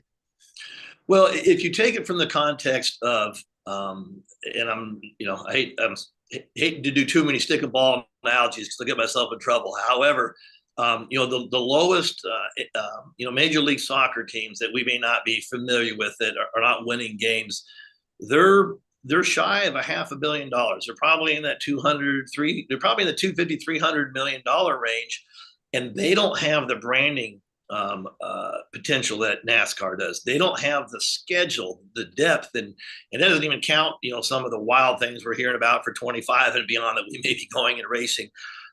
So to say $40 million, that's $40 million doesn't even get you a winning AAA ball team anymore, right? And so, that number is a stout number, and the way we live, that could be life-changing money. But the people that know me, I could have retired at half that years ago if that was really the plan.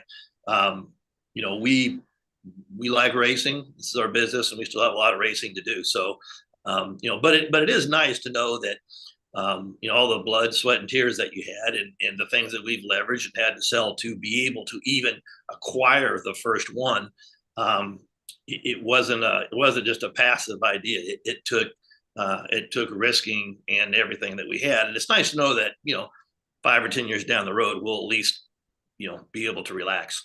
Yeah, which is a great thing. I want to transition over to IndyCar, and I'll do that with a question from the chat. When you partner with someone like Lequien in IndyCar, what do you hope to do by partnering? Is it to help to learn how they run their team, learn new processes, make new business connections, or something different? Tell us about how that works for you. So Dale's the only partnership that I have in motorsports, and my philosophy has kind of been, typically in motorsports, there's the race team guy, there's the money guy. Usually the money guy is a sponsor, or he comes and goes, or somebody kind of has to lose to make something work in this business. The relationship I have with Dale is a very rare one. And to answer your question, I could be racing with Dale for 5 years and still continue to learn from him. A lot of people don't realize, other than Roger Penske, he has the most IndyCar starts in IndyCar history. He is a hands-on guy, hard worker. Just have a total respect for him. With everything else we had going on, when the opportunity came about, actually through COVID, and anybody in racing is familiar with the Indy 500, and that race is just a crazy. It's a crazy event, let alone a race event, right? So when the COVID came about, and there was a lot of fluctuation and funding and drivers and money and this and that, we had an opportunity to run a third car with Dale. We took, this is early on with some of the expansion when we took some of our existing sponsors and said, hey, how would you like to be involved in X? And of course, that's it's an easy opportunity for somebody to want to be involved with a 500. And I had never been, an owner or co-owner and entered a car in the 500. And needless to say, we ran. We had a mechanical problem right off the bat, but that's a pretty strong aphrodisiac to even walk on the grid and to be part of that. So, that was a pretty huge drug to pull me in. And, the conversations just went from there. And, we had looked at doing IndyCar, and we looked at doing, prototypes. And, years ago, I viewed IndyCars as a little bit more daunting just because of the cost. And, man, you're wrecking these things. I will say, with what the new next gen cars cost and the amount of effort and work it takes to go put these things back together, it took a little of that sting away. And I think there's some things to learn a little bit from how they do a single source supplier versus some of the ways that we're doing it with suppliers, as opposed to building things, right? We are now purchasing things just like the IndyCar did. So right now my plan is to continue with Dale and to really dive in deeper and to grow that. And I get along great with him. He works hard, and he's a real asset and a real tool in the toolbox for RWR. That's wonderful. All right, I'm going to ask you this question, and maybe this will transition into another series in which you race. But you have so many different types of race teams. Which was your favorite win so far? Well, again, since we haven't won a cup race, I would have to say, winning a top fuel race was pretty cool. Having, again, I was 6 years old during an intermission, and I made my first full pass at a drag strip. It was a quarter mile, staged my go-kart, Christmas tree, got the time slip at the end of the deal. At 6 years old, it felt like I was going 200 miles an hour. It's probably a day and a half, right? And but like that, I can remember every aspect of that, and then to grow up during the fuel, the core of the new fuel racing with funny cars and front engine dragsters. I was enamored with that just because it's the sheer speed, the smell, the sound. My father was racing a '68 Camaro, and I think it was like the modified production class, stick shift class. So I loved drag racing. And as I got older, I loved the marketing side of it, and where it wasn't necessarily age related. And as when I was in California, when I moved in '90 back to North Carolina to pursue racing, NASCAR more. John Force went from to almost a nobody into this superstar, and he did it through marketing, branding himself. And I like drag racing because it could, you could be 50 years old and still be competitive to this day. And that's what I always liked about it. I never figured out a way to monetize it or make it a viable business until probably 3 or 4 years ago. And it took me a couple of years to put the pieces together. So kind of a long answer, but the reason being is that it's I grew up, we're racing with John Force and Coletta and just, these superstars of the drag race world. And I love it. And now I'm having a race against Tony Stewart, and he's been kicking my butt every weekend. And now I've got a race with him over there too. So it's kind of cool. That is great. And I'm right there with you when it comes to drag racing. That was definitely an early passion for me in my motorsports fandom, which is wonderful. You had talked about finding a viable way to make it work. And while we're talking about the multiple series in which you race, Rick, how much of that is able to transfer when you start talking to sponsors and, having opportunities for different things, or maybe combining efficiencies? How do all of those help work together? Well, so the efficiencies really work well because we've finally been able to get some full-time, a good small group of marketing people in-house that does our graphics, our video stuff. We manage our hospitality in-house and our social media, et cetera. It's worked well because, if you're a Fortune 500 company and somebody said, hey, you can be part of the the Super Bowl and the World Series and NBA playoffs, those things, those are all iconic events. It's hard to be able to go in and potentially do that as a sponsor in motorsports, because you're going to have to deal with multiple entities. And the few people that do that, it's pretty expensive scenario. Throughout my whole history, you go and you pitch a sponsor on a NASCAR scenario, and somebody kind of like, man, our market, they feel, and whether they're right or wrong, but they may feel that, we're more tech oriented. We kind of like the coolness maybe of what the Indy cars represent, or, drag racing, is a different animal, but yet there's a lot of crossover between NASCAR and drag race on the fan base. But what I would say is that each series has something unique to offer. And if you can go into a company, which we did a couple of years ago with, Biohaven was the parent company, and it was Nurtec, and they wanted to do what a lot of teams did, 10, 15 years ago before it got to be too expensive, is that they would come in and do, IMSA and NASCAR and drag racing. Bernstein, did that. Joe Gibbs did it with, Funny Car and Top Fuel and Cup and in Supercross.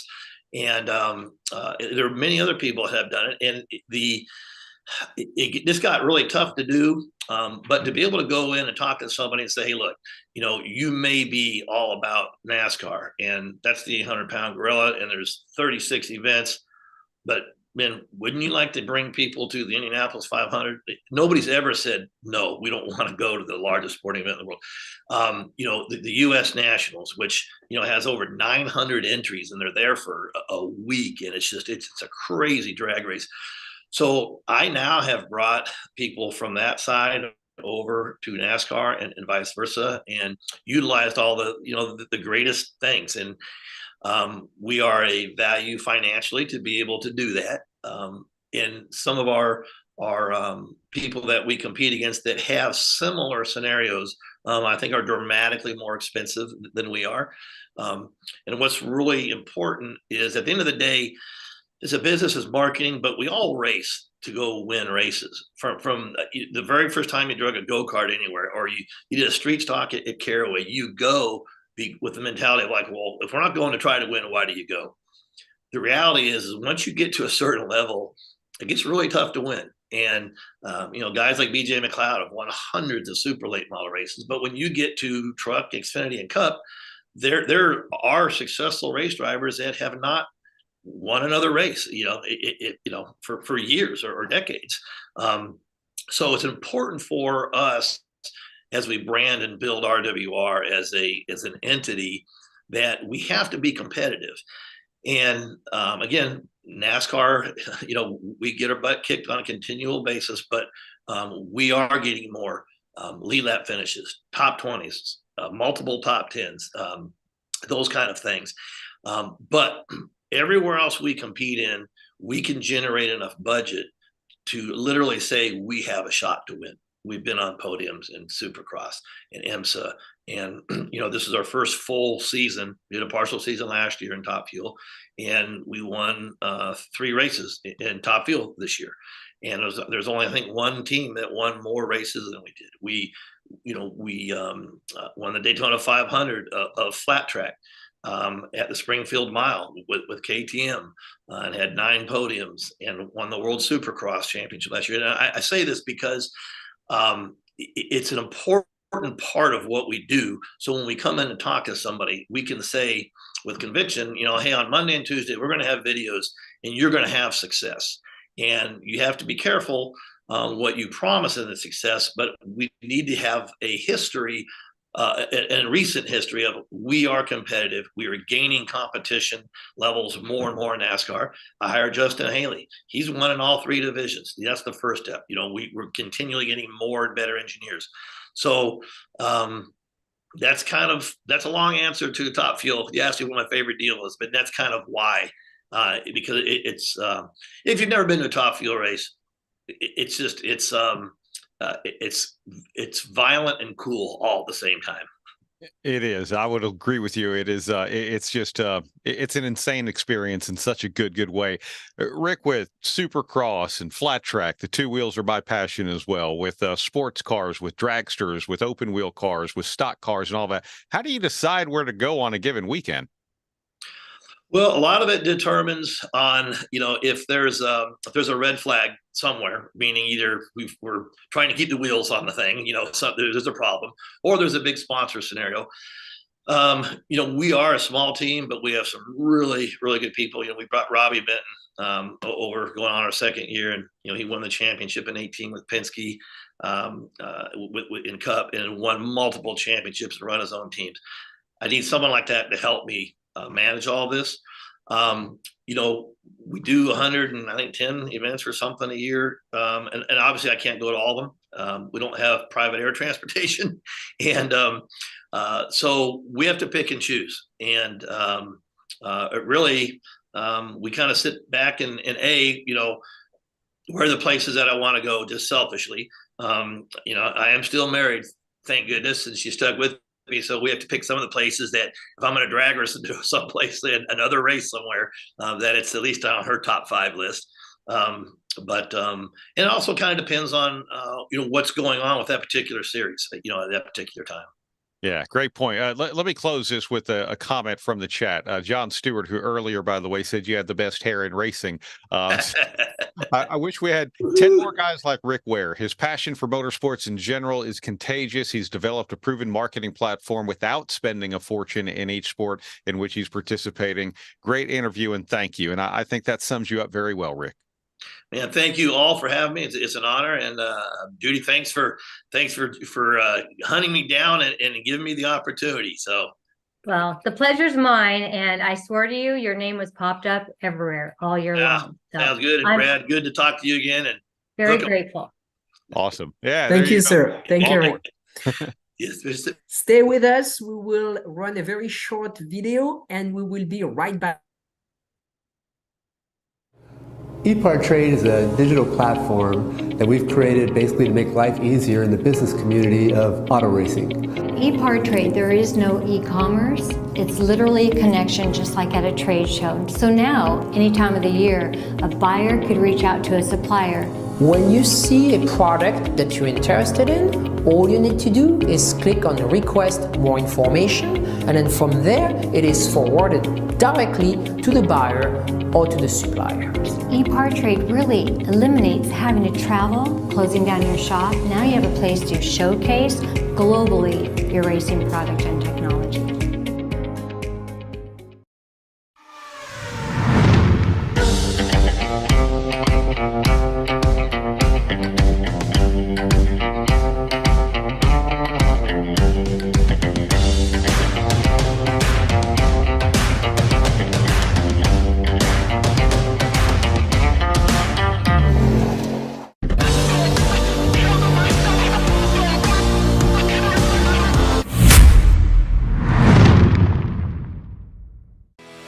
Speed Sport 1 is your new home for motorsports. If you're a hardcore race fan, you've got it all on this new, exciting network. It doesn't matter if it's on land or water, 2 wheels or 4, asphalt or dirt. It's all free at speedsport1.com. You can also take it on the go with the Speed Sport 1 app. Download it today. This is Speed Sport 1, the live racing network. Thank you very much and welcome back. Next, we're going to bring Jerome Galpin on. Jerome is the president and CEO of NASCAR Euro Series. Now, I'm going to say little things about Jerome because not only is an incredible entrepreneur, a true racer, but about 15 or something years ago during our PRI days with Judy, I made a little introduction between Jerome and NASCAR at PRI because he had some questions. Never thought what he had in mind would become this absolutely incredible racing series, the NASCAR Euro Series. So I'm delighted to bring Jerome on, and Jerome and his wife are absolutely extraordinary couple. Not only they run many series, run a great organization, they also compete. We had the people from the Dakar yesterday. They won the Dakar Classic twice. So Jerome, welcome back, and you are in the States this week because there is a very important week for you. Yeah, absolutely. What an introduction. Thank you very much for the introduction. Yeah, absolutely. We are in Nashville this week to celebrate the NASCAR champions that will come from the cup level to all the weekly series. So as part of the Euro NASCAR, we will celebrate our champions also with the NASCAR family in Nashville. Yeah, and I think that is wonderful that Euro NASCAR is a part of this week's Champions Week in Nashville as well. Jerome, forgive me for just Americanizing the pronunciation of your name. I cannot say it with the same kind of flair as Francis, but we welcome you here today and welcome to the States. I hope it's just a wonderful week in Music City for you. Yeah, thanks a lot. No problem at all. Just bear with me for my French accent, but that's part of the European flavor. Yeah. Oh, it's wonderful. Well, let's talk about Euro NASCAR, the Whelen Euro NASCAR series. And you guys just wrapped up an incredible season, 7 rounds, 28 races among 2 divisions. Tell us about how Euro NASCAR works, how the schedule works, and what you guys are doing throughout several different countries as well. Yeah, it's a huge season for us. The thing for Euro NASCAR, you have to understand that we work on a daily basis with the NASCAR International Group, so we have great support and we work really hand to hand with NASCAR USA. NASCAR, we had to translate the NASCAR spirit, the NASCAR fun and NASCAR racing to the European culture. Because, on our side of the pond, we have a different way to race with more, let's say, road course action. We race under the rain. So it's not really, a copy-paste of the NASCAR US model, but clearly, a very unique model that we developed for the European markets, competitors, and teams and fans, of course. Well, one thing I will say that comes over there is NASCAR is definitely full contact, full fendered racing, and in no way is this disparaging of any other series. A lot of road racing series, some of that is frowned upon. But how does it go in Euro NASCAR? Is it encouraged? Is it frowned upon? Is it part of it? What can you tell us? Yeah, Euro NASCAR is doing really well. Since we funded the series in 2009 and then became the official European NASCAR series in 2012, the series never stopped growing. And now we have an average of, let's say, 25,000 fans at the event. All our Euro NASCAR events are built like a huge American themed festival where you have a lot of, so we have American football players, we have barbecue contests, we have rock and roll and country music bands, we have cheerleaders, so it's a big mix of people coming to the track to have fun, celebrate the US culture in a very fun atmosphere, and we have such great track partners, with Valencia, Brands Hatch, Most or Zolders, and we are lucky to have a great fan base with a lot of families and kids coming at the event, and we can't be more happy to see those smiling faces around the track. Putting on 4 races in a single event weekend, and again, among 2 different divisions, tell us about how that goes and maybe even how that might add to that festival atmosphere. Yeah, we made the choice to go with 4 high action sprint races in a weekend compared to 1 big race, for the usual NASCAR series in the US, to bring, a kind of a very nice program to our fans, the same programs with 2 races on Saturday and 2 races on Sunday. We also run a very special format by having 2 drivers sharing the same cars. So our first division is the Euro NASCAR Pro Series, where we have the top European drivers competing for the European NASCAR title. And then we have the Euro NASCAR 2 division, which is really designed for young drivers to come and discover NASCAR racing, and also for gentleman drivers coming to have fun in a pure racing machine. For sure. Let's talk about the race car. And I know we even have some questions from the chat about it. But, when we talk about NASCAR Cup and having single source suppliers and 100% parity, tell us about your race car and the 3 different manufacturer body styles that run. In fact, we have exactly the same model. This is the model we run since 2009. Our company, Euro NASCAR Management, is handling all aspects of the cars, and all teams must buy the parts from us, and all parts are single spec. So that means when you see the cars on the grid, from the spark plug to the gearbox to the lug nut, they all have the same part. So it's all about the crew chief and also the driver to make the difference, to make the best they can with their parts lot, and get the most competitive car. So let's say every single car on the grid with a good adjustment and a good driver can win the race. So it can't be more parity than this. Regarding the technical spec, our cars have there is no car like this in the US. Exactly in the same way we did for the format, we had also to adapt the cars to the European cultures. Our background in Europe is, of course, more about road course circuits, but also, about, great handling and stiff cars. Our guys, they come from GT racing, from open wheels, from go-karts. So we need to have our NASCAR. So you will find a great, very safe tubular chassis with a big V8 engine. But then regarding all let's say the weight, we are approx, I would say 500 pounds lighter than a US NASCAR. So very light car, and also very responsive in handling. So that's mean, from the huge track. In the past, we were selected 9 times to race the race of champions, that are raced on the stadium TD tracks and so on. And most of the best drivers of the world, they really enjoy our car because it's all about pure racing with no electronics. So you control everything.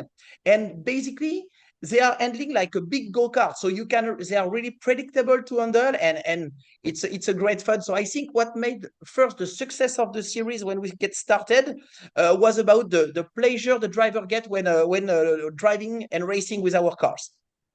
That's interesting. A question came through about the race cars. You have the Chevrolet Camaros, the Ford Mustangs, the Toyotas as well. Does Euro NASCAR have car manufacturer support, even if they might not sell those cars in Europe? How does it work in that way? No, basically all the cars are the same. You can change the brand of your car by changing basically the decal kit and the front bumper, but every other single element are spec and coming from our shop. Another question here, Jerome. Does the influx of international drivers in Cup, and we've seen some people come over, from Kimi Räikkönen to, Shane Van Gisbergen and several other drivers as well. Does that have an impact in the Euro Series? And I'll even add to that as well, because Bobby Labonte, a former Cup and Xfinity champion, has come over and raced with you guys. Myatt Snyder, who runs in the Xfinity Series right now, has come over and raced in Euro NASCAR as well. Can you tell us about the transfer of maybe interest in drivers wanting to go back and forth? Yeah, our job is to make a bridge between the US and Europe, but also I would say a little bit more deeper than this, because we have also in Europe multiple drivers coming also from Asia, from South America. So basically, we gather people wanting to discover NASCAR in a background. So I think since we started the series in 2009, it was even the first year in the heart of our process to bring drivers to the US. I think we had over 35 drivers now racing with us in the US, thanks to their participation in the series. From the weekly series to understand, NASCAR racing to the Cup level. The last one was Laurie Sesman, said the team Esberg that were racing also with Jacques Villeneuve and in Daytona. Jacques was also part of the series for 3 or 4 years also. Alon Day also made some good results in Xfinity, and it also drove some Cup race. So having Bobby Labonte and Myatt joining us. The last one was also Ryan Vargas coming with the team 3F Racing to race with us in Oschersleben and Zolder this year. So more than ever, the world is coming smaller and smaller, and these kinds of exchanges will I think get bigger and better in the coming weeks and months. Jerome, this past season, NASCAR made a very big impact in Europe as well at the 24 Hours of Le Mans with the Garage 56 project. And it was great, at least from our side, to see a lot of what came out of that and a lot of the interest as well. What impact, if any, did NASCAR's entry in Le Mans this year have on the Euro NASCAR series? It really made a big impact in Europe. First of all, because the project was perfectly designed and conducted. You know, the car was absolutely great on track. The sound was amazing. So I think everybody I met told me about how great was this car. Also, in terms of performances, the car was faster than pretty much any other GT on track, so which was super cool from our perspective, you know. For the last 15 years, we are battling against people thinking that NASCAR is just about turning left and about a big and heavy car, not funny to drive. So showing them in Le Mans that a NASCAR car can be absolutely great to drive and also super performant is something special. So I think if you look at all the points that this Garage 56 project had to check, I think they check all the box and present NASCAR racing under the best possible way, and also all the team management and the way they were doing racing in a fun way. You know, you can be super serious, you can fight for high performance, be hard on track, but it doesn't prevent you to have a great atmosphere in the paddock and be cool, you know, and also have fun. So this is what we are doing also, and this is the same atmosphere that you will find in a Euro NASCAR paddock. That's mean, yes, it's hard on track, it's pure racing, it's hard racing, but yeah, it's also super cool and fun to be part of. Yeah, for sure. You have a great sponsor of the Euro NASCAR series in Whelen, and actually here in the States, you guys got to visit them as well. Tell us about the sponsorship, not just the title sponsor with Whelen, but maybe some of the other sponsors that you guys have brought over in Europe that are a part of the series. Yeah, we have such a great sponsor with Whelen Engineering. You know, it's a story that started in 2012. So very few people in the industry can count on such a great and long-time partner. We were very happy to visit them last week in their headquarters in Connecticut, Chester, in Connecticut.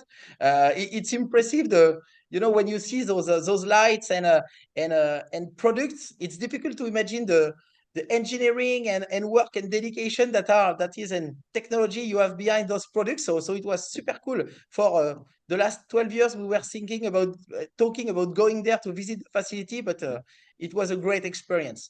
On our side, the past 10 years, we are really focused to develop the product, the competition product, the cars, to make sure we have all the basis of a really strong racing platform. And now with NASCAR in the US, we are engaged in a deep process, a strategical process to work on the next 5 years. And of course, sponsorship will be one of the next points to really work on. So Whelen is absolutely great partner. We have some others, tire manufacturer. We work with Hoosier, and they are with us also on long-term commitments. But we will know we have right now all the tools to chase for bigger sponsor and develop the series. I think we have seen that in Le Mans with Garage 56. We are seeing that on our side every day, at every track, how popular the fun atmosphere and NASCAR racing can be in Europe, and the appeal for pure racing and racing show in Europe, where it's not all about technology, it's all about people sharing passion with fans. And so yeah, the next 5 years for us will be a kind of we have to go for it and go to the next level. Yeah, for sure. There are several different NASCAR series throughout the world. Obviously, we have NASCAR here in America, NASCAR Mexico, in Canada, the Euro NASCAR series also. Jerome, do you ever get involved with any of the other series or any of the other, say, appeal worldwide as far as continuing to expand stock car racing? Yeah, NASCAR wants to develop international, and they have a very group, a NASCAR international group, led by Chad Ziegler, and we are all together to form a great community. We had already some exchanges with Canada and Mexico, bringing a driver to race at Mexico City and at Trois-Rivières. We also had their champions coming to race with us. So yeah, the NASCAR is expanding internationally, and I think we are just in the first step of the process. You will see probably much more in the coming years, and Chad is really working, and his group, they are really working hard on that. So wait, it's a really cool community. We have a lot of exchanges and calls and email. We share the best practices and ideas. So I think it's really worth to have all these people around and sharing different background and opportunities. When it comes to team ownership, do you have room on the grid? If a new owner wants to come in and race with you guys, is there space for them? And what would someone have to do to be involved? We are engaged in a process where we try to develop the series and go for better quality, and also to develop to the next level. We had to go back a bit. Season 22 was our biggest field with nearly 35 cars, but we have seen that it was probably too much to have a good quality of teams and cars. So I think our right number should be between 25 and 30, which is pretty much where we are. We were at 26, 27 this year, so there are few rooms, but we are working also on our side with our teams to elevate the level of the series and on technically and also on the marketing side. So there are rooms, but now the selection will be much more stronger than ever, and we have to make sure that we are all on the same page, sharing the same spirit and the same goal to elevate the series and become the best racing series in Europe. That's wonderful. So the schedule, we talked about the 7 event weekends this past season: Spain, the UK, Italy, the Czech Republic, Germany, Belgium. It's amazing how much that you are able to cover of Europe, first of all, but is there room to expand the schedule as well? Absolutely. This 24 season, we will bring back a new oval event in Venray in the Netherlands. So this will be it was at the calendar before the COVID period, and then we stopped a bit to go there, but it's a wonderful half-mile track, very fast. So it's great also for our drivers to have a test and experience on oval racing, even if we are much more focused on road course. Of course, our goal would be at midterm to get to 9-10 events per season. We just have to manage the growth, and do it step by step and slowly to help our teams and drivers to gather the budget that go with more events. But for sure, target would be probably 10. And now it just good management, finding the right opportunities. The thing to do is that organizing a Euro NASCAR event is just like organizing an event. You have to make something. We were talking about the great American festivals, and now all those people in Valencia, in Brands Hatch, in Most. The last one was Oschersleben in Germany. They perfectly catch the concept. We have a parade. Most of the event, we have a parade in the city on Thursday evening when we go to the closest city center to meet with the fan. A grid walk is also mandatory, so we have to get the fan on the grid and share our passion very close to the fan. So you have a lot of things to do to organize a Euro NASCAR. We receive multiple requests. We just have to make the right choice, making sure also we share the same spirit with our track partners. We have such a good group now of people that we need to be very selective to make sure the new entrants will fully be on the same page than all of us. Yeah, you know what? I love it, though. A true promoter, talking about the festivals, the parades, the grids walks, all of those other things that, a lot of times we talk about, and I look at racing a race weekend as an event. And as part of that event, you get to see some great action on the track, but you get to see a lot of great other things as well. And the importance of that when it comes to the ticket buying public, when it comes to people coming out to the event, to have all of those different things for them. Jerome, where do you see the appeal? I know someone's coming there for the race. They're probably the ones that bought the tickets, but they might be bringing someone else with them that might find the appeal somewhere else, like you said, in somewhere in that festival atmosphere. What do you see in your race fans as far as what they're looking for? You have a lot of things to do at the racetracks. First of all, I think the key points is access. Nowadays in motorsports, it's very difficult to access to the paddock, to have let's say a direct link with your favorite drivers or teams. For us, it's really open. So you can come, you get close. You can get as close as you want of the car. You have a chance to meet with every driver you want. Just a fun example. Teams usually they don't know what to do with their used tires. We put the used tires for the fans to get them, and you can't imagine the number of kids coming back home with a used Euro NASCAR tires. You don't know what they do with that, probably in their room, but. So that's a lot of examples. They can see, they go to see some, let's say, monster truck rides, or most of the time we also have a lot of muscle cars presentation and show around the track. So you have movie cars, so you have so many things to do around the track, and I think the common thing, whatever you are, because we have event with people with different culture. A German has not the same culture and than a Spanish or a British and so on.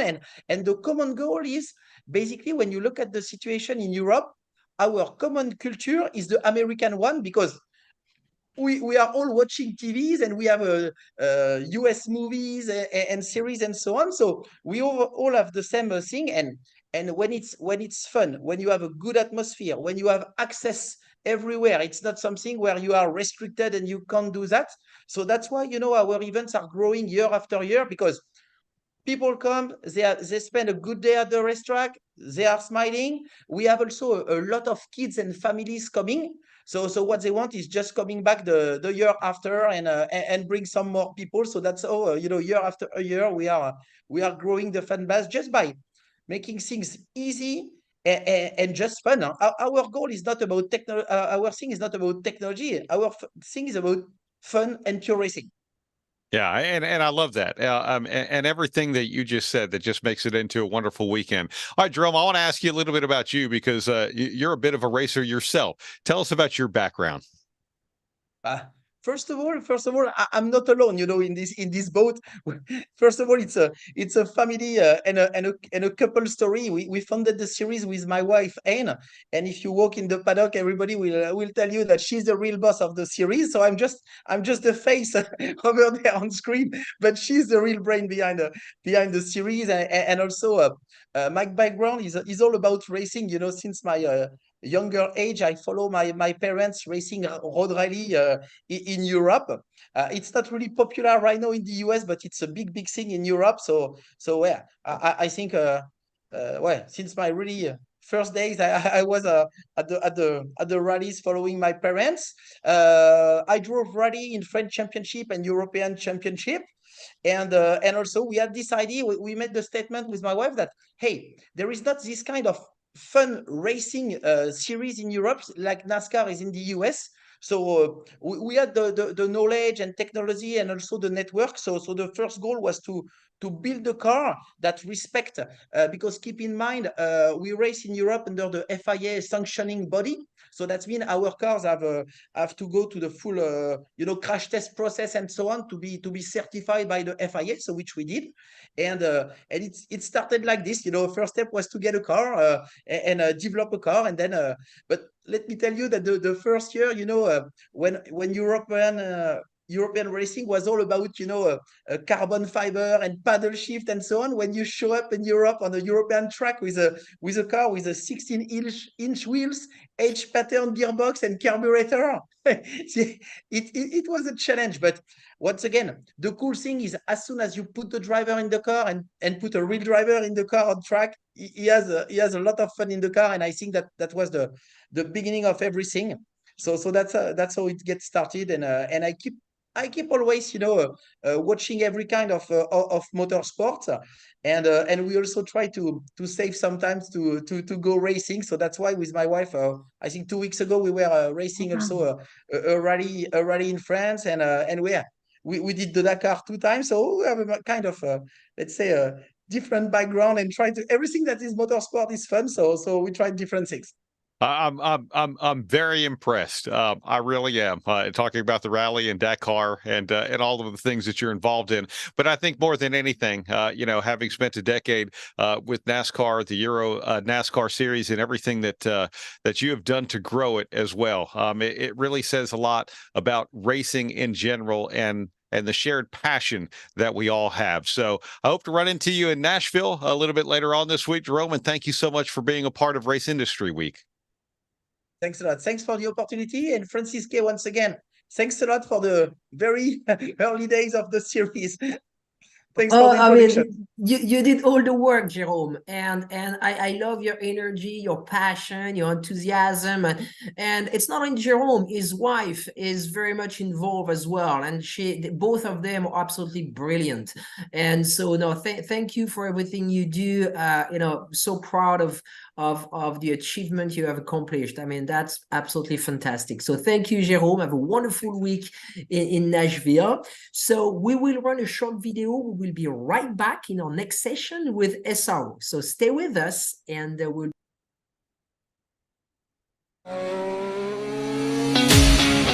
With roots in the Midwest that date back well before the Model T, Fifth Third Bank has a long history of serving the needs of automotive companies. While much has changed over the years, our passion for helping businesses put cars on the road and on the track has not. Today, we are more committed than ever as a member of SEMA, a founding member of PRI, and a sponsor of multiple race teams across several racing series. For over a decade, Fifth Third Bank has been a staunch supporter of our industry and a great partner for many companies in the motorsports field. Our business has been growing extremely fast, and really we could not be where we are today without Fifth Third. They provided amazing strategic advice, the capital we need to support our phases of growth. They are true partners for me now, and what they do with their involvement in motorsports is untouched in this community. Where can we take your business? Fifth Third Bank. You work as hard as your truck, and you have no time for downtime. That's why more truck owners trust Blue Def, America's #1 diesel exhaust fluid brand.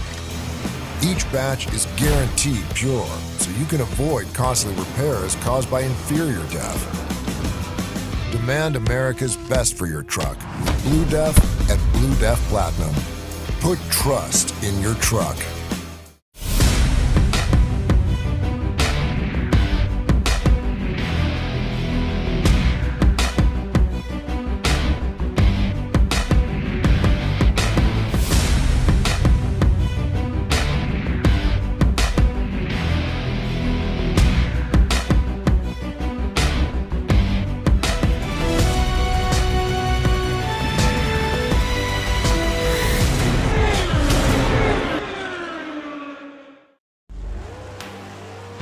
The #1 source of friction in your engine is not what you think. Piston rings rubbing against the cylinder walls generate more friction than any other part of the engine. More friction and temperature means more wear and less horsepower. Fortunately, the team at Total Seal knows how to reduce friction and wear through innovative piston ring design. If it takes a piston, Total Seal can build a better ring. Thank you very much and welcome back to Race Industry Week 2023. In our next session, we're going to bring Greg Gill from SRO. And again, we mentioned to you earlier that we are not only live on Zoom this year, but also on YouTube, on the Epartrade YouTube channel, Racer YouTube channel, Speed Sport YouTube channel. We are live on racer.com, on speedsport.com, as well on Facebook and LinkedIn. So if you're watching us today from any of those sites, please share the links with your friends. We make this program program free of charge for all the attendees. A big thank you to our sponsor, or basically covering the production cost of this event, and that allows us to be able to reach an audience that's absolutely worldwide. So thank you very much. We have such a great list of sponsors here. They are all deeply inbred in hardcore racing, so I'm proud of each and every one of them. Yeah, and let's take a second to thank ETS Racing Fuel, Fifth Third Bank Motorsports, Peak, Penske Racing Shock, Scott Lewis and Associates, Total Seal Piston Rings, ARP, Performance Plus Global Logistics, and Shop Monkey. So we had a very busy start of the day. We had an extremely busy day yesterday. Jim Roller is back with us as a host. He hosted a few sessions yesterday. He's going to be hosting SRO next. And we should be bringing Greg any second. I think Jim is with us. Jim, are you there? Yes, I am, but somebody has my video feed shut off, so there you go. There we are. I had a bit of a panic with my background this morning. The Zoom feed came up without the background, so I had to do some quick fixes. Good morning. Hey, Greg, how are you? I'm awesome. Jim, how about yourself? Very well. Good to see you again. Great to be here. Thank you. Well, and welcome to the Race Industry Week. It has been an outstanding season for SRO. For those that may not be familiar with SRO, you're part of the Stephane Rattel organization group. They conduct events over 5 continents, and you cover. It'd probably be easier to tell the folks the GT categories you don't cover than the GT categories you do, because I think you do cover them all. In America, of course, there's GT3, GT4, and touring cars are represented.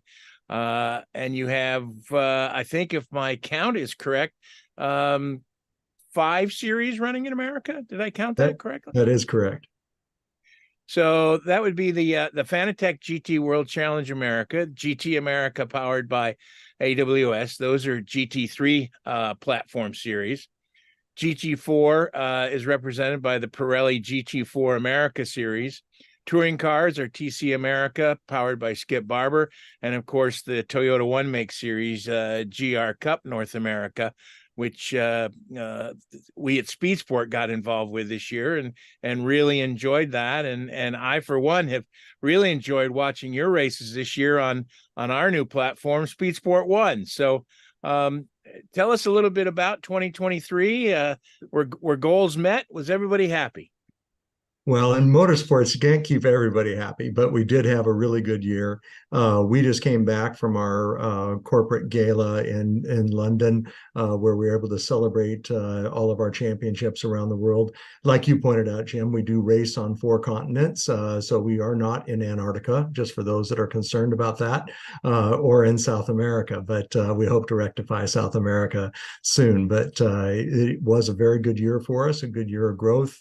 We go into our 35th year in 2024, and our goal remains the same, just to provide the best GT racing in the world, and we're acknowledged as that leadership.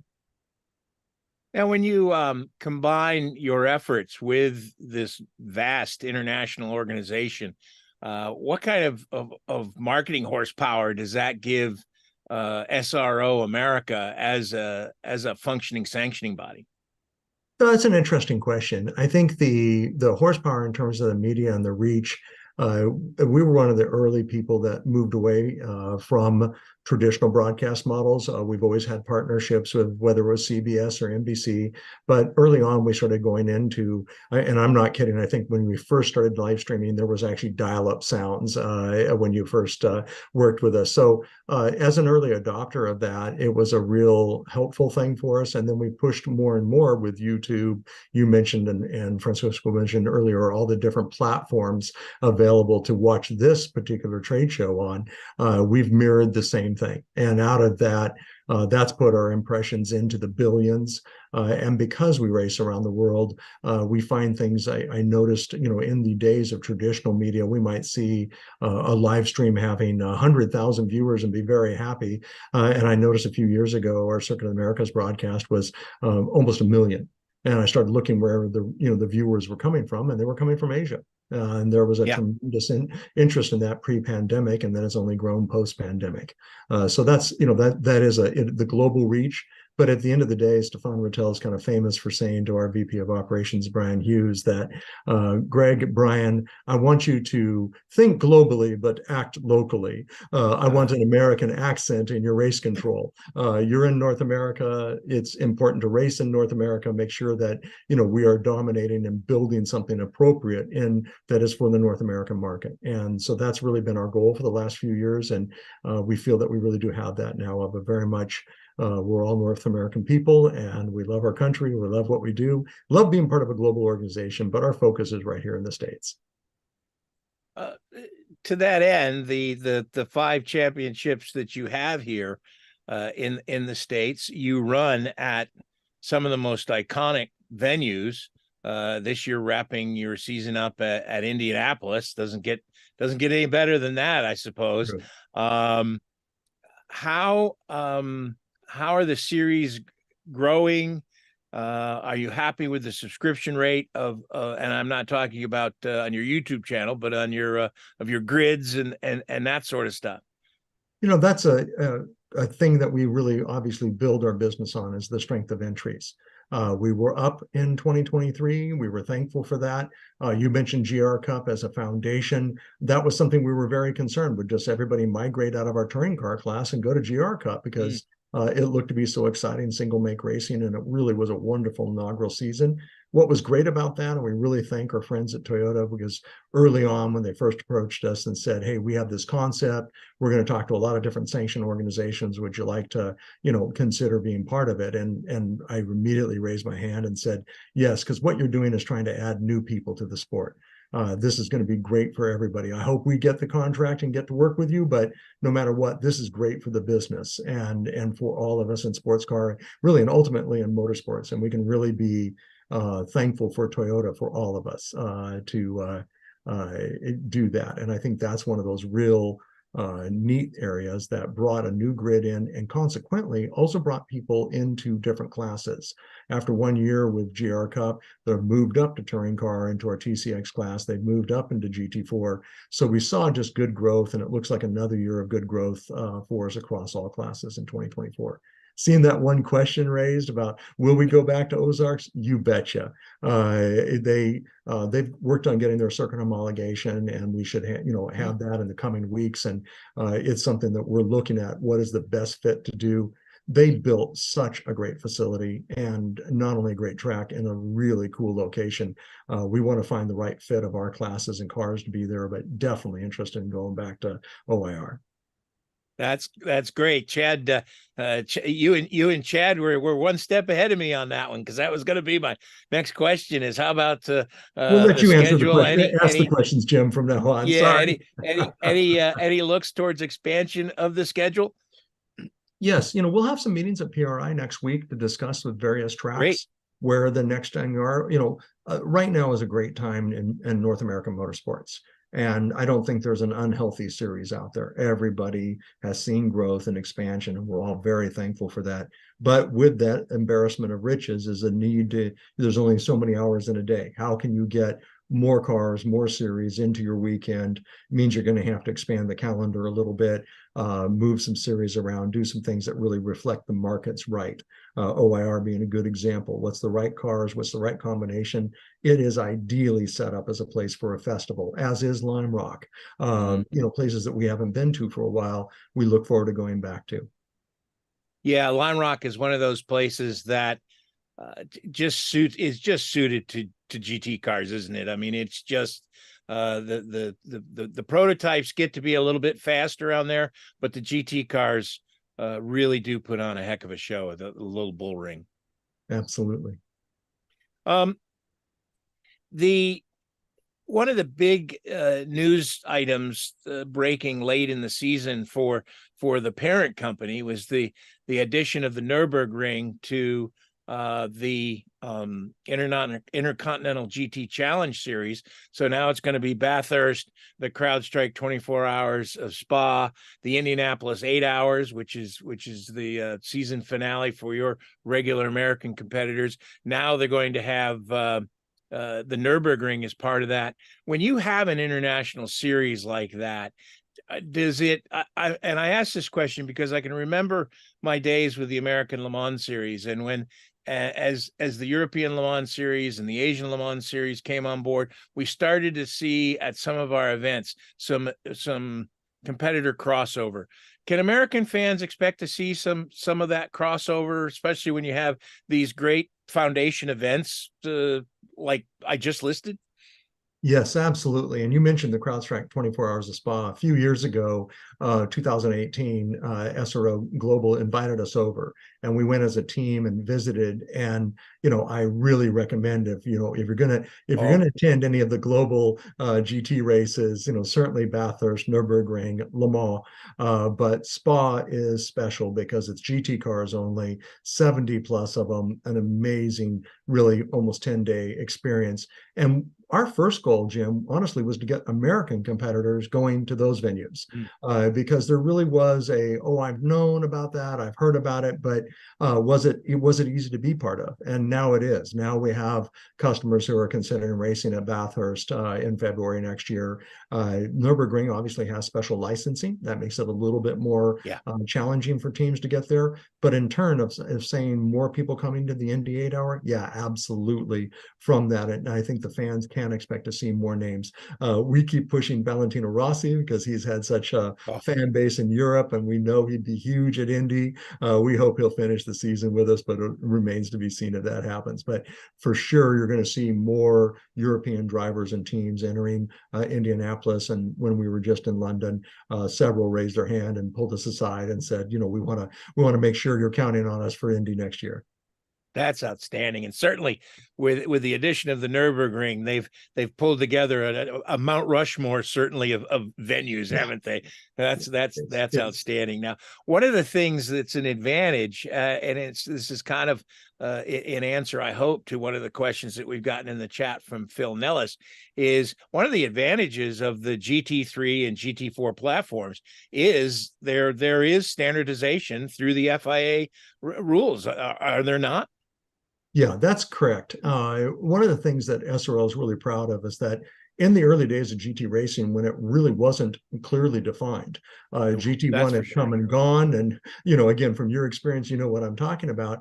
And Stephane Rattel and another gentleman were flying back from an event, and they were thinking, man, we've got to get more people engaged, and we need to stop the factory wars that are just keep making this absolutely unapproachable budget-wise. What can we do for standard GT cars? And thus GT3 was born with the FIA, in complete control of it, and us obviously working in support of it. GT4 is something that we actually created ourselves. And it's on our rule set and our balance of performance, and now it's licensed around the world in a lot of categories. It does make it much easier. Obviously, I came of age in build it in your garage, make it better than everybody else, keep it within the rule set as creatively as possible, and try to go win on the weekend.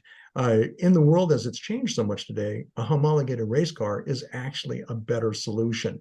And again, I support building the shops and builders out there 100%. But what we found is for today's consumers who didn't have that level of time and energy, there was much more of a click and shop mentality. I want to buy a race car. I want everything to come with it. I want to know who I'm working with. Click, I'm ready to go. That's something that both GT3 and GT4 provide, granted at a price point, but that's something that has really helped us grow. You mentioned racing's three-letter curse word, BOP. Blame other people? Yeah, beat other people. There you go. How much, and you said earlier that in Stephane's philosophy that there should be an American, like you say, Americans in race control and think locally. So I give it that background because how much guidance do you get from international BOP, or are you totally on your own? Because a lot of times the performance of a particular car, while it may be,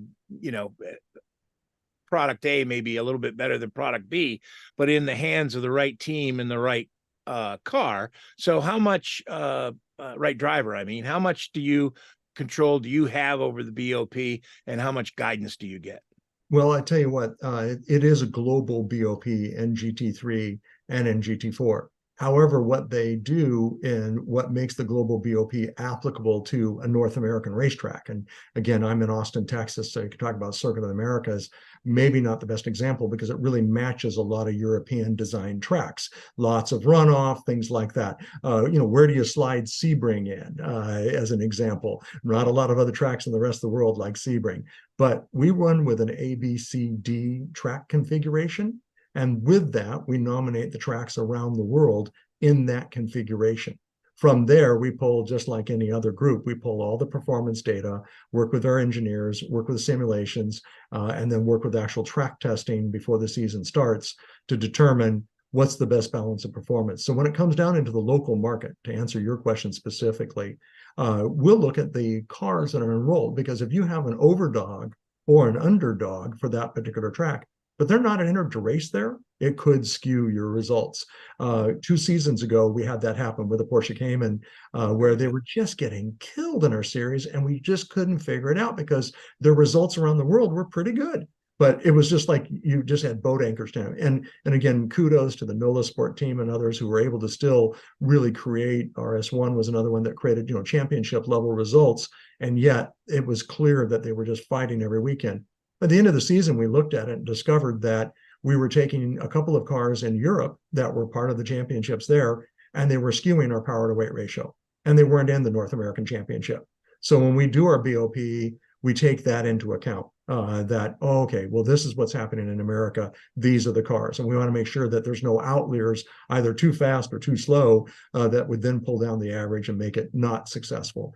So that's why, again, we're licensed and using our BOP not only in our own series, but DTM and others, because it's kind of proven to be the best around the world. Earlier you talked about some possible schedule announcements coming at PRI, which is always a good time for those kind of announcements. Earlier in the year, there was a new 5-year deal announced with Pirelli.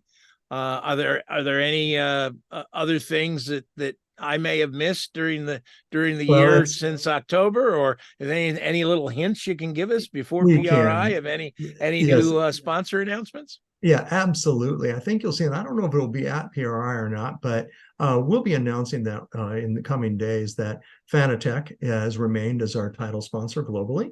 And I'm on my way over to visit them actually tomorrow. But a great company, a great partner, and they've really, as we all recognize, esports are so pivotal to our base customers these days and bringing people into motorsports. And so we're extremely pleased to have a great group of automotive enthusiasts like Fanatec continuing to be the title sponsor of the Fanatec GT World Challenge. So that's something new coming on. And we didn't touch on, but early in the year, I think probably the end of August, early September, before Pirelli, we announced the global partnership with Rova. There again is another great motorsports lubricant and consumer lubricant that they get motorsports. They sponsor teams, they're part of it. Early on, they met with our VP of marketing at SEMA and said, hey, we're coming. Watch us over the next couple of years as we develop things. They don't have the American market where they want yet, but they are really pushing. And we were able to work with them first in North America and then expand to a global relationship. So that's another one that we're really thankful for. But the Fanatec one is literally, the last couple of weeks news, and you'll hear more about that. And to clarify, although we will be meeting with some tracks, our 2024 calendar is set. We're thinking 2025 now is what we're working on. Okay, well, good clarification on that, because I misunderstood that. You were probably crystal clear, but I was the one. In my mind, of course. We could almost do an industry race week on the next topic I want to talk about, and that's sustainability, because that is becoming a motorsports watchword, for lack of a better term. You started carbon reduction and offset in 2021. The organization can proudly tout an 85% carbon 85% towards carbon neutrality, I guess is the way to put it. You reached that in 2023. What are the goals going forward, and what kind of steps could we see happening in the United States? I know in Asia and Europe, there's 100% sustainable fuels. How long until some of that migrates to America? Well, first of all, how do you feel about bicycle racing, Jim? I love bicycle racing.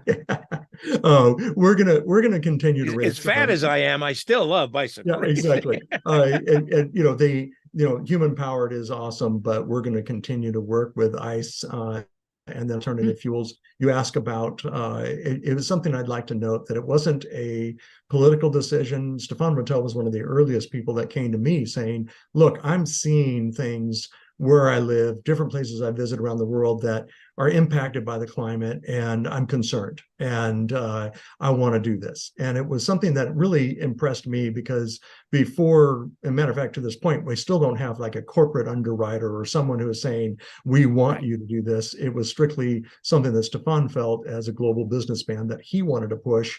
And then, of course, we got on board with Amazon and others who were part of the Climate Pledge, and we were the first motorsports organization to sign on with that. So yes, in the 2025, we anticipate having a fully green fuel. We're already, as you noted, doing it in Europe and Asia. It's just an issue on shipping and getting it into the States in the right way now. But VP Fuels has got some great products in market, and we'll start testing those and working with them. And again, it's something that the commitment will be there, and we will get to complete carbon neutral. And the steps to that are as simple as all the basic things of, not using single-use plastics and working on biodegradable. And then the tough thing is, in North America, for all of us who are in motorsports here, and like you say, let's not spend too much time on it. It's a large country, and we're hauling things from one side of the country to the other. So we've really worked with that, of saying, as we design the calendar, let's not zigzag our teams across the country 3 times. There's some basic things that just add into it.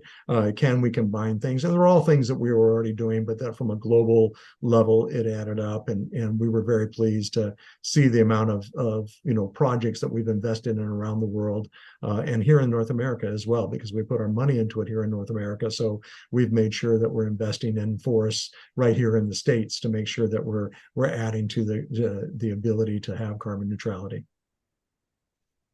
That's one of the, I think, very overlooked things, is the vast nature of our country, the size of our geography, because we are, anytime in racing, any budgets being put together, whether we're talking about sustainability or just putting the budget together for the year, travel is more for anyone who races in the United States than probably 2 national series in Europe combined. I mean, it's just... Jim, you're spot on. You know it. You're speaking the truth, because people ask me, how come it's twice as expensive to run an IMSA or SRO America as it is for me to run this series in Europe? And I'm like, well, seeing as I can drive across 4 countries in less than a day, that's why. It's quite. I mean, I remember the first time I visited Misano, Italy, and the person doing our BOP, Claude Sermon, commented, "Oh, he'd be going home that night." I'm like, "But you live in Belgium." He's like, "Oh, it's 7 hours." It wasn't any big deal. You drive for 7 hours, you haven't left Texas yet. That's right. I'm in Austin, and I'll barely have cleared Texarkana. Yeah, the longest week of my life one day was traveling corner to corner in Tennessee. So yeah, exactly. You go east to west in Tennessee, same story, right? Yeah, that's right. I'm old enough to remember when the GT world was dominated by a 3-letter series called BPR.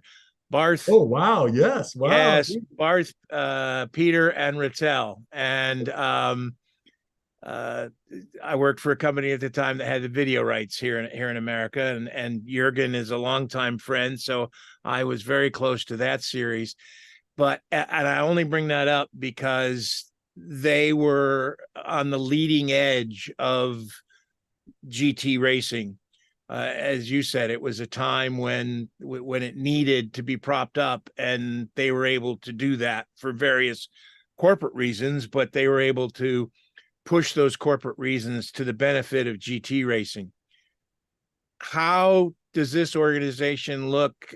We joked earlier about bicycle racing, but what about electricity? And of course, the gorilla in the room, electric race cars. Well, it's the future, and the future is now. We have a class that we're working on. It's not something that's talked about a lot in North America right now, but we have resurrected the Targa Florio. And we will be running that in 26. I know, isn't that cool? Me up. Yeah. Oh, I mean, and it will be 100% alt fuel. Oh, wow. Nice. And our intention on that, a few years ago, Stephane had the vision for something called GTX, and working with it, and built on the original, much older than you and I, Grand Touring concept of, and even Indianapolis Motor Speedway, how long can it take to get this car to break down, and can you really get from Paris to Berlin with automobile? That was GT. And so with GTX, our intention is to bring back that Grand Touring experience. So you'll see everything from hill climb to the actual race to performance evaluations, everything at the Targa Florio. And we've got tremendous support from all of the OEs on it, and also here in the States, Pratt & Miller and other of the racing engineering groups to support it as well. So more details on that to come, but it's something that it's, on one hand, we can also talk about autonomous racing, which we've all heard about last week, and great news and what that'll look like for the future. I like what Stephane says, that the last car ever driven will be a race car. So you got that right. Yeah, how it's powered and where that comes from is just part of what makes motorsports so exciting. How you're fueling it. And obviously now we're in the land of safety, refueling, all of these issues that we're looking at today. There's some exciting things with hydrogen that are right on the edge. And we've seen already Le Mans making a little bit of ACO making a little bit of a delay on that. But I can tell you here in Texas, the technology exists, the performance is there. And I'm hoping, if not in 24, in 25, you'll see some cars actually running in a demonstrator level of the performance level at a GT level that are alt fuel, be they hydrogen or electric. Well, we're almost out of time, and I didn't want to let you go before we talk about one fun thing. I know that SRO America is all about the racetrack, but there is, if you go to the international SRO site, you see the Total Look rallies. When can we see a Total Look rally in America? And folks, what it is, you need to go to the website and check it out, because it's like a rally that is the Goodwood Revival, where they pick a decade and all the cars and all the dress and all the music and the whole feel of the event is from that decade. It's an absolutely outstanding lifestyle event. When might we see some of that here in the States? Well, I tell you, if I have my way, like tomorrow morning, because it is just so cool. And everybody who's participated just loves it. So we keep asking for it. And I think in 26, you've got a good chance of seeing it, to see the decade breaks. We've been getting more, again, the same thing, more American customers who've been going over it, either renting a car or shipping their cars over for it. Been really excited, and even now revisiting the 80s, which was the first one we did. But we've done 60s, 70s, 90s is coming up, so it's going to be a lot of fun, and we're going to continue to do that. And again, like you mentioned about knowing the original BPR group. Stephane likes to note that the first race that he ever went to was a race that he organized.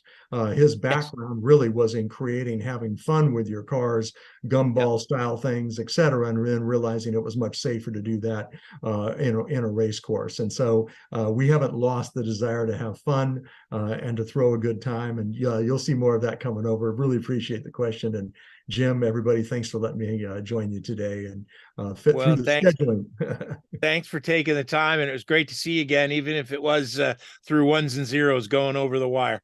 Good deal. We'll see you at PRI, hopefully, Jim. Thank you. All right, super. Thank you. Thank you, Greg. And I want to publicly acknowledge how grateful and helpful you have been with us this week. You had to readjust your schedule to help us bring Rick Hendricks tomorrow. So we're very, very thankful for that. We're a big fan of SRO. And I also want to say another extra thank you to you because you built the foundation of the first annual Race Industry Week. You were one of the first one to be joining us. And we have been able to build this incredible lineup in the last 4 years, and you were the part of the foundation of it, Greg. So thank you, and you do a magnificent job with SRO. So we're delighted to have you on today. Thank you very much, guys. I wish you continued success, and it's amazing to see what you've built.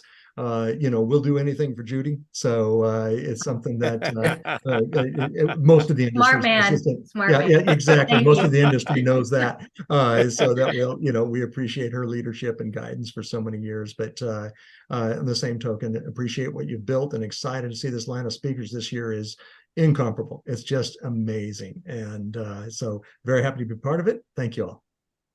Thank you, Greg. Stay with us one more second. So, Jim, thank you very much for being with us today.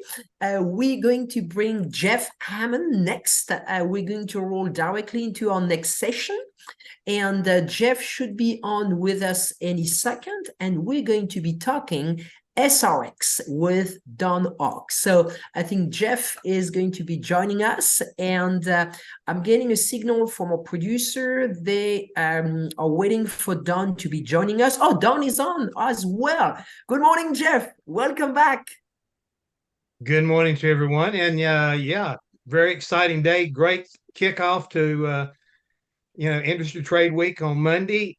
And gosh, you're continuing right on in down the line. I mean, it's just all these great guests and all the information that's being spread out there. And now we're going to be joined by Mr. Don Hawk and representative head honcho at SRX. And with y'all's permission, I'm going to pick up and take off, and we're going to get down to the nitty gritty.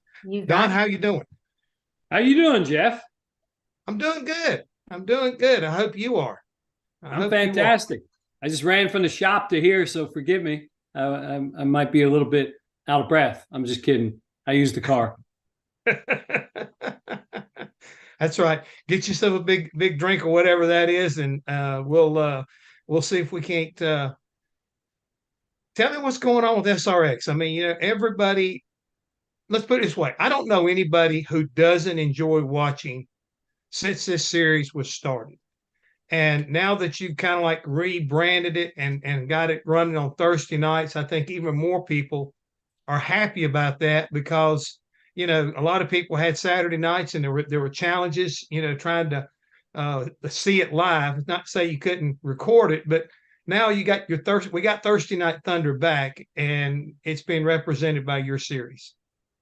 Yeah, that's really part of the rebranding, Jeff. So it goes from its initial stages, which you were involved with, of being on CBS on primetime television, and then this paradigm shift of leaving CBS in primetime and going to ESPN. And we were like, what could we do different? And what we did different was bring back Thursday Night Thunder. So before we ever even met with ESPN, I started to go seek the ability to find out who owned the trademark Thursday Night Thunder, found that out, called them up, started negotiating, as you know, I love to do. And It was a no-brainer. It was a partner that literally, and I don't know if you know it, the marks are owned by USAC. And so USAC owns Thursday Night Thunder. I get on the phone with them, and they actually, with myself, we call the race. So it was hand in glove. They were so excited about it. They wanted to bring it back. And here's the interesting story about that, Jeff. You're one of the few that can appreciate that. But remember, we used to go to the racetrack on Thursdays. We didn't have driver owner lounges and motor coaches. We stayed in a hotel, right? So Bernard and I would eat early. We'd hustle back to the hotel, and we watched Thursday Night Thunder and the Atlanta Braves, toggle through the channels, right? Right. And I can tell you that the last Thursday Night Thunder race held on ESPN was won by Tony Stewart. And here's what's interesting. Tony Stewart is now part owner and driver in SRX when Thursday Night Thunder returns. So it was pretty cool. It was a pretty exciting time. Well, you know, it's the fact that you bring that up. Yes, I remember that was one of the things I loved about it, getting a chance to watch guys like Tony Stewart and Jeff Gordon. I mean, they were kind of like, you know, fan favorites at that time, and whatever reason, it was I guess it might say it was something. It was like what SRX is today. It's happening in a hurry. You know, it's not dragging on. It's coming in there, you know, it's like an hour and a half, bam, bam, bam, good, hard, aggressive racing, you know, and not having to feel like, you know, you've given up a lot of your time to enjoy something that everybody really likes to watch. I mean, there's nothing better than a good old heat race and a short main event. Yeah. It's Jeff, the neat thing about it is you got two heats, you got a main event, you got a bunch of checkered flags, you got a bunch of green flags, and we're out of there in 2 hours. Over and out. Yep. Champions crowned, and we even in championship finale week, we race winner recognized, champion recognized, off the air 2 hours. Boom, gone. Well, right now, just so you know, we're getting a lot of people already, you know, tuned in or watching what we're talking about here. We got people that are, you know, excited about it, about SRX as a whole, and I say thank you for the Thursday night deal, which, you know, we're already talking about. I'm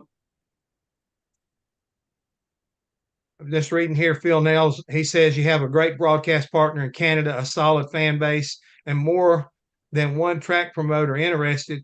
What's stopping SRX from going to Canada? And that was going to be one of my questions. I've seen your 2024 schedule already, and I'm kind of jumping ahead of where I want to go, as long as we touch the bases. You got lined up Stafford, as always, kind of like your kickoff track. Thunder Road, you're going to be there.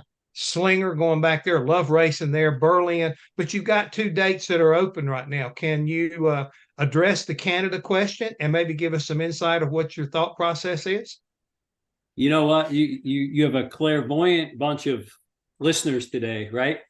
Right. I'll tell you, you know me, Jeff, because you and I go way back. First of all, everybody just listen to me when I say this. I'm a fan of Jeff Hammond. I was a fan of Jeff Hammond when he was with Darrell Waltrip. I believe in what he does. I saw him do it. We've known each other in and around the garage for many, many, many years. We raced against each other. I don't think we ever had a crossword in our entire 30 years in that garage. And so for me, it's an honor, Jeff, to have you interviewing me today. So thank you for that, because I'm a fan. Look, they said, you know, hey, who's going to do SRX? I said, I got to do SRX. I mean, you know, I was there when this baby was born. Yeah. And, you know, I've watched it get, you know, grow up, you know, and now that it's up and running, not crawling anymore, it's important that something that I think is relevant to race fans around the country. I mean, you already see this, people in Canada. I think there, you know, people in Europe will watch it. So it's I mean, heck, you know, it's great racing with great race car drivers. And I think the storylines and the fact that, you know, they kind of have a tendency to kind of follow the road. They're not predictable. They're unexpected. Sometimes, you know, you got a guy that's coming in like a Kyle Busch. Then all of a sudden you don't have him, but you got a guy like Ron Capps jumping in there. So there's a lot of each and every week is kind of like the changing story. And we see emotion. We see guys great racing. We also see, you know, people get the heat of battle kind of comes out of veteran drivers of no less. I mean, if you want to understand what's in a driver's mind, put him in a race car where, you know, he's not really racing for money. He's racing for pride. Is that right? It's a trophy. And you wouldn't believe what Hamlin, when he won that first race at Stafford, he would not let go of that trophy. And it was pouring down rain, lightning and everything. We all took off for the infield, and his trophy was in his golf cart, right? And his four-wheeler. And he's like, where's my trophy? Like, we were all underneath, you know, hiding under the from the rain and the lightning. And he's like, go get my trophy. So we got the trophy, and he felt a lot better. It was like his warm blanket. But, you know, Kyle Busch was the same way, man. He was like, I want more of these, you know. And so that part's been pretty exciting. But back to Canada, I want to touch on that for you. Great question. And Jeff, I'll break it we'll give them breaking news right now. There's a reason we announced the 4 pavement tracks, because the 2 dirt tracks are still in play, and one of them is in Canada. And I have a conference call tomorrow afternoon at almost exactly this time with a television network in Canada, because we need a TV partner in Canada, because ESPN's not in Canada. ESPN has agreed they will air it in the United States and around the world, but the rights to it being in Canada is a telephone conversation. I have a deal. We have a deal. The track partner up there is terrific. We've been talking for 3 months. Tomorrow is, let's see if we can get it on the air in Canada itself, and we go international racing. And I'll give you one more breaking news. If that call goes good tomorrow, it'll be race number 5. Okay. All right. So you still holding back on race number 6. You won't give you got people there. I mean, the thing is, you've got a series that I guarantee you, I know when I was associated with it, that it was not unusual to get phone calls from racetracks around the country. Hey, Hammond, can you put a word in for me with Ray or whoever's making a decision? Because people want it. I mean, they want this series to come to their local track. I mean, that year we ran called me National twice Fairgrounds. yesterday. Jeff, you're right. Really? Tony Stewart called me twice yesterday. Both of them were about tracks. And so, but the ship has kind of sailed now. We took the 38 names or whatever it was this year, and that's not counting the overlaps. And we kind of went, I got myself to 10, then an attractive 8. And the reason there's still 7 or 8 on the table is if we can't get this TV deal done tomorrow in Canada, we got to press on and we got to tell people where they're racing. So great timing, great question, whoever that was that answered. So thank him for us. Well, I mean, you got people right now. There's people hollering. Eric Moreno. He said, "Hey, Miami or somewhere in Florida." So they want you down there. So I think that you can go where you want to. You are in a position of almost, like I say, picking and choosing what works best for your partnership with ESPN as well as the series. I mean, because a lot of people don't realize, you don't have, 50, 60 people working in your shop. This is a short series. And as we've seen, and we both experienced with these drivers, when they tear up a race car, it's not like you got 30 more cars back at the shop either. So it's like, you've got to be thinking, how can we do this circuit and make it to where it works for us and we don't get so far away from our home base that we can't be ready for the next week. And I see strategically how you've done this. The dirt races have really been the hardest, I think, on your race cars. So leaving them toward the end of the year works the best, I think, probably for you. So I like the way your strategy's playing out. You're right, Jeff. The dirt cars have been the hardest on the car itself and the crew, right? Mm-hmm. But they've also been the best in all 3 years that this thing has run.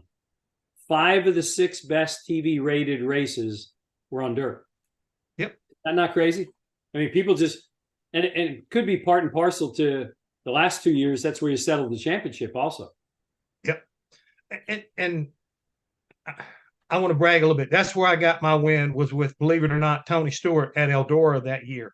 And I don't think I've got it sitting up here on my mantle right beside my Cup championship and right across the way from where my Daytona trophy sits. So, I mean, I put SRX win in the same category as those. I mean, again, that's the respect I have for the series and the drivers I got to work with. And I again, thank you for the series and thank you for carrying on this thing. I mean, it's important, I think, that we continue to do this for our race fans and for us who love racing. I mean, it's just a great series. Well, think about this, Jeff. You're one of the few that would get this, right? 26 different drivers got in those cars last year from 5 different disciplines. There was a dirt guy. Think about it. Davenport came in there.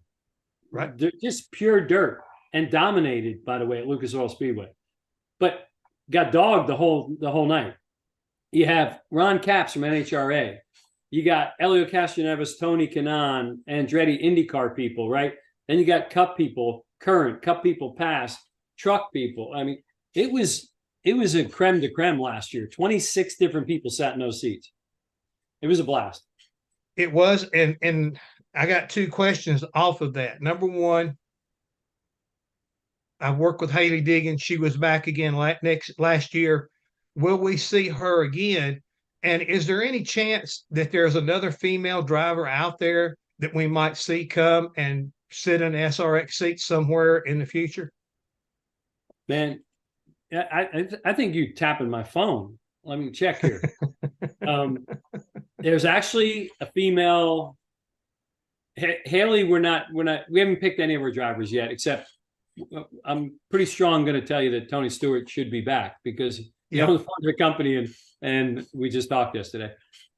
We really haven't called any drivers and said, here's your contract yet, although I've had some conversations, right?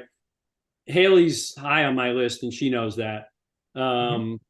But she also just got a new job, right? So we got to be mindful of that. She's moved up in an Xfinity car. So, but there is another lady that's on my radar, Jeff, and that's why I said you must be reading my phone messages again. So, good guess. Well, I mean, there's so much talent out there right now. That's the reason why I say, instead of trying to just throw somebody's name in the pot, that there's just good talent. I mean, and there's a logical need for it. You know what I'm saying, Don? I mean, it's like you say, if something that Haley doesn't come back, I hate to see the females not being represented, by someone. I mean, someone deserves, I think, a shot at an SRX ride. And it don't have to be the season long. I mean, but when you've got opportunities to plug them in every now and then to get some exposure. And here again, we got people already, Phil Neals, he's saying, Canadian female driver. And at the same time, you were touching on Ron Capps and the different series that were represented last year. Eric Schoenfield wants to know, would SRX consider a type of motorsports, SRX, consider NHRA or motocross driver? And I think you've already done that. Ron Capps came in, and I know how much he's a racer. You know what I'm saying? He goes straight line. That's how he makes a living, but he's got a lot of passion to go in a circle. He does iRacing. And I think here again, I saw him that first year, and he was hanging around the racetrack trying to see if anybody would let him in a ride the first year. So I know that Ron is very passionate about, getting some seat time no matter where you guys may go race. Yeah. There's already an invite out there, one of the best two-wheel riding people in the world. And it's right here in my phone. And all he's got to do is say yes. Well, again, you're in an enviable position because of the success of last year and the years before. I mean, who doesn't want to go out? It's almost like having a golf game. Who doesn't want to go out, and play with the best of the best in golf? Yeah. Well, in this case, SRX is kind of like that golf game. You get a chance to go up against the best of the best, and it's for that pride, not necessarily, you're not racing for $1 million like when you're running for, all-star race or something like that. But at the same time, it means the same thing to these drivers. Like you say, you said Denny Hamlin. How about your defending champion, Ryan Newman? Ryan put together an incredible season, not only winning races, but you talk about consistency. I mean, he was there each and every week, ran smart, took advantage of what was in front of him, and brought home an SRX championship. Ryan Newman's tough. He's not only the toughest guy to pass, but he races smart, saved his tires. Look at him, both races at Stafford, he just came at the end, right? He wins one and finishes tires, Hamlin in the other one. Yep. So tell me some more about the future of SRX. I mean, we touched a little bit on 24 as far as that's concerned, but we've also been asked a question, can you tell us about the next 5 years? I mean, what does it look like long term? I mean, you really feel good about not only 2024, but 25 and 26 as people are looking out. It's like a comfort deal. We'd like to know it's coming back, and can we look forward to it? What I'd really like to see, and we had an owners call on Monday, SRX owners on the phone. And I said, I'd like to see an announcement with a multi-year television agreement, because we're in the second year of 2 right now with ESPN. I'm ready to already announce it's ESPN or whoever gone on for the next 2 or 3, because you got to get that far ahead of it. You know that. The second thing is, then you announce not a 1-year deal, a multi-year with a series entitlement sponsor. You know, Marcus Lemonis did 3 sequential 1-year deals, right? But that was really good, but it puts a lot of pressure on you to have to go chase down the rabbit again, right?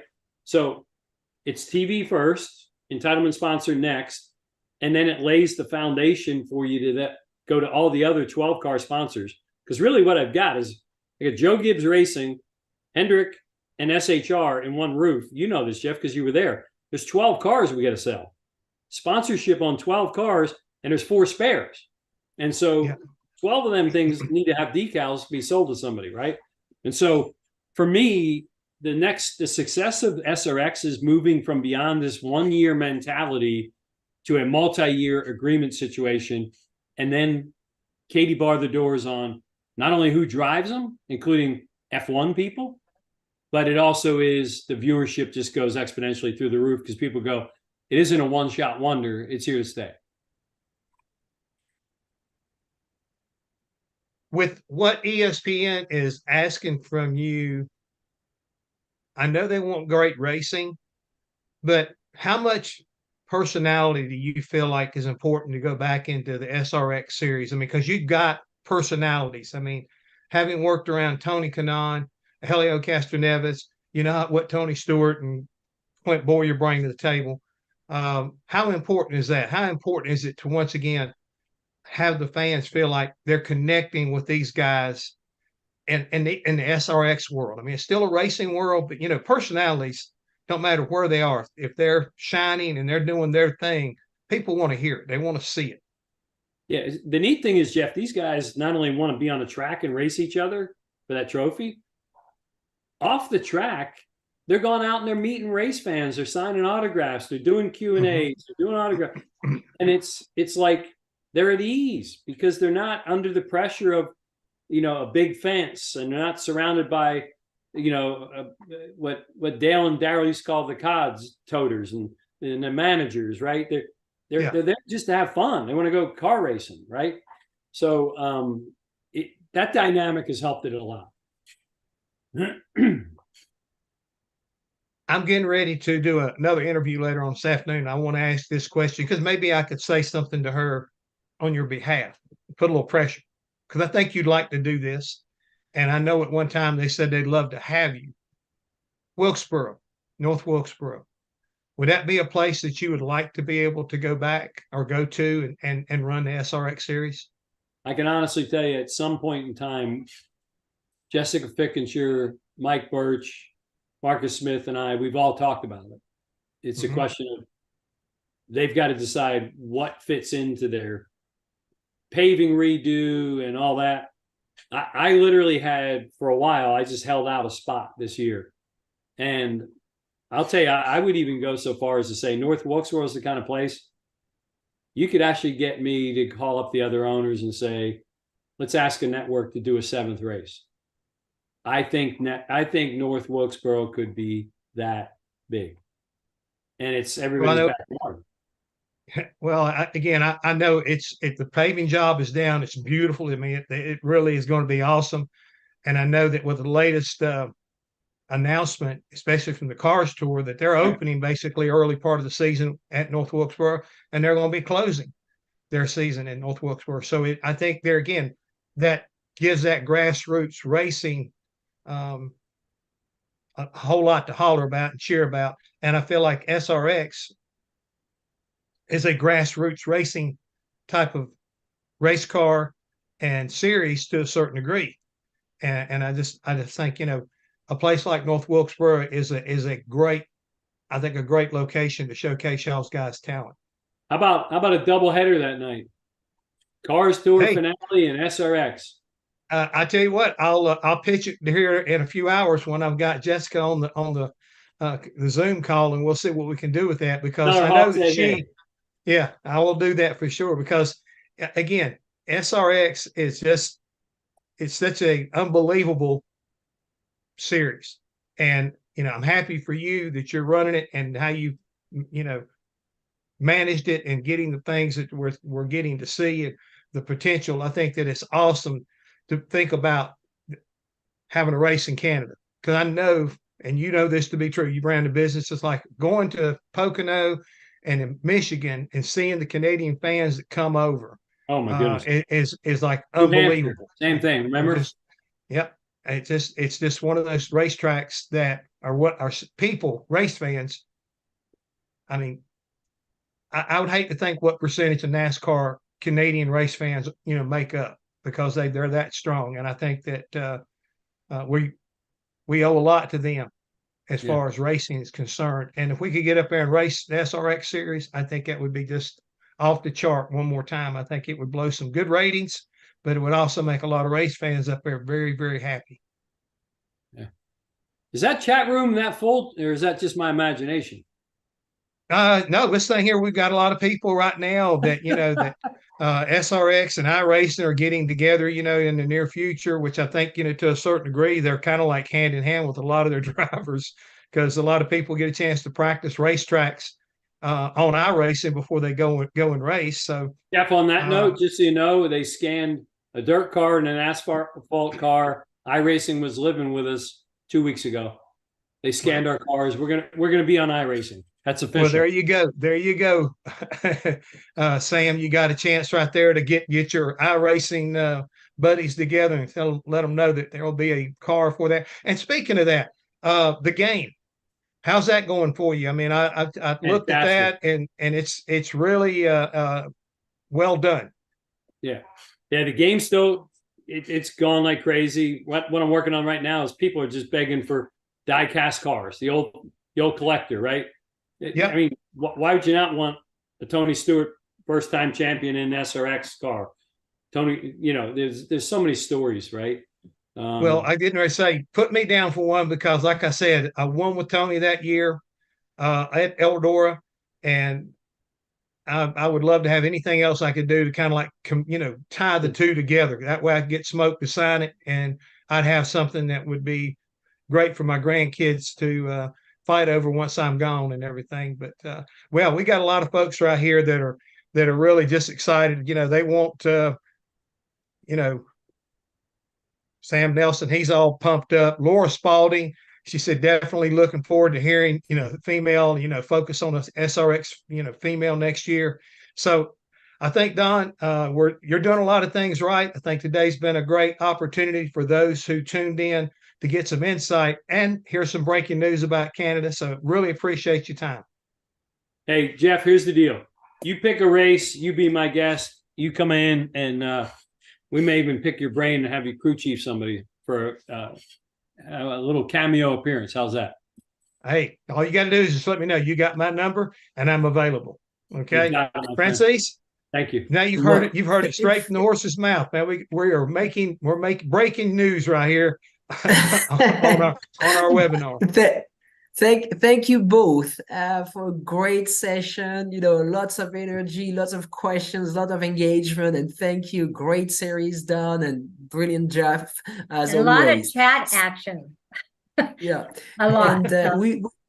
And we're not only live on Zoom, but we're live on YouTube, on racer.com, on speedsport.com, on all their social media platforms. So thank you for being with us. Stay with us a few seconds. We're going to be running a short video, and we will be right back with IndyCar. Land speed record holder George Poteet's Speed Demon rocketed 481 miles per hour at the Bonneville Salt Flats. You don't go that fast without ARP fasteners. There is no way that we could go the speed that we've gone, the number of times we've gone, with a lesser quality bolt than ARP supplies to us. And we absolutely wouldn't be where we were today if it weren't for ARP. When failure is not an option, it's ARP-bolts.com. We're Performance Plus Global Logistics. Our team of dedicated performance industry and logistics experts get valuable cars and components to the track on time in top condition. We provide expedited logistics solutions for the performance industry using direct routes instead of deferred options, and communicate all necessary information to the appropriate resources to meet regulations and ensure a smooth transit and secure delivery, both domestically and internationally. And we exceed customer expectations by providing best-in-class service with an efficient and cost-effective system in place.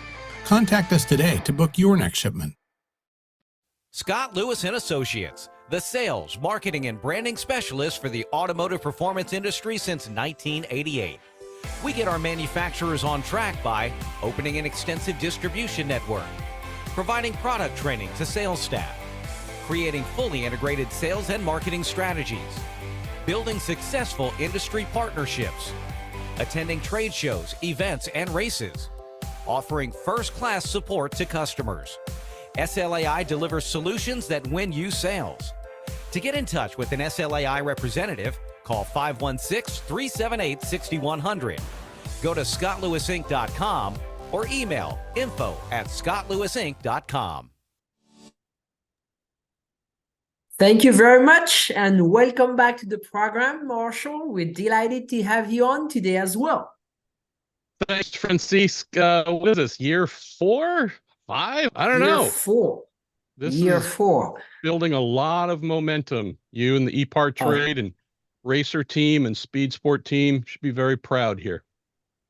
Well, thank you, Marshall. You know, coming from you means a lot, and you're right. The lineup of speakers this year is absolutely incredible, and we thank John Doonan earlier today, as well as Greg from SRO, because they were right there at the beginning when we did our first one, and to see what it has become, and also the reach we are having now. We basically have people watching us from all over the world, not only on Zoom but also on YouTube, on the different social media platforms, as well on racer.com and speedsport.com. So each and every one of you out there watching, please share the links with your industry friends. I mean, this is an incredible week, and everybody in the industry from anywhere in the world should be watching. Jeff Frye, the president of IndyCar, is with us. So Marshall, you take on. Look at that, Jay Frye. How are you? Hey, Marshall. Good about you? Thanks for having me. Oh, you're not late at all. I'm doing super well. And when we're done here, going to spend some time speaking with Susie Whelen and her son Sebastian, who just won his first open wheel championship. So it might be the off season. December might already be here, Jay.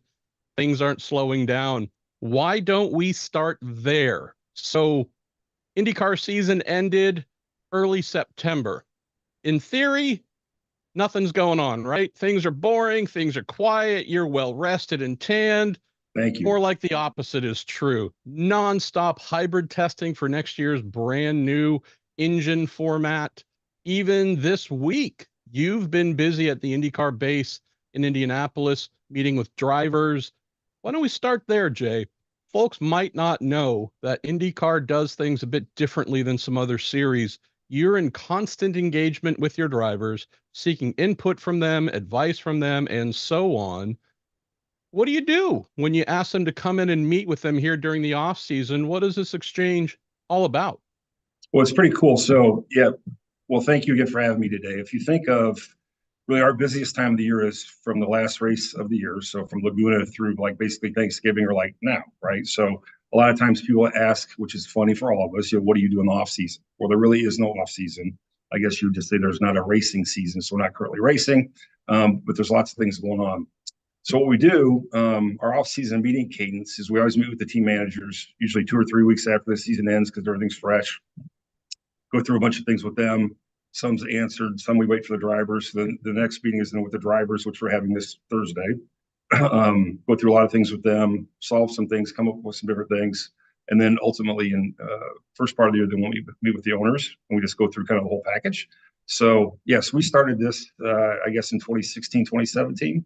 When we come up with a 5-year plan and the buckets move and they change and who does what and how it's going to work. So we're really proud of the way it works. We've got some incredible stakeholders, from the teams, the team managers, the drivers. We've always talked about, harnessing the power of the paddock. So, we deal with some really smart people and excited and appreciate their help. From the driver's perspective, if you think of it this way, I think 25 or 6 are coming in on this Thursday, and it's not mandatory.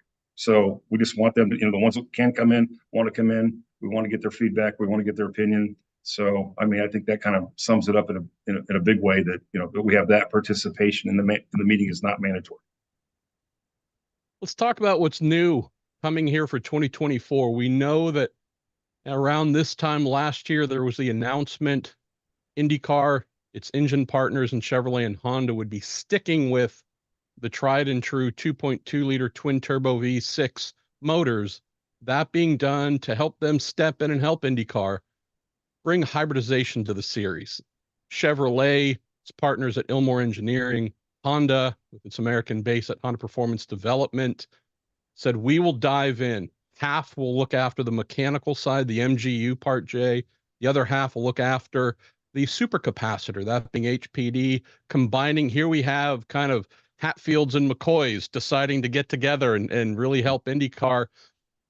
Tell us about this process of testing and developing, because we're getting closer to the new season, but testing of this system and locking it down is by no means done. We have a test coming up, next week at Homestead on the road course. Yeah, it's been an amazing thing to watch. Everybody from Honda, Chevrolet, and Ilmor, and also our other suppliers too, Extract, Delara. There's lots of people involved in this project. We have weekly calls. There's probably 20 or 30 people on the call. And that's just the scheduled calls in addition to the other just random calls that happen, throughout the course of the week. It's been amazing to see everybody's abilities and willingness to try to make this work, and the stuff that they're doing to make it work. Again, it's a very unusual technology. It's unique. It's small. It's got a lot of horsepower. It's safe, low voltage. Will fit in the bell housing of the car. So it's different, right? So we've got, I think, some of the smartest people in the world working on it, and we're excited to see this thing play out. One of the big questions during the off season, I don't know how often you get it. It feels like I get it about 50 times a day. Are we going hybrid next year? Are there any things that would prevent IndyCar from going hybrid? If you listen to the rumor mill, and I know you don't pay any attention to it, one of the things I appreciate about you, there are plenty of folks who will tell me it ain't happening. We're going to get to St. Pete for the first race, and it's going to be the same cars that finish the season in Monterey. What do you have to say about that, Jay? Well, again, like I just mentioned, there's a lot of really, really smart people that are working really, really hard to get this thing done. And we're very confident that all of us, including our guys, internally here at IndyCar, we're going to get this done. So we had a pretty cool evolution last year. If we look at the running of the races side, and I always try to delineate for folks that since Penske Entertainment purchased IndyCar, the Indianapolis Motor Speedway, there's been a bit of a change in how the hierarchical manner of things, where you look after the competition side and are really focused about the on-track product, the administering of the races more than ever before. One of the cool things that really sprang up last year was the use of the EM marshaling system, really going, we could say, digital, whereas beforehand it was largely analog. Any developments there? Any additions to it or changes to that system, enhancements maybe coming for 2024? Well, it's one of the things we're going to talk to drivers about. So when we go green, the panels weren't necessarily coming on going green as soon as we go green. And there was a lot of conversation about drivers or teams, or not teams, drivers jumping the starts last year. And obviously we review every start. So if the panels are on and the panels go green when we start the race, or when we go, restart the race, it'll be even more clear, when the race is starting or restarting. So that's something that could be different with the panels. EM did a phenomenal job integrating the system. They've been a pleasure to deal with.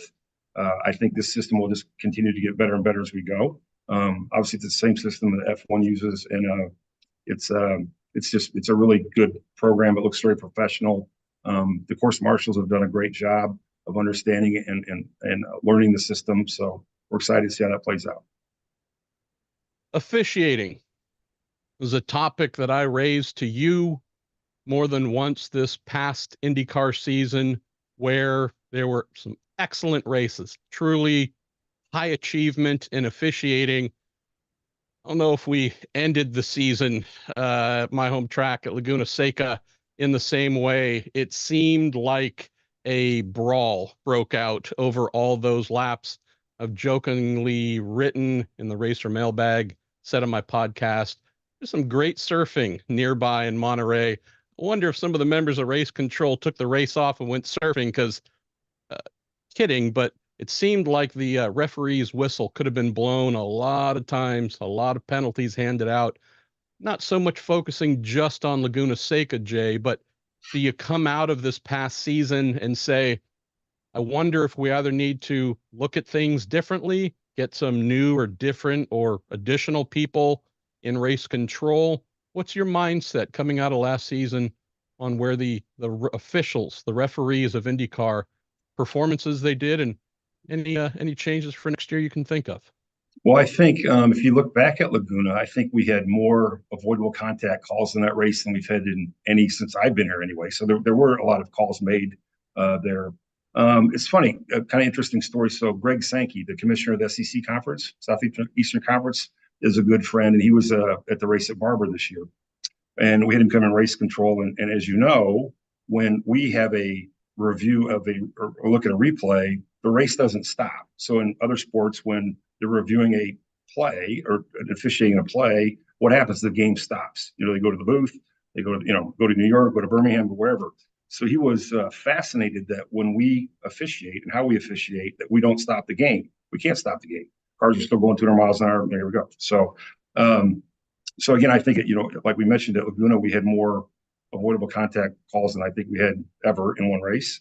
It was amazing not amazing, that's the wrong word, but it's funny. You go into a race weekend and you think, new pavement, it's going to be different. It's going to be lots of grip. There's not a lot of things that are going to happen. And then we have what we had play out at Laguna like we did, which was, I guess, not what we thought was going to happen.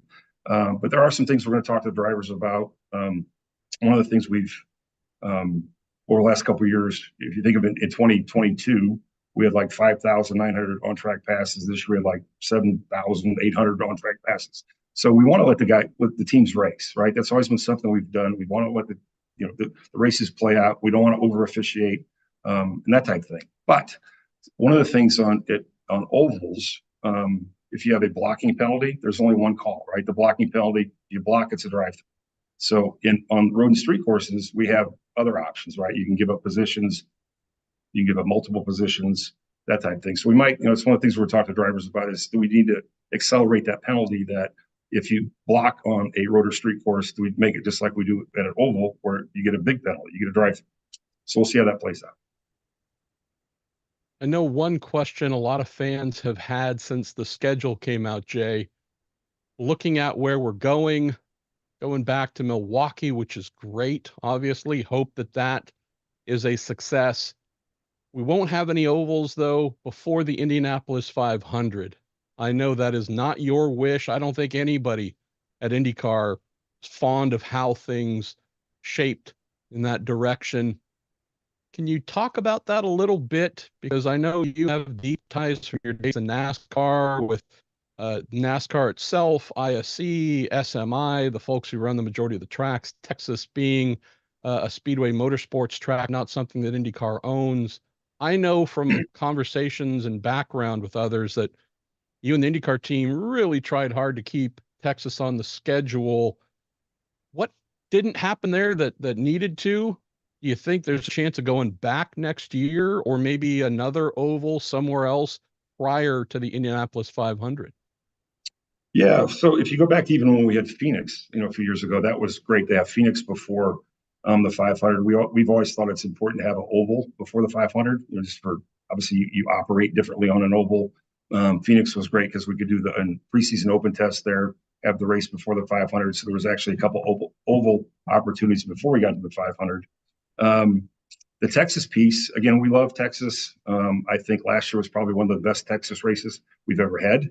And we've worked really hard to, do different things to the car. I think we finally hit really the sweet spot, with this car at Texas last year. So I would say it's more of a pause. I mean, it was really the way the schedule played out, what was going on and the windows that were open, broadcast windows to what others were doing. It just didn't work out for 2024. But again, never say never. We love Texas and great fans, great people, and we could be back there. Another item that comes up frequently, spoke with Mark Miles yesterday and did a lot of bits about calendar, future, and whatnot. One area Mark and I didn't touch on, which maybe you could help us with. I know that of all the regions IndyCar goes to, the Northeast, there's a lot of fans there who love IndyCar and would love for us to announce, name the track, oval, street, course, whatever. Where does getting back to the Northeast rate among the many priorities for you and IndyCar when you're looking at future schedules? Well, certainly we appreciate everybody in the Northeast, and it's not for lack of effort to get us back there. I'm sure at some point we will. Obviously, Pocono's been a longtime supporter, great venue. We've had some great racing there. Watkins Glen was really good a few years ago. So it's just one of those things, like I mentioned a minute ago with Texas. There's been different circumstances that have happened that it's not currently worked out. Certainly no intention to not go to the Northeast. We love the Northeast. We understand we need to be there. So we'll see, how that plays out too. All right, let's go sideways on topics here. Had some fun, if that's the term to use, Jay, when it comes to IndyCar drivers and IndyCar teams and their contracts. In 2022, again in 2023, the deal between our reigning champion, Alex Palou, and Arrow McLaren Racing, that lawsuit expected to drag on possibly as long as 18 months, I'm told. It's independent of IndyCar. It has nothing to do with the series or Penske Entertainment. But one thing that came up repeatedly was, well, in Formula One, they have a contracts recognition board. The series itself could intervene, iron things out, get this resolved quickly, and make it a bit of a nothing burger. It's not how IndyCar tends to do things, but what comes to mind when you've seen this play out? There's nothing positive to come from this, right, in terms of publicity. But do you see any opportunities for IndyCar to intervene? Do you have any methods like a contract recognitions board that we don't know about that might be used here to help resolve things? Well, not really. Obviously, with the way F1 operates or the FIA operates, the teams are part of a franchise kind of type system. Our teams are independent contractors that race with us.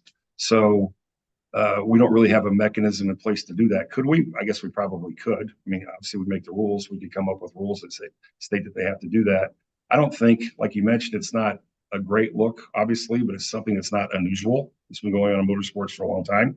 Been going on in sports in general for a long time. So, again, we don't intervene. If it got to a certain point where we needed to, we would. I don't think it's to that point yet, though. Let's talk about car counts, Jay. So last season, big numbers everywhere we went, 27-ish cars, sometimes a few more if the circuits would allow. We're looking at similar, maybe even identical numbers in terms of full-time for next year.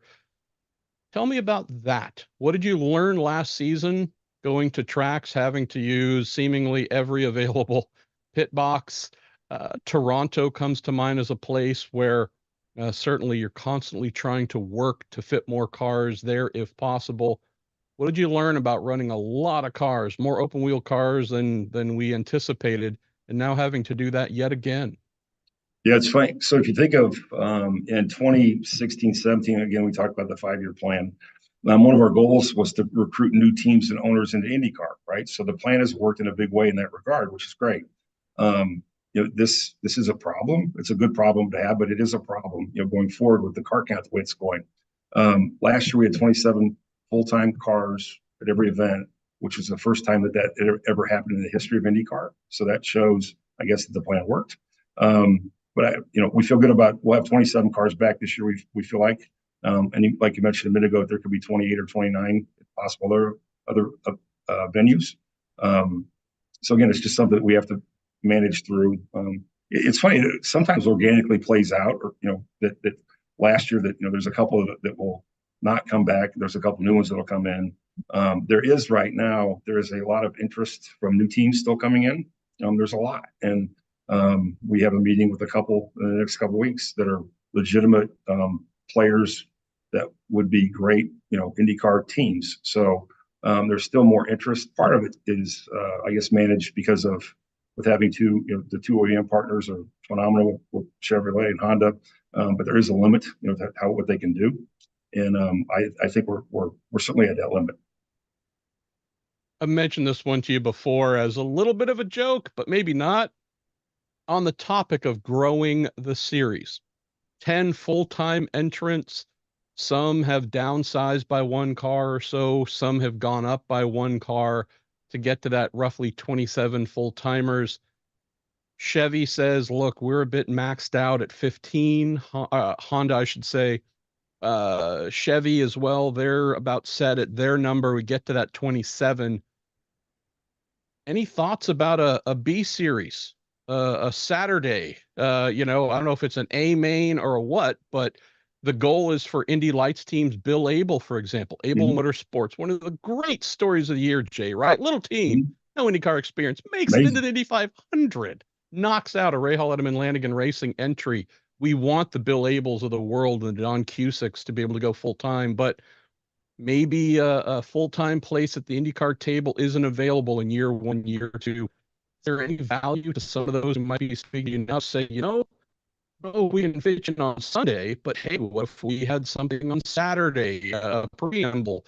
Is that a crazy idea? Because we don't want to lose folks, but if we don't have space in the main races on Sunday, is there a workaround? Well, no, I don't think that's a crazy idea. Kind of think of what we're doing at Thermal, right? For the exhibition kind of all-star race we're having there, where we're having two heat races, right? And there'll be two groups that will qualify the day before, two heat races. The top 6 out of each heat race transfer to the main. I mean, there's things like that you could do, right? So, I mean, you never say never. I mean, again, we're really proud of the participation, the teams that are coming into IndyCar, the interest that's in IndyCar. Again, the plans, it feels like it's worked. So that's a great idea. First time I've heard those words from you heard lips, it from here. Hey, You heard it first. That's my birthday present and Christmas gift, Frye. I love it. Rounding down here, got about 5 minutes or so left, Jay. Let me rattle off a couple of others. So IndyCar created a job portal, a website folks can go to, knowing that teams have said to you over and over again, boy, we're trying to grow. We need a new engineer, a new mechanic, a new truck driver, whatever it might be. Is there a centralized place you might be able to help with? And IndyCar has done that. Speaking with a friend this morning, said, hey, I have this itch to get back into race engineering, not on the IndyCar level, because that's my job to report on it, but I don't know, maybe Indy NXT. What does that pay? What does a full season engineering role pay, or even a fly-in role? Jay, I was blown away. Like double what I used to make back 20 years ago. There's money available in IndyCar, in Indy NXT, in the USF Championships.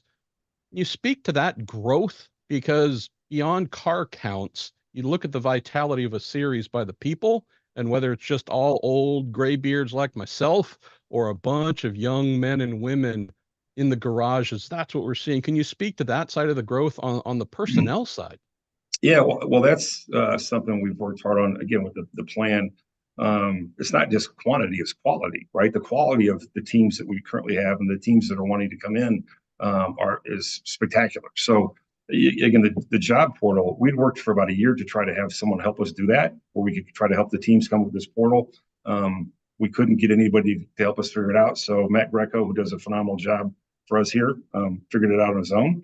And I know there's been 20-ish people probably hired off it, if not more. So it has worked. And we should probably get that website, out there more, because there's teams looking right now for sure. Why don't we close on this? Again, bit of a left field one, but I've gotten a lot of questions about it. Know that Toronto, the Honda Indy Toronto event, was one of the final items to clear before the IndyCar schedule could be announced. Back on the schedule for next year. Had a lot, Jay, of passionate Canadian fans who I know you hear from all the time on your social media accounts. Want to know about the future, because for the documents they've seen and shared, it's a 1-year deal. IndyCar is not the promoter. That's Green Savary Race Promotions, but it's caused some concerns. What can you tell us about maintaining IndyCar's place in Canada beyond 2024? Is Toronto where we might do that? Or are you looking at any other places we might go to the Great White North? We love Toronto. So it's funny at the pre-race press conference we always have, that always gets asked, and we always come back. So we love Toronto.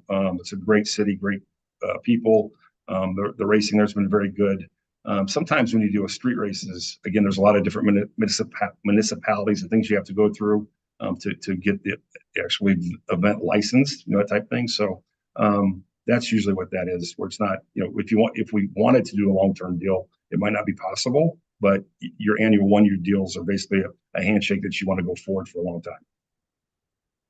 Friends, Jay Frye, president of IndyCar, the person who makes S happen and gets S done, built a really good tribe on the competition side, something you can take pride in for sure, Jay.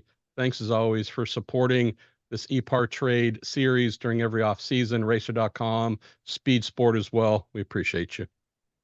Thank you. Thanks for having me, everybody. Well, thank you, Jay. Great session again. Thank you again for being with us, since day one, since we had our first Race Industry Week. And we're thanking John Doonan earlier today, as well as Greg from SRO. You were one of the first one to help us build, this wonderful event that's now on the 4th year. And because of you and people like you, we have been able to assemble this incredible lineup of speakers this year. So thank you, Jay. That really means a lot to us. So stay with us. We're going to bring Chris from Gridlife. Now we're going to do something completely different from IndyCar, and this is a wonderful series. But before we bring Chris from Gridlife, we're going to run a short little video, and we will be right back with you. Epartrade is a digital platform that we've created basically to make life easier in the business community of auto racing. Epartrade, there is no e-commerce. It's literally a connection just like at a trade show. So now, any time of the year, a buyer could reach out to a supplier. When you see a product that you're interested in, all you need to do is click on request more information, and then from there it is forwarded directly to the buyer or to the supplier. Epartrade really eliminates having to travel, closing down your shop. Now you have a place to showcase globally your racing product and technology. Pull your visor down, strap in. Racer is about to take you deep inside an exotic and high-speed world. From the start, Racer, in all its forms, has shared the passion, beauty, ingenuity, and commitment that make racing a way of life.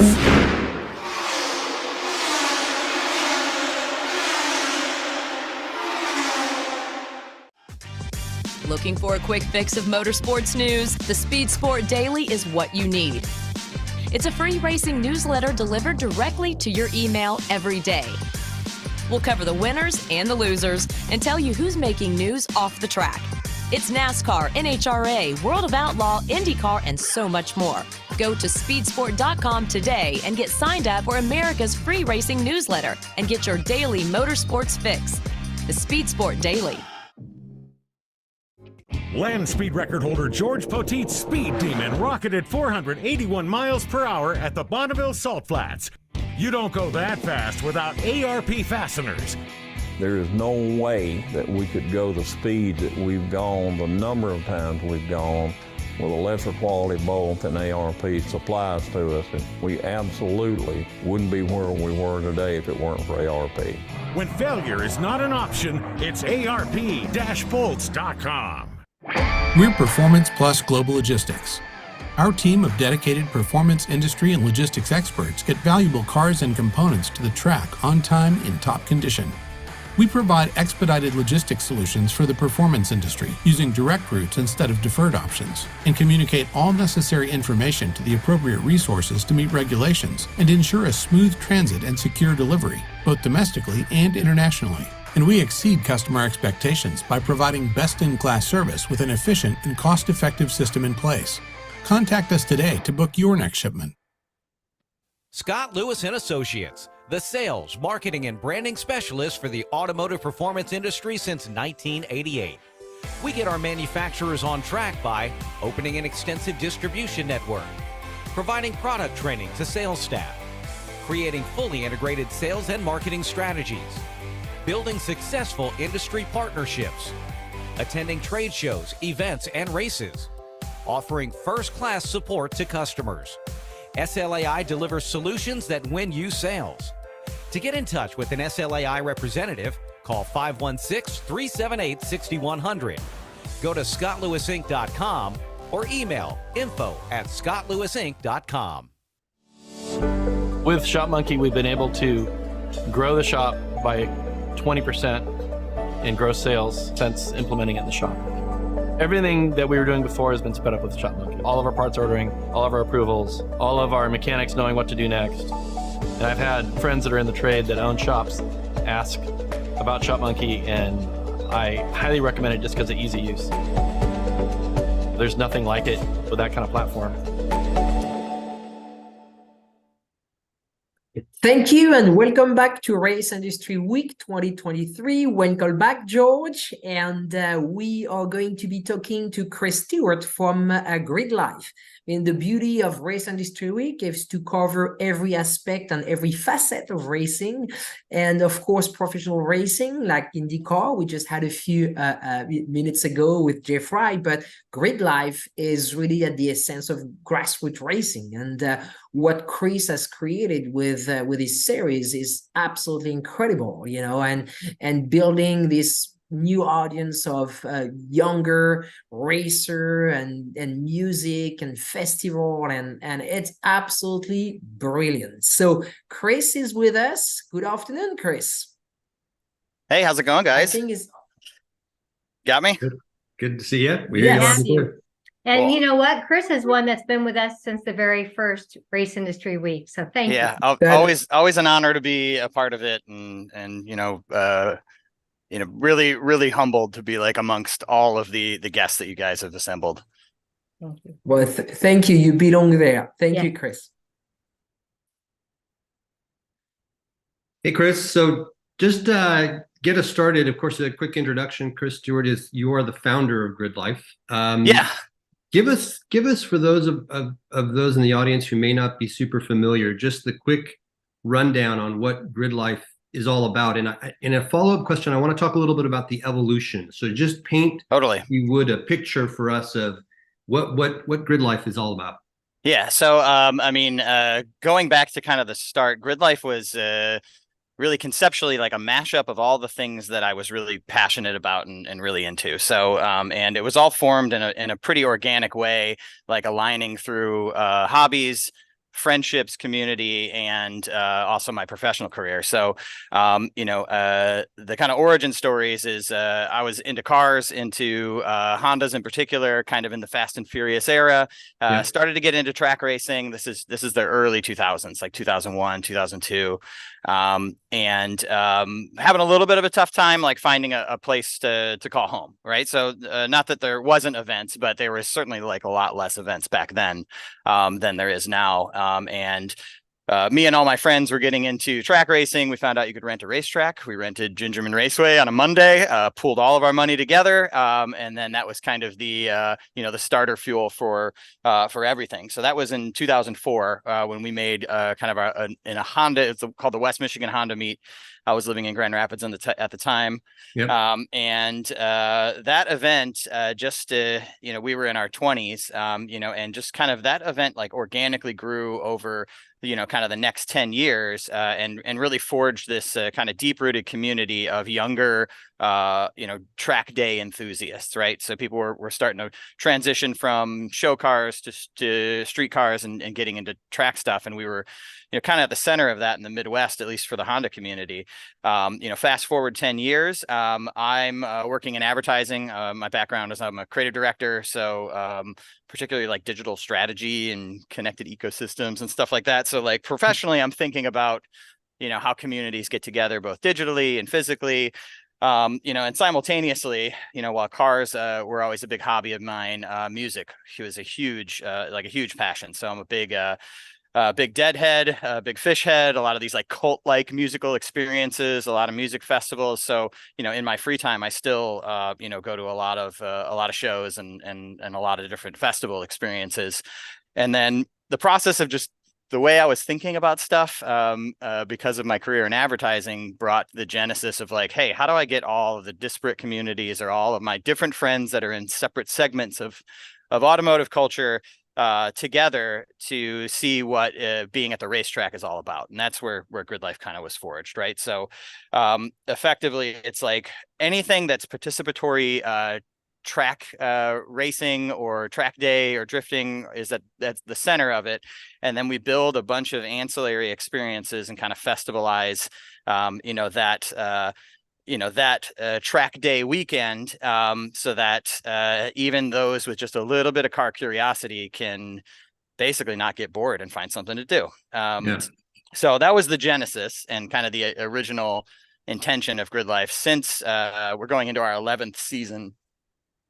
And it's wild to think about like the evolution, and where we started and where we're at now, and just the things that we're talking about and how far ahead we're like thinking, and any like type of goals that we set in that first inaugural year, we've like blown past them, and they're kind of like not quite in space a little bit, but there's just a lot of different roads ahead of us, in regards to what we've been able to build.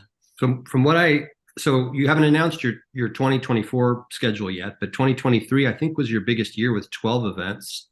Correct. Which is a huge step up from what 2017, 2018, you only had 3 events. Yeah. So I think with like kind of like ancillary events, like other little small, like what we call special events, I think there was 14 in total last year. But I think that we kind of like found the edge for sure in regards to what what's feasible and comfortable last year. But we've just gotten so many really great opportunities, and there's so many individuals. Like even I just saw something pop up in the chat, like Gridlife coming to Florida. So there's so many of these like opportunities to kind of start to build communities and like I think we're getting better and getting pretty good at like, kind of hedging our bets in regards to like where we go and what we do.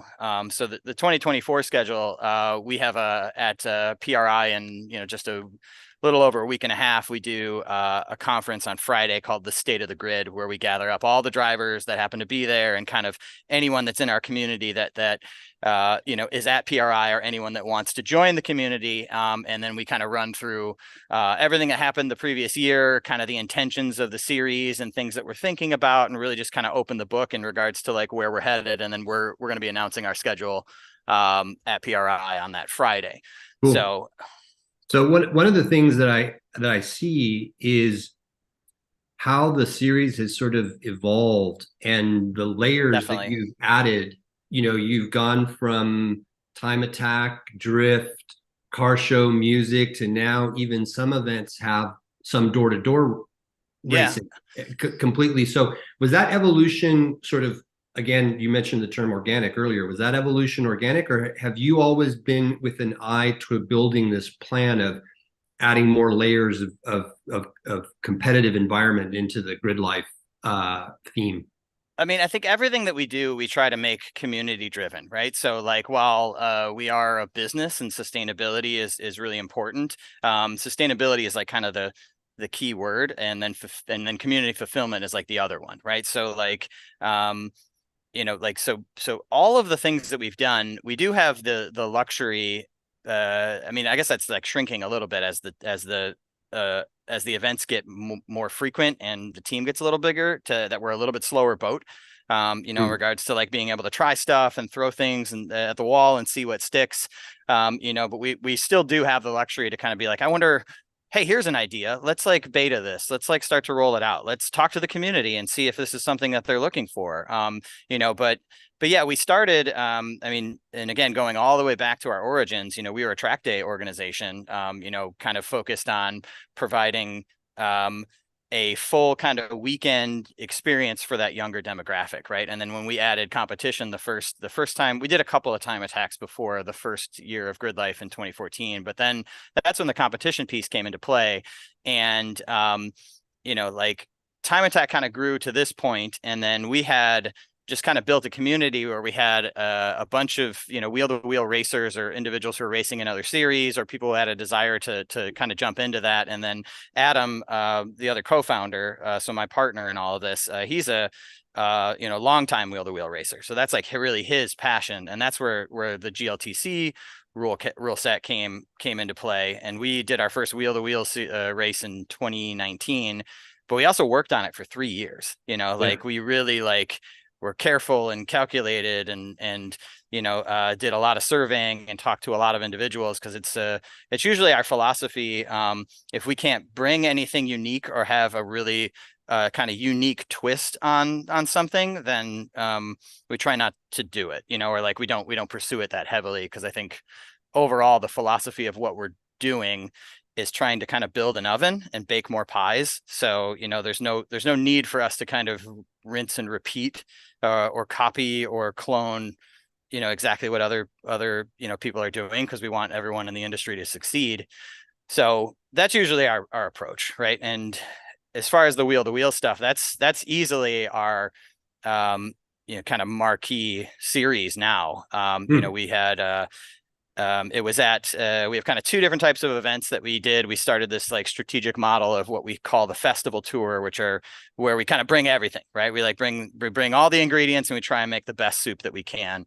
And we did 6 of those events last year. And then we have some other events which we're calling club weekends, which are just a little bit more of like a kind of a club race weekend plus, right? So it still has some additional ancillary stuff, but it's really focused on the driving experience and a little bit more focused on kind of a tighter, smaller community. Like those are kind of the seeds. And then it's not necessarily a traditional ladder system, like anyone can run at any event, but the festivals, speaking of like Gingerman, it's 21,000 people there.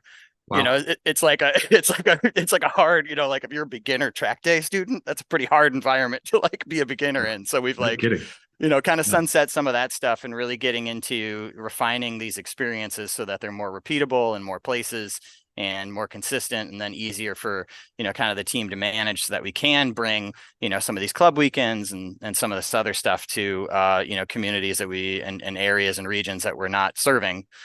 And just trying to kind of build the foundation for that kind of push forward. One of the things that has grown, I think, this year is this move to what I would call sort of the more legacy road circuits. Lime Rock Park, Watkins Glen. Circuit of the Americas isn't quite as old as those, but it is certainly, the one of the pinnacle road racing facilities in the U.S. Laguna Seca, you guys just completed an event a few weeks ago there. Yep. Is the move to these venues signify, and I don't even know if you like to use the term, but does it signify a quote unquote legitimacy of what Gridlife is doing? Or is it just you need better venues to do events? Or is it maybe a little bit of both? It's kind of a little bit of both. I mean, that's probably been like the biggest, right? Like quantity of events is one thing, that's a push. The quality and the amount of like details that we put into the experience is like another. That's a little bit like harder to promote or show, like, hey, we got a really great parking team and the experience is smooth. Like you're not going to put that on a flyer, or whatever the case may be. But it matters. It matters. It does matter, right? Like, so it matters. It matters a ton. And I think the move to kind of these more legacy venues, I mean, really, if you think about those, like the venues, road courses in North America that really have gravity are, you can count on both hands, right? And there's a lot of really great road courses, but ones that like Laguna Seca or a Lime Rock Park or a Road Atlanta or a Road America or a Watkins Glen, there's only like kind of a few of those, and they all are on everybody's bucket lists, kind of tracks. And I think, it really was, again, like an organic kind of move towards, these types of facilities based off of just kind of being true to the vision and building like a real authentic community that the opportunities have kind of presented themselves to us, right? Like in those regards, right? Where like, with Laguna, I mean, we had some conversations with them pre-pandemic that got pretty far, but it's Yeah, like when we've been carefully, I'll use Laguna as a specific example of like how that came to be and why, like that. We've been looking at California and kind of the West Coast. We're based out of Chicago, right? So we're very Midwest, right? And California is very far away. It might as well be another world, for our community and our operations and all that stuff. But I would just sort of hold you up just real quickly to say, I would think that California would have a great culture of car culture that aligns really specifically with Gridlife.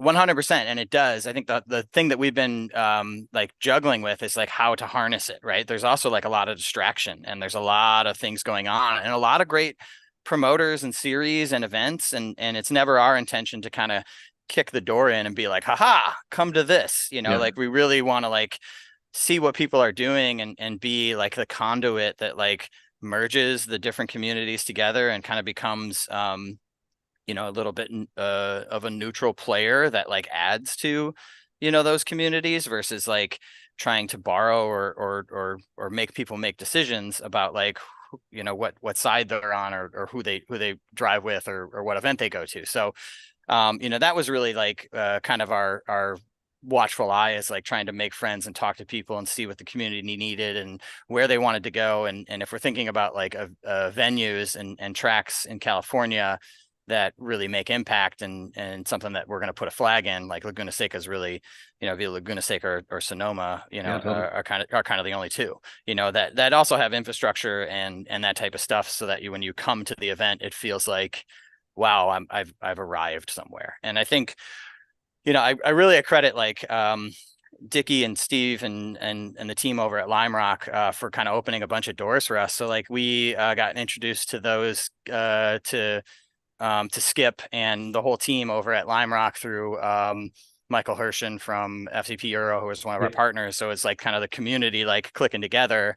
And Lime Rock was really like they like saw the vision for what we were doing and really was like kind of the success of the event that we put together at that venue. And then we did some surveys like kind of on the out, and I think 60% of the audience that had come to that event had never been to Lime Rock Park. Right.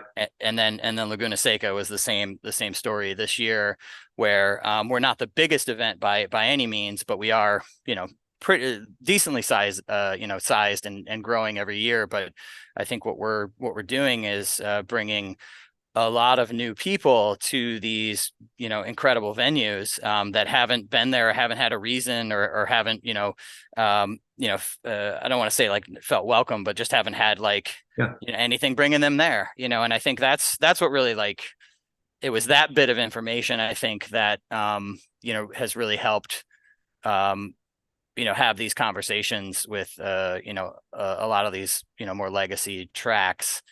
And then also they've all become like really good partners. So I think the things that we're like looking for at this point in, kind of the maturity of the series, when we started in 2014, we were just kind of renting tracks, and like there wasn't, we didn't have like an established model or an audience or anything like that. So, we didn't have a ton of support inherently from the facilities that we went to. And now almost everything on that festival tour, like all of those venues are like true partners and invested in kind of the vision of what we're trying to do, which I mean, especially when you get to a certain scale, like that's so immensely helpful and makes the experience as a producer so much easier. Yeah, I can attest to the fact that in my day job, when I'm not doing these Epartrade Industry Race Week interviews, is also a creative director with our racer agency in both Laguna Seca and Lime Rock, are clients of ours, and I can attest that they were thrilled to be working with Gridlife. And I think that probably a lot of these legacy tracks are looking for more things like Gridlife because they are looking for ways to bring a different audience to their venues. Yeah, or at least like there's automotive enthusiasts that are out there. I think there's kind of this life cycle for individuals that get into cars, right? They start they get a car they like, they start sticking stuff on it, they start building it, they kind of go in one of a few different directions, in regards to like what niche or what clique they roll into, and they either like keep going, with that passion and like carry it with them for the rest of their, like, and go deeper and then carry it with them for forever, or they kind of just fall into like, hey, general car person, generally into cars, and I think it's our intention, at least like, our Midwest events, kind of the model, like when we book music, we're very clear that this is a music festival with an automotive theme, but we're like looking at artists that are going to bring effectively 23-year-olds to a racetrack, right? And then if we can grab curiosity from any one of those and turn those that are car curious into car enthusiasts, then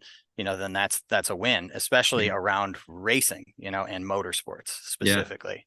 Yeah. I think that you open up sort of two threads that I wanted to explore with you. There's probably a lot of crossover in this question, but one of the things is that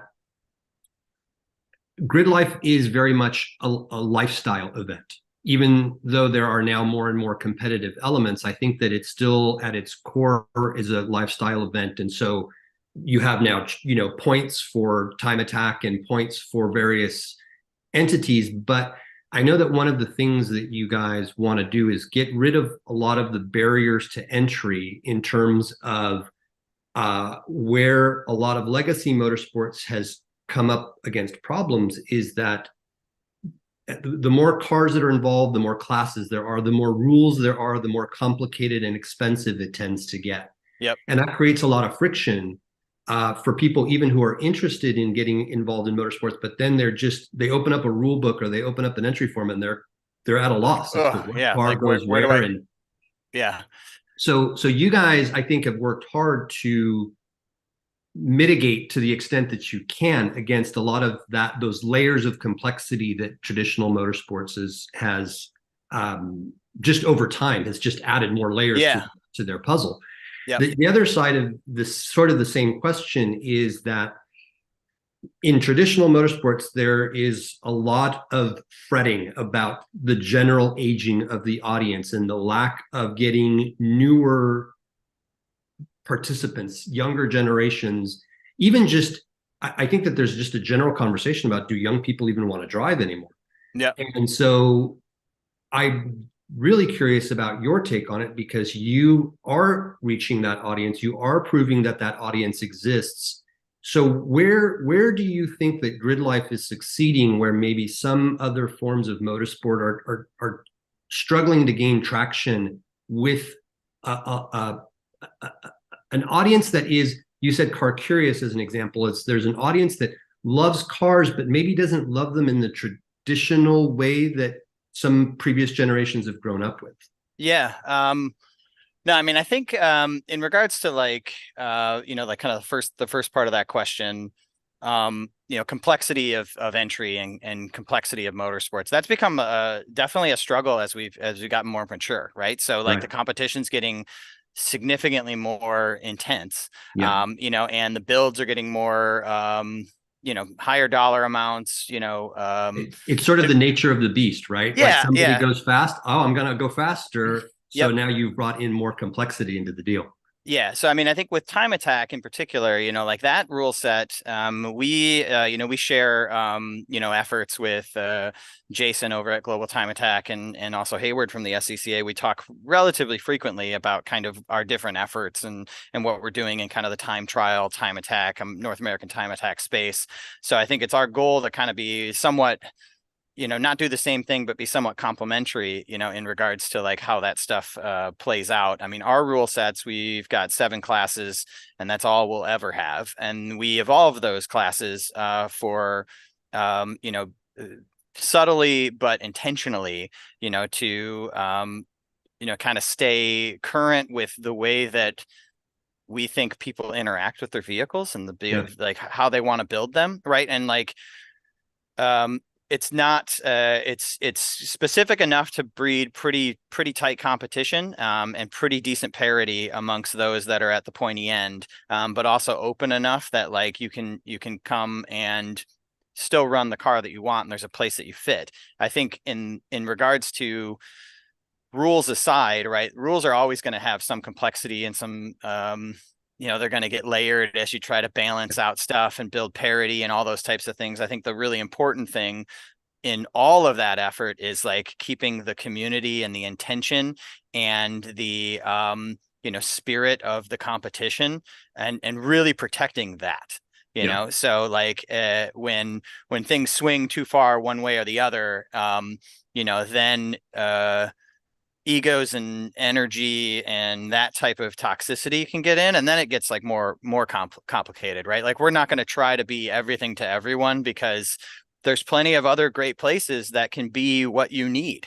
Right. If we can be that gateway and somebody can go and like our GLTC class, for example, like we may at some point in the future, next 5 years, like have some offshoot of GLTC that is, a different power to weight ratio or a different type of car. But right now, like that's what we do, right? Like if this is the rule set, and if you want to build, you can, like this is what we do. And I think the goal is that like if we build something that people want to stay in because it's the community they're a part of, but it also like if we can get them in and then they hang out with us and then discover something else, that's great too. That like keeps them into the community. They'll, if their friends are there and the people that are there that they want to be with, they're always going to come back, and they're always going to kind of be in it, whether they're driving or not, So I think that's the like, the overall goal. I think, with Time Attack in particular, like I always talk about our entry level series is called Sunday Cup.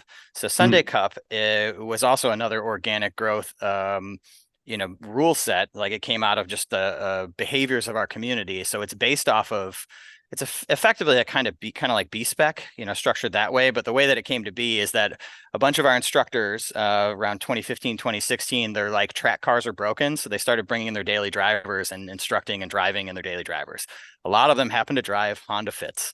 So we built an entire series, and a whole rule set around, these stock Honda Fits effectively. And there's other types of cars that come into it, but it's intended to be, you can almost look at it from like a price point and be like, all right, you can get a car for 12 grand and you can run the series for 2,500.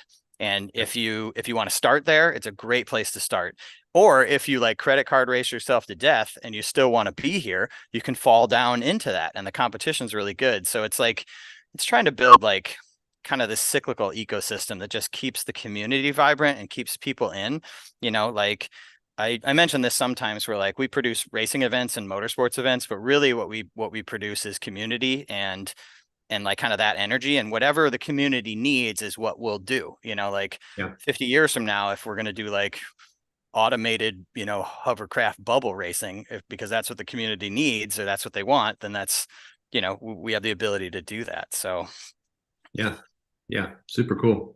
Yep. And then I didn't get to the second part of the question because I think we're running short on time, but I think in short, like what we've been trying to do is just really build, a community that's focused around kind of this younger demographic, and then be as open to bring them in, whether it's getting to the racetrack to see what, participatory motorsports is, or pro motorsports or whatever. And just try and like catch those sparks so that we can start a fire. Very cool. Well, we'll look forward to your announcement at PRI on the 24 schedule and any other big news that you guys have coming. But congratulations on what you've achieved so far, because I do think I've never been directly involved with you guys at Gridlife, only in the peripheral, but I think that what you're doing is fantastic. Thank you. I really appreciate it. And again, appreciate being a part of this, every year. Always look forward to it. I mean, Chris, you spot on, and that's exactly what we're doing here at Epartrade. Community, and this week is a community of racing business professionals, and thank you for being part of it. So stay with us a few more seconds. We're going to run a very short video, and we will be right back with you with the world of Outlaw.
If you're watching this video, you might be wondering, what is WPC? WPC is a surface treatment designed to reduce friction and increase the strength of metal parts. As much as it might seem like a coating, WPC is actually a surface treatment. Think of it like shot painting, but the media is much finer, like talc. So what you're left with is a super hard, smooth surface that actually has some proprietary dry lubricants embedded within it. For more information, visit WPCtreatment.com. Thank you and welcome back.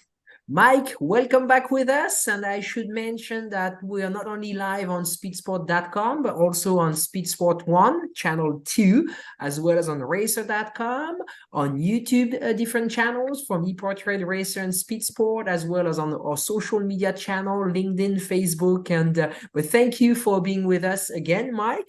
We had a very busy day since our opening session. Yeah, for sure. And thanks for having me back. And I'm really looking forward to our next session.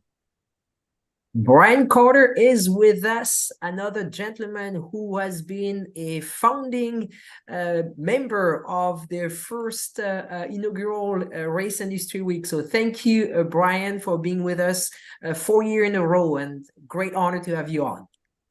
My pleasure. Thank you for having us. All right, let's go. For those who don't know, Brian is the CEO and COO of the World Racing Group, which is responsible for many of the country's great dirt track series, World of Outlaws, Late Models, World of Outlaws, Sprint Cars, Super Dirt Car Series, and Extreme Midgets, among several others.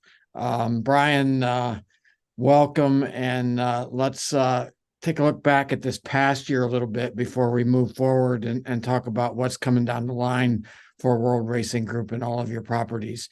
What is your takeaway from this past season that just wrapped up a few weeks ago here in Charlotte? Well, it was highlighted by a typical Mother Nature had her hand in a few things. We had a new champion on the late models. It's got a great group of drivers and tracks and events, and it was a great year. It's an expensive year for everybody. Seems like the cost infrastructure and everything is up. So that's pretty normal trend for us. It seems like things are getting more and more expensive to do what we're trying to do, but we're trying to do a lot of stuff too. So it's an amazing awareness campaign. The previous panelists talked about community, and it's really about growing our racing community and reaching as many people as possible so we can encourage them to come out and be a part of the racing family in our community. So whether that be by a weekly track or a national touring series, or even if it's online through one of our social media outlets or through YouTube or Dirt Vision, it's really about creating that awareness and community and encourages as many people as possible to be a part of it. So it was a good year on that front. Again, normal struggles with everything. You've got people, persons, and monies, and trucks and trailers, and all sorts of stuff. But from a racing year, it was it was another good year for the World Racing Group, World of Outlaws, and Dirt Car. And ups and downs. It's hard to generalize any part of our sport. There are ebbs and flows as it goes, depending on your geography, depending on the class of cars. But it's 2023 was not unusual in that way. It was just another great year for us. Where did you see the biggest growth during the 2023 season? And we had, the good thing for us is where we are, in our 46th, we're actually preparing for our 50th anniversary of the World of Outlaws, and the 51st. We're not going to see these massive growth spurts. We're in them in a very steady growth path.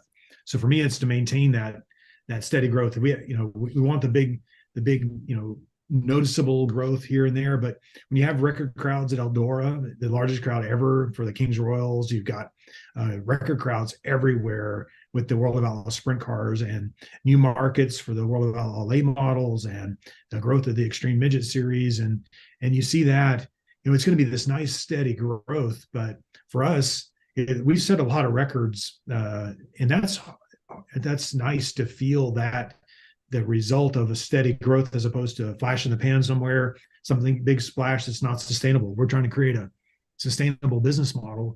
and having quite success with it through our own awareness campaigns, either through the television with our partnership with CBS Sports or through our own broadcasting network on Dirt Vision. So the awareness right now is as high as it's ever been for dirt track racing. You mentioned the Extreme Midget Series, and where exactly does that fit in with everything that you guys are doing? And I must say, great racing and a really good season this past season. Yeah, and captured by a great champion with absolutely Jade. So she's going places. For us, it was actually, we're kind of filling a hole when you look at what we're trying to develop, which is this life cycle of racing.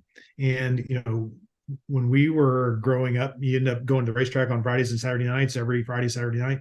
But that's a little harder for a lot of the families to do now. So we actually started this program with trying to create this life cycle of racing when we created our partnership with Millbridge Speedway here, and trying to figure out how to get the youth and create awareness for the youth about the youth in our sport, and really have created a nice storyline there, and began documenting some of these great racing careers at a very early age. We'll be seeing these guys for a long time. So when you see that happening at a place like Millbridge, just down the street here in North Carolina, you see how much youth energy and excitement there is. There was actually a kind of a gap for us. You can't go from a kart or a micro right to a 410 sprint car.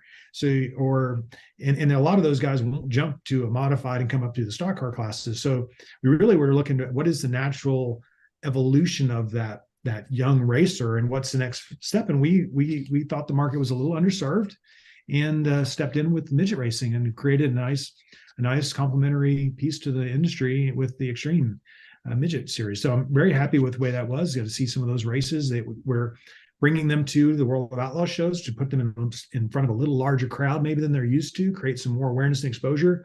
And candidly, it's great racing. There's no doubt about it. The midgets put on a great show, and we got a great champion, and Toyota's behind us. We've got sponsors behind it. It's a neat little program. And again, it was a hole that we saw in the evolution of bringing youth through racing, and it's working right now. Yeah, I think I certainly held my breath more watching some of those races than anything else I watched during the course of the season. Some really wild moves there, but it does fill a need in that step up the pathway on the ladder system, so to speak, in the dirt track side of the world. You guys definitely have that with, from the stock cars up to modifieds and late models and so on the dirt car side. Yeah, I know those kids are crazy, and they're not just kids, but they're consistently, they are, heck of race car drivers at young ages. And it's, to me, as a more conservative driver, they're insane, but they do it consistently with so much skill.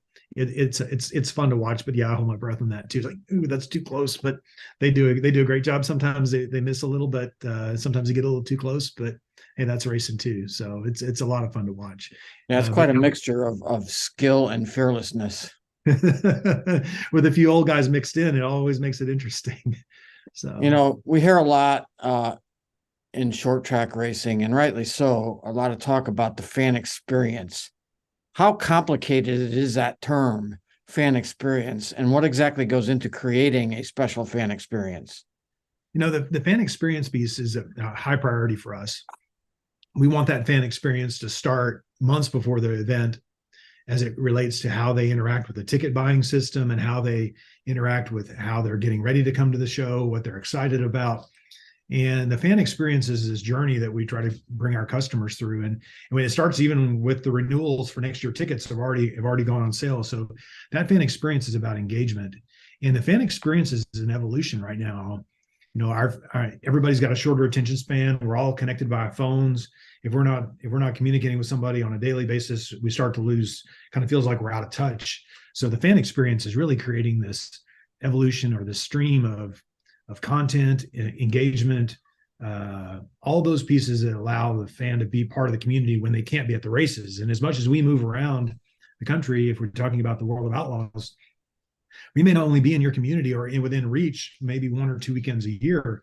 So the rest of that time, we have had to step up our game on how we engage with the fans and the fan experience. But most notably in the last few years, we've taken the fan experience to a different level as it relates to at-track experience, and the more traditional version of what the fan experiences when they're at the track. So it's not only that engagement and the content and the creation of the excitement to come to the event, to know who the faces are, with who you want to see in the pit area. The open pit area has been a history of the world of Outlaws. We want you to come in and know these drivers, feel the machines, get to know the people in the pit area. But that's just the basis on which all the rest of the fan experience is built on. Now we want you to interact with our staff when you get there. We have our own ticketing trailers and hospitality centers, and trying to create that place for people to see something, recognize a brand, and feel like they're part of something bigger than they normally are when they go to their local track. So we bring, from us, that means experience becomes engagement becomes community, and how do you engage with the fan? So we have marketing teams that are on the ground in the midway, working with people. With the merchandise trailers are all part of the circus that we bring, and then our own merchandise trailers. So we're all trying to get you up to this larger than life experience at the track, because you can't beat this, the racing at property. You've got to be at property to see it. But there were points when we've seen where some of the other racing organizations create a little more even compelling product for the fans at home. So if your broadcast beats what you can do at the racetrack, you really sort of shooting yourself in the foot trying to get people to come to the racetrack. So we just started making investments in our own traveling video boards, which because most of our tracks can't afford the capital infrastructure to have a replay or to have a face that's 20 feet by 10 feet wide, so the fans can see who's in this car and what's happening, and then experience it again if we have a chance for a replay. So we started adding in those components so that the fans know that they're part of something bigger and can be entertained even through the downtime, which some of our racing does have. Some of the downtime is engaging them. So the fan experience is in constant evolution right now, and just trying to keep up with what the fans expect. And right now, short attention spans, quick entertainment. They want to be able to see what's happening. They want to see the work area. If it happens to be on a World of Outlaws show, they want to see what's happening in the pit area. They're sitting in the grandstands. And right now, this golden age of technology, everybody can have a television screen in their hand. So we're not only producing one show for the track, but we're producing two shows with Dirt Vision. So almost all of our larger shows, you get two fully produced TV shows, one at track and one for your phone in your hand, or the people that are at home that are unable to attend. So there's a lot going on any given night to engage that race fan, and that's what we're trying to do better than anybody else right now. There's nothing like being at the racetrack, no matter what type of racing it is, I don't think. But you touched on there a little bit, achieving that balance between making things great for those people sitting in the grandstands, but also an engaging product for people who are not able to go. How difficult is it to find that balance and you have to have so many different teams working on both sides and together at the same time? Yeah, it's a hard balance. I mean, we're blessed that we, for all those years prior to what we know now as streaming, and for us, Dirt Vision, we're trying to adapt our sport to live TV, which is the only way to really create awareness outside of at the racetrack, beyond any, media outlet, or news outlet. So we've actually have the luxury now of adapting live TV to our racing product. And that is quite a luxury to have now, and be able to do that. Now it's just adding in all the elements that people expect and want to have at track. One thing I've heard, because not all of our series have a video board with us. We have quite a few of those assets on the ground, but last thing I want to hear is for you as people at home, here's your replay on Dirt Vision. It's like, I want the fans in the grandstands to see the replay too. So we're going to continue to work against that. And I saw one of the chat rooms come in on in-car camera technology that's coming to us. We're actually deassembling some drone stuff and putting drone guts inside of race cars and trying to figure out how to make our own proprietary version of some of our in-car cameras that we can use in a way that would even further increase that fan experience. But it's a hard balance. Nothing replaces the smell of the ethanol in these cars going by at 100 miles an hour.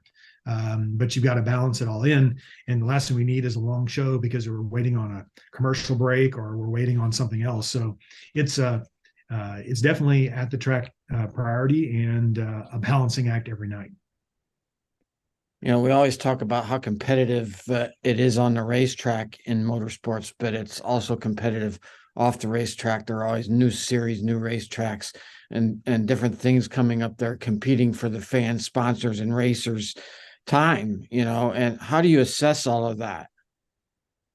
Well, my goal is to make sure we're the best at it and leading the industry into the future. So as long as we keep doing that, competition makes you hone your decision-making skills in a lot of different ways. So it definitely is with some of the new competitive threats that we have.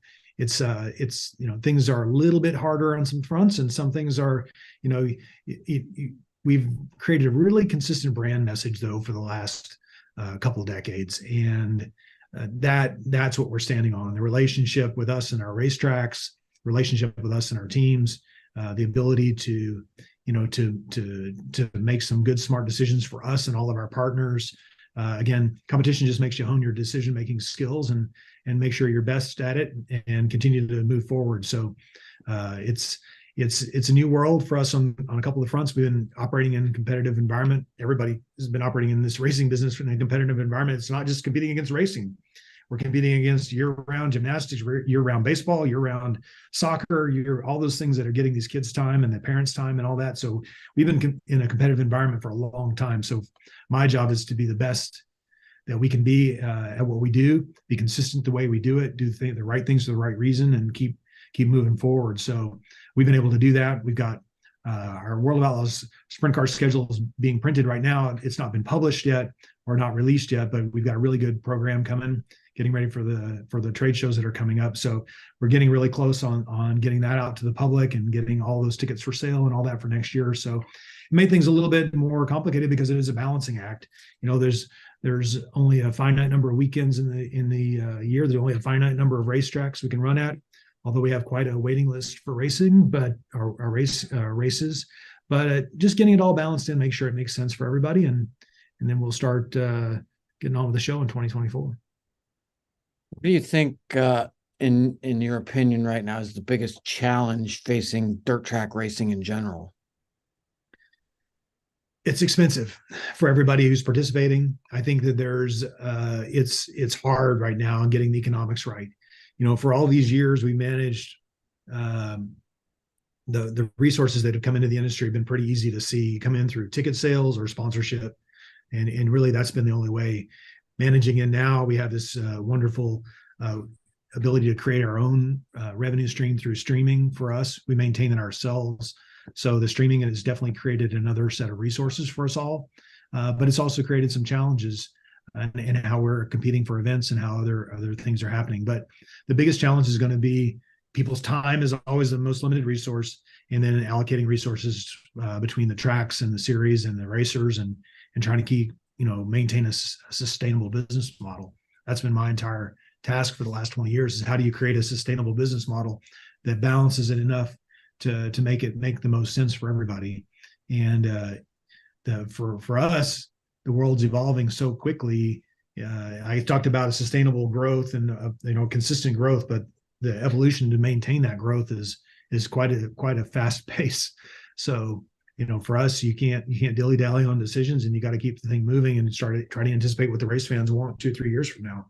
And for me, it's making sure that we don't get blindsided by something that I can't affect and derail it. Right now, my job is make sure we can do this for 25 or 30 or 50 or into the indefinite future. And that's my job in maintaining that for everybody. Well, history is certainly on your side in that part, with 45 years behind the World of Outlaws already at this point. What are you most looking forward to as you move into the new season? And your new season starts pretty soon. Yeah, no, we go racing in Volusia this weekend. That's going to conclude our racing in 2023. We go racing in the first weekend in second weekend in January at Volusia too. So I'm looking forward to, we're going to have some new rookies on the racetrack. I know we've got some familiar faces, but not with the late models, with Max McLaughlin coming in. I'm looking forward to interacting with new race fans. We had a tremendous amount of first time at the racetrack race fans in 2023, and that probably excites me the most about 2023, with our awareness and viewership and attendance up high in 2023. I'm excited to meet more of those new race fans in 2024. From the racing perspective, we're not changing rule books, we're not changing procedures. So from us, it's about how we can best portray the stories. We got some really cool content coming out on our drivers and the teams and how they get up and down the road. Coming in 2024, we've got some really exciting on not only the sprint cars and late models, but the modifieds and midgets to kind of engage the fan with the families that are out on the road with us. And so we've got some things like that are coming in 2024. But I'm just excited about a lot of the same. We have such great racing and such good events, record crowds, good promoters, great racing. I'm just happy with it being the same and maintaining it and moving it forward where we can and creating as much awareness as possible. It's there's not a huge amount of like new flashy things because again, we're in a steady growth mode, trying to create this community and it's 2024 is going to be pretty spectacular on its own. We've talked a lot about World of Outlaws and the midgets and late models, your signature series. Let's get closer to the grassroots a little bit and talk about the dirt car brand and all those dirt car races that are running weekly, racers who are racing weekly all around the country. You're one of them. But how important are those folks, not only to World Racing Group, but to the entire scope of, the present and the future of dirt motorsports? Yeah, no, it's critical. It's the backbone of racing. Like I said, I grew up at Heart of Texas Speedway in Waco. It was an IMCA racetrack, and they raced Friday nights. And Kennedale when I raced in Texas in the Metroplex, and it's a core component. You have to have that local racing community in order to bring a big show to the racing, and they have to maintain their facility and they have to operate. I mean, we still own Volusia Speedway, so I know how hard it is and how expensive it can be running a weekly racetrack and making all that balance. So we're not managing the sport for the upper echelon or the premier national series. It's a full-on balancing act of talking to Jacksonville Speedway or to Peoria or Tri-City or Tri-County. I mean, there's so many different places that you have to think about all those things when you make a rule change or you have a engine certification or seal or a tire change or those pieces. There's a lot of things that go into that we can affect with our rule book and with our organization, and trying to maintain that consistency and change costs money. I know that not only just at the race car level, but for the racetracks and everything. So all those are deeply embedded in my heart when I talk about managing the sport and helping see a sustainable model for everybody, because it's hard. And like I said, I started off with one of my comments was you can't generalize anything. Some things are going great and some things are pulling back in different geographies. You've got different political dynamics. You've got different communities that want a racetrack or don't want a racetrack. You've got the movement in some of these classes. I know we've got some very consistent rule books. The classes are thriving. You start moving the rule books around a lot, and you'll fragment a class pretty fast. It can be hard. So but again, that dirt car piece, the local community, is foundational to everything we build on. And the national series, all of them, whether it be World of Outlaws late model series or the Lucas Oil late model series or any of the sprint car series, are fundamental to having a strong community base for racing. And if you don't, you start to eliminate geographies, which starts to become really hard. And all of it has to be taken into account. So that's a huge part of our balancing act when I talk about balancing it all in for the sport. Approximately how many dirt car racers and racetracks are there right now? We're just under 200 racetracks, and we'll call it several thousand, near 5 registered. It's a lot of people in our membership database. We had over 400 just compete on the World of Outlaws late models. There's a lot of the racing for us that's not membership, meaning not dirt car, but when you take IMCA into consideration, all of the other WSOTAs and dirt car, there's easily into the tens of thousands of participants out there that are trying to manage racing, and they're all spending the same amount, 100%. They're all spending the same amount that they have on racing.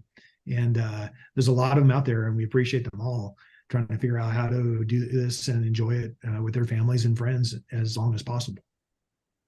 You know, a lot of us old guys who've been around for a while remember the World of Outlaws going down the road with a station wagon and a tiny little trailer. How many folks and support vehicles, et cetera, do you have on the road during a July or August of the summer among all the different series? I lost track at 80. I lost track at 80 pieces of equipment going up and down the road with a generator or something on it. Yeah, no, I remember the days. Actually, I had a conversation about sitting in the infield with John Pageant and Ted Johnson, and it was in John's old, I think it was one of his old town cars, is just sitting there chatting in the middle of the infield watching the Outlaws race. And they don't get to do that very much, but yeah, when we bought the World of Outlaws, there were 7 employees at the time, and we are almost 100 now, and lots of pieces of equipment, lots of great staff. The team got a great team here doing things every day, trying to make the racing better and the events better for everybody. And we're full staff. It's actually busier right now, getting ready for the season, wrapping up the season, getting ready for PRI, just wrapping up a banquet in New York, getting ready for the UMP banquet where there'll be 500 people we'll hand out checks to there. It's nonstop for us, but we love it. Good timing. I see the gang has chipped in here. I see. But thank you, Brian. You run a brilliant series and a brilliant organization, and you guys are true racers, and you're what this industry is all about. So congratulations on building an empire. You pretty much built up an empire. So congratulations, and thank you very much. Please stay with us. We're going to be transitioning into our next session. We're going to be talking with Chris Williams from Smart 2, and we will be right back with you. So we're going to run a short video from our partners, and we'll be right back with you.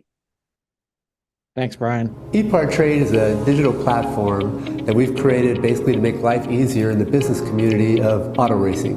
Epartrade, there is no e-commerce. It's literally a connection just like at a trade show. So now, any time of the year, a buyer could reach out to a supplier. When you see a product that you're interested in, all you need to do is click on request more information, and then from there, it is forwarded directly to the buyer or to the supplier. Epartrade really eliminates having to travel, closing down your shop. Now you have a place to showcase globally your racing product and technology.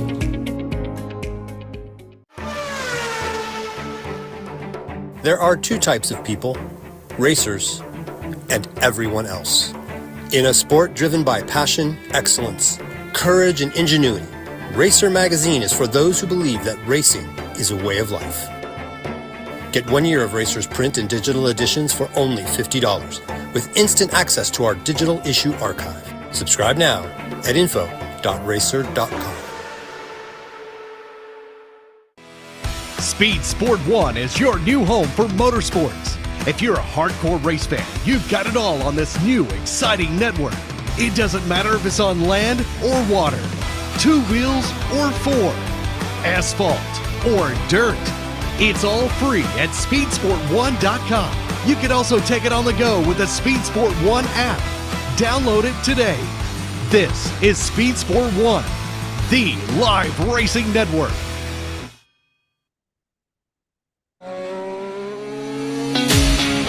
With roots in the Midwest that date back well before the Model T, Fifth Third Bank has a long history of serving the needs of automotive companies.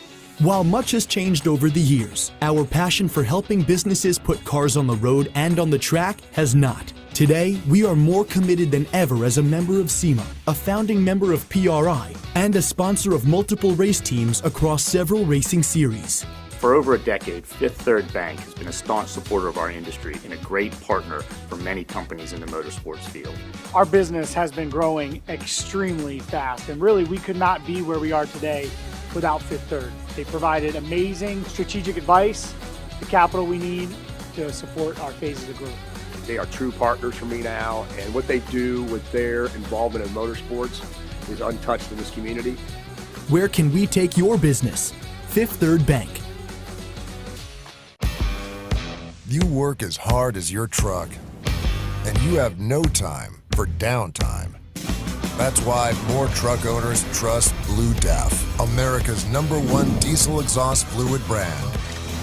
Each batch is guaranteed pure, so you can avoid costly repairs caused by inferior DEF. Demand America's best for your truck.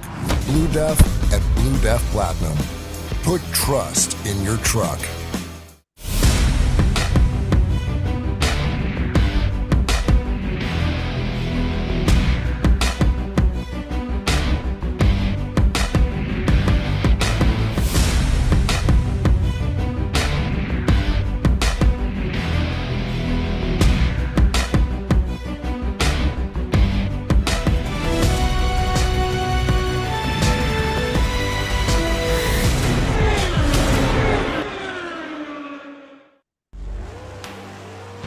The #1 source of friction in your engine is not what you think. Piston rings rubbing against the cylinder walls generate more friction than any other part of the engine. More friction and temperature means more wear and less horsepower. Fortunately, the team at Total Seal knows how to reduce friction and wear through innovative piston ring design. If it takes a piston, Total Seal can build a better ring. Thank you and welcome back. Welcome back, Jeff. And I think we're bringing a dear friend of yours on our next session, Mr. Chris Williams from the Smart Modified Tour.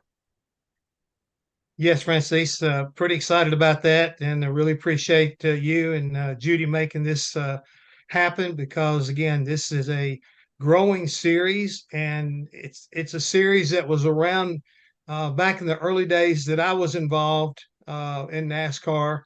And then it kind of died off a little bit. And my friend here, Mr. Chris Williams, who's coming on right now, is the guy who kind of like got it jump started again and is building it into a very worthwhile series and giving the guys down here in we call the Southern area an opportunity to have some great modified racing. Absolutely. I'm excited to hear this one. Yeah, this could be interesting. This could be interesting. Chris, are you ready? I'm ready. Can you hear me? I hear you. I hear you loud and clear. And we were talking about the tour has been around for a long time, but I feel like we'd be doing an injustice to those who are tuned in if we didn't go back a little bit to better understand the tour. Your involvement in wanting to get back into it and wanting to in the direction you're taking it in. So if you kind of hear me a little bit, but what I found out, the Southern Modified Tour was somewhat born in like 1989. That's correct. Is that right? That is correct. So give us a little history of it. Yeah. So the Smart Modified Tour was born in 89. They ran, probably 7, 8 races, just basically in North Carolina, maybe 1 or 2 in Virginia, for a few years. People, Junior Miller, Andy Seiss, just a bunch of Frank Fleming, just a few of the old guys, basically toured, and ran down in the South. It kind of turned in around 95 or 96, NASCAR coming in, wanted to run the Whelen Southern Modifieds. It took a stint for a few years and basically went dormant. Lack of fields, lack of competitors, just a lot of different things in the South just, took a back seat. At the time, Jeff, to be perfectly honest with you, my background a little bit, I was in NASCAR, working the souvenir industry, and I always had a passion for the modifieds. When they would come, the ground pounders, and of course, with me living in Martinsville, living on the racetrack road, my dad was a general manager there, and I just always loved the modifieds. At South Boston and Franklin County, and all those tracks. Let me stop you right there real quick, because you touched on something, and I want to make sure everybody understood this. Literally, folks, when you come up and go toward Martinsville, when you get to the racetrack and you make that right-hand turn to go down to where the racetrack is, that's where his mom and dad lived.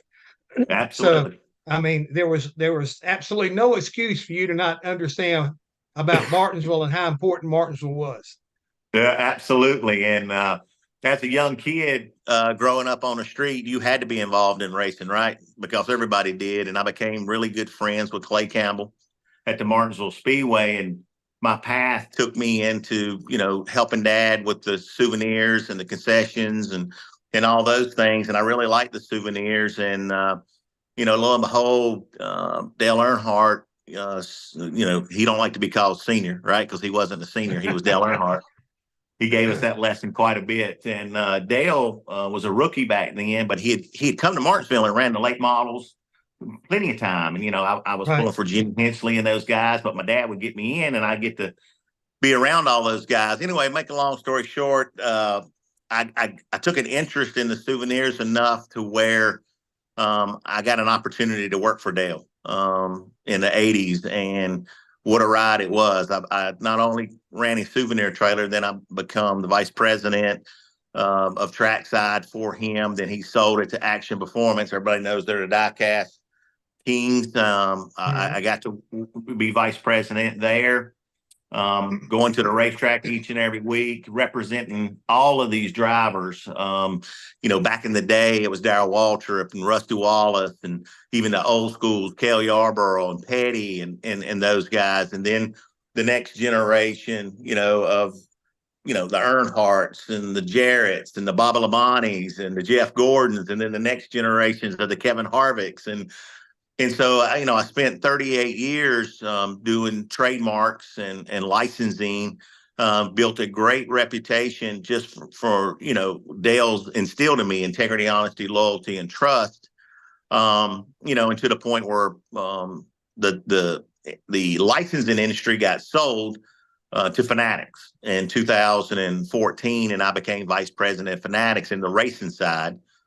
Basically till the pandemic hit, when a lot of things shut down at that time. So, the background's been, business centric, dealing with Fortune 500 companies. Didn't matter if it was M&M, Budweiser, DuPont, you know what I'm saying, all of those guys. But living at the racetrack opened those opportunities, and watch, the world go by from a racing standpoint. Okay, so all of that went extremely well. And, you work for Fanatics, and they decided they wanted to pull out of racing. And, you stayed there for a little while. But the long and the short of it, and here's where I'm going with this, who in their right mind would go and try to resurrect a racing tour that didn't work good when people that supposedly built it originally couldn't make it go, and NASCAR took it over. They couldn't make it go. They let it go. Why did you want to do this? And if Earnhardt was here today, would he have said that was a smart move on your part?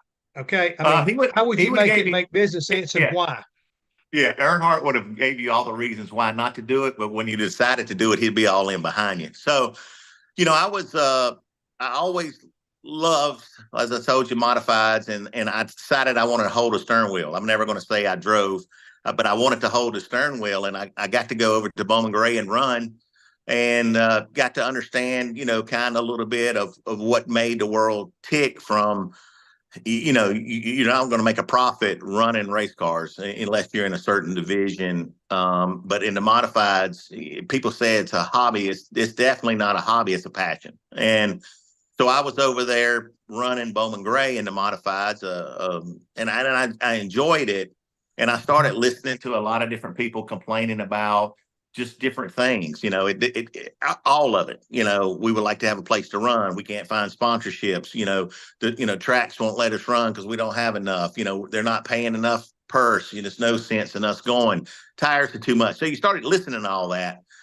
And then one day, Buzzy come up to me, Tom Buzzy, and he says, "Hey man, what do you think about the modifieds?" And I'm like, "Well, I love them. I'm holding the steering wheel." And he says, "Well, let's look at maybe opportunities to start the tour back." And I said, "What tour?" And it's Smart Modified Tour. And, at the time, I was working in NASCAR, and you knew it existed, but you didn't know a lot about it. And I said, "Well, how are we going from here, Buzzy? What do we need to do?" And he said, "Well, come to the meeting we're having over at Puddin' Swishers And so we went over to Puddin's, and I listened to everybody, the negatives. You know, you can't race here. You're not going to get enough car count. You're never going to pay enough purse. Tracks ain't going to let you run. And I just stood and took all the notes down. And I'm like, I stood up in front of everybody, and I'm like, well, why? And then nobody could really give me a reason why. And so I was like, well, let me make a few phone calls. So I picked up the phone and called Nick, you know, from South Boston, who I had great relationships with at Pocono. And I picked up the phone and called Darren Hackett, who I had great relationships with. And they're like, yeah, we'll do it. We're all in. So now you got the tracks supporting you. Then you had to go out and figure out, you know, how you're going to put a structured purse together, something that was going to be entertaining to the fans, you know, because obviously it hadn't in the South had worked. And so cost was number one thing in every bit of it. It didn't matter if it was tires. It didn't matter if it was fuel, back gate and everything else. And so I just basically put a plan together that says, you know, if I'm going to try this, you guys need to listen to me and see if it's going to work, you know, because, you know, in the world of souvenirs, in the world of licensing, all you do is figure out how to get to the consumer, how to get the product to the consumer, how to relate to them and bring a product to them that they want. And so I said, you know, let's don't worry about back gates and stuff. It'll fix it if we can get a car count. But how can we get the car count? Well, the only way to get the car count is to get a purse structure that they're not going to tell their wives when they get home that, hey, I just spent $1,500 on tires, but I'm racing for $1,000, because that's kind of what it was going on. And so they're like, well, you know, but we paid a purse off the back gates. And I'm like, I got all that. And I understand that totally. But don't you think you would rather race with 28 cars with the back gate issues and could pay those purse, or run with the same 7 or 8?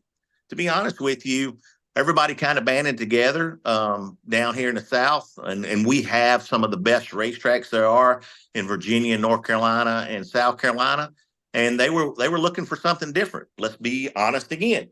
One of the things that was happening is everybody was running late models, limited late models, super pros, pro late models, and everything was all fenders. There was nothing down here in the South, you know, that had that sexy power, ground pounders as we call them, you know, that could be that low to the ground and that powerful, and the fans love it, because if you ever go to a modified race, you're hooked. And so they all wanted that series here, and they all started working with me, and everybody pulled together. And, you know, the first year, we had 17, 18, you know, last year we had 20, year before last, 22, we had 22 car count. This year we ended up having 25, but we had 30 some cars at multiple events. And so the one thing that I've learned dealing with the folks at NASCAR and the Fortune 500s is you got to do what you say you're going to do. And if you maintain that credibility, people will then believe in you and trust in what you're doing. And so we built that off of integrity, not only with the sponsors, you know, with the tracks, with the manufacturers, and with the race teams. And so far, it's turned out pretty well, working relationship with all of them. So with your business background, you came up with a plan that the competitors bought into first, because you had to have the car count before you could even get going anywhere else. And that has paid dividends. How has it been, though, Chris, for you? Has it been a big a headache as people would probably imagine? Because what you just got through telling me in the very opening of this right here, and I know you really well. So I mean, it's like I understand your mentality. Okay. Yeah. I mean, well, I'm a competitor. You're a smart son of a gun, but sometimes you don't always do the smartest thing. But this whole thing has always fascinated me. But when it gets down to,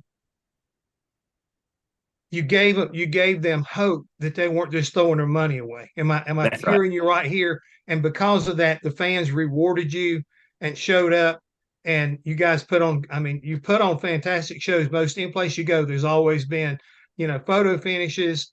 And I think the other thing is, since your inception and beginning of this right here, not only did you go in and start anew, but you've come back and you've given, I think, the Smart Tour some swagger that they lost there in the 2000s. Am I correct? When they basically went dormant again.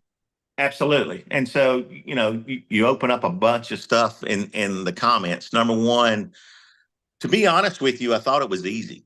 And I know people say, well, if it's easy, everybody can do it. No, if you really want to solve problems, you have to bring everybody together. You have to put them in a room. You have to sit there and talk about openness of what all those problems are. And that's what I used to do back in the NASCAR days, is how do we solve these problems? How do we solve shipping? How do we solve product development? How do we solve, the mass of people in a certain amount of time, and credit card operations? And I know I'm getting way deep into it, but if you solve problems, then if you put everybody in a room and you say, what are the issues?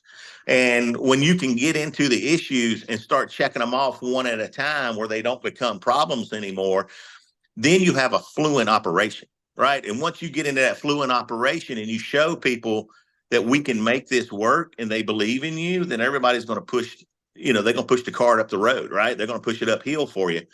And that's exactly what happened. Now, is it difficult? Absolutely. Is it ever changing? 100%.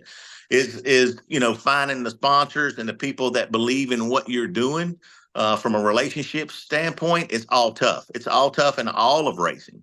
But look, we put a band together with people that love the sport, and we don't forget our history. And so we bring in the old school guys. We honor them. Ray Hendrick and all of those guys, we honor them to a certain extent because we don't want to forget where we came from. Our race director is David Hoots, who had 40-some years in NASCAR. And, our cameraman is Phil Cavalli. Everybody that we touch, we bring all the band together that has years and years and years of experience. And it adds credibility. It adds fun, right? Because if you're having fun, then everybody's going to, enjoy what direction we're going to. Then you become very competitive, which becomes challenges, right? It's how you manage, inspection, how you manage this. We had to go out and build, a huge inspection station, and we had to go out and build off of everything that we're doing. We had to bring in some qualified inspectors. Gadget's been helping us out, who's had vast history in the racing world. But once you bring them in and you see what's going on, then you find credibility. And then how you deal with all of those issues. We brought a board in, so it can't be me being the ruler, judge, jury, and prosecutor, because that was one of the things in the first year. Well, if you're directing and you're doing all the other stuff, then who do we go to complain, right? And so I brought in a board members that are all engaged in racing. They're past champions. They're crew chief champions in NASCAR. You being one of them, which I really appreciate it.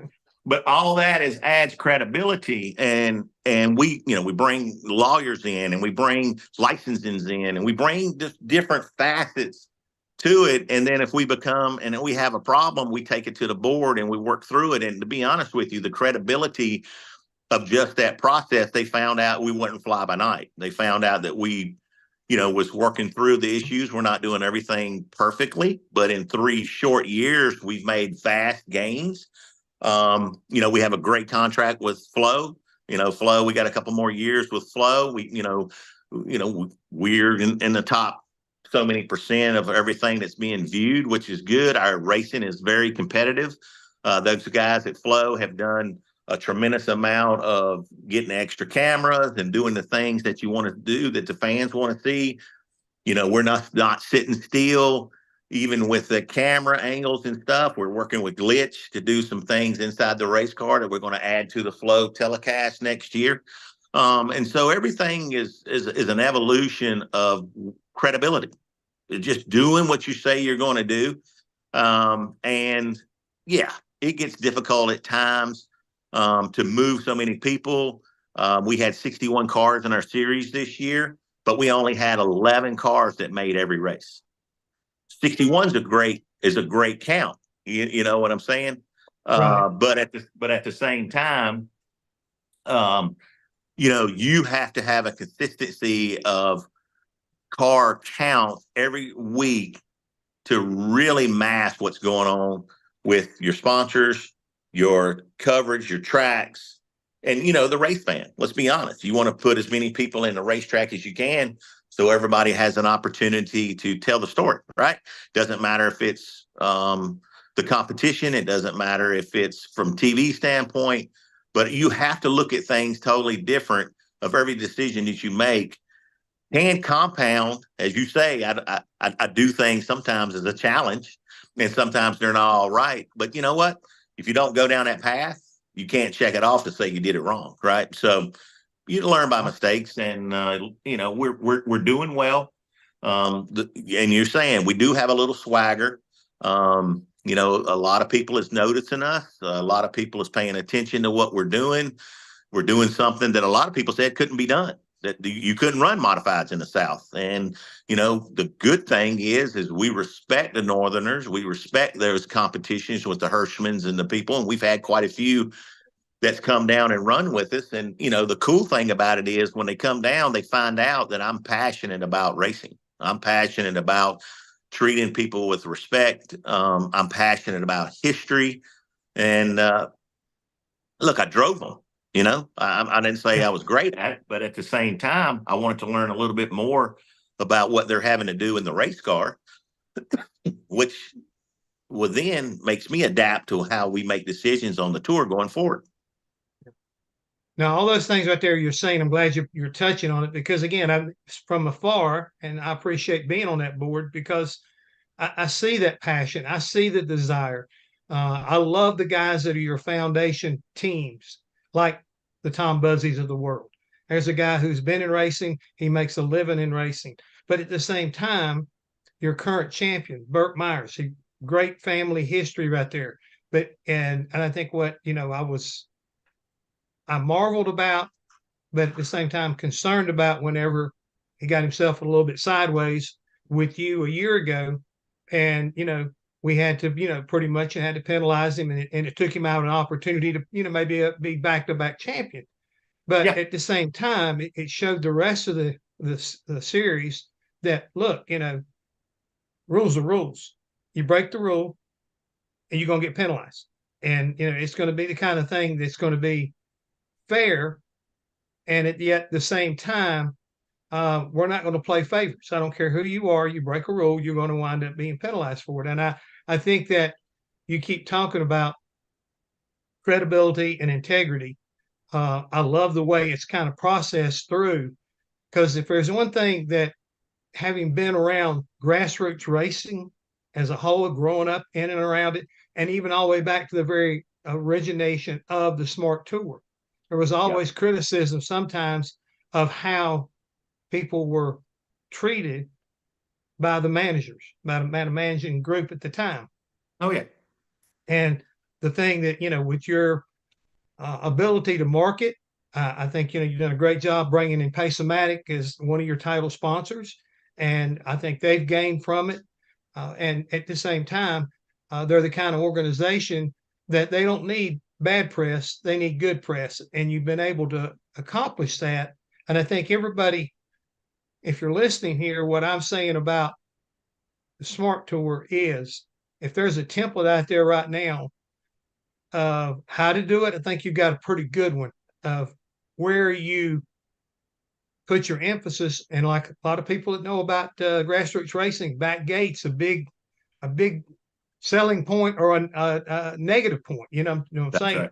So I think that, what you've been able to accomplish has been pretty impressive, because, as I said, Burt Myers was in trouble in 2022. Burt Myers is now your champion in 2023. And at the same time, through the growth of this, the things that you did to try to bring attention to the tour, some of the advertisements you put out there, some of the spin-offs from, movies and just funny things, skits that included not only yourself and other people that are a part of the Smart Tour, but the drivers, them personalities. You talk about the 11 drivers that you had this year full-timer that was there all the time. Those kind of personalities are what sell T-shirts and help put tickets in there, because you get a fan base. People have a reason to go to the racetrack.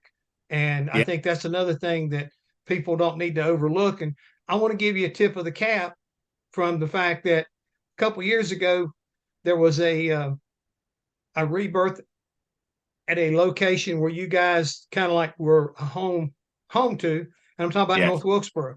How did it feel, Chris, to be invited to come back up there and your organization being one of the first to compete on the old North Wilkesboro Speedway? Well, number one, historical. 96, I was there representing Earnhardt, and I remember the very last race there. But the modifieds was made for that. They had the Coke 300. They had the triple header, double headers up there. There in Martinsville in the South, was the mainstay for the modifieds. And I was raising my hand with Barry Braun and the folks at SMI, who's done a superb job with it, say, I want to be there. I want to be the first one there. No matter when it is, middle of the week, weekend, it don't matter. I'm in. And to go up there and put on the show that we did, really mainstay that the modifieds was here to stay in Wilkesboro. And we loved every minute of it. Baba Labonte and Newman ended up winning the first race back. Hirschman won the second night. And I'm gonna tell you, the modifieds at Wilkesboro really put on a show. It was great to see it resurrected. All the fans was extremely happy. We haven't announced our schedule yet, but at the same time, we're doing everything that we can to put these modifieds back where we think they're made to race, Hickories and South Bostons. And, maybe we do something with Wilkesboro. We've got some announcements coming up in the next week or so before PRI. And to be honest with you, it's healthy. The Smart Modified is healthy right now. To be honest with me, big announcements coming out of the Cars Tour. I know a few of the guys over there, from the past. Can you speak to the fact that will we see Smart Tour maybe somewhere along the Cars Tour during the course of 2024? That's one thing that I think that would entice and uplift racing is to have a true, doubleheader somewhere along the line. We've got to take in consideration of what tracks are capable of doing that. Front stretch, back stretch, parking and stuff of that nature. And there's 3 or 4 in the South that could do that. Of course, Wilkesboro would be one for sure. South Boston would be 2. And so we've had very good conversations with the Cars Tour about doing something like that. I represented Junior and Harvick and those guys back in the day. And, we lean on each other for conversations and stuff of that nature. The Cars Tour is doing a really good job. And, we're hand in hand, kind of controlling what's going on in the Mid-Atlantic region at this point. But at the same time, that would be great to see for sure. Well, I see Francis and Judy is here. That's usually let me know that we've got just a few seconds to say goodbye and job well done. But my friend, it's always a pleasure. And I hope to be able to wish you continued success, and just don't be making any calls with any guys' rules infraction during this point of the year. I'm trying to go on vacation, okay? Hey, I'm the poor man's Bill France. I eat hot dogs and stuff. I let them all do that stuff, right? That's right. And I see where the swagger comes from. Yeah, that's good. Thank you. Well, thank you, Chris. Thank you, Jeff. Please stay with us. We will be right back for our next session. And we're going to run a little video from our sponsors. We'll be right back with you. Epartrade is a digital platform that we've created basically to make life easier in the business community of auto racing. Epartrade, there is no e-commerce. It's literally a connection just like at a trade show. So now, any time of the year, a buyer could reach out to a supplier. When you see a product that you're interested in, all you need to do is click on request more information, and then from there it is forwarded directly to the buyer or to the supplier. Epartrade really eliminates having to travel, closing down your shop. Now you have a place to showcase globally your racing product and technology. Pull your visor down, strap in. Racer is about to take you deep inside an exotic and high-speed world. From the start, Racer, in all its forms, has shared the passion, beauty, ingenuity, and commitment that make racing a way of life.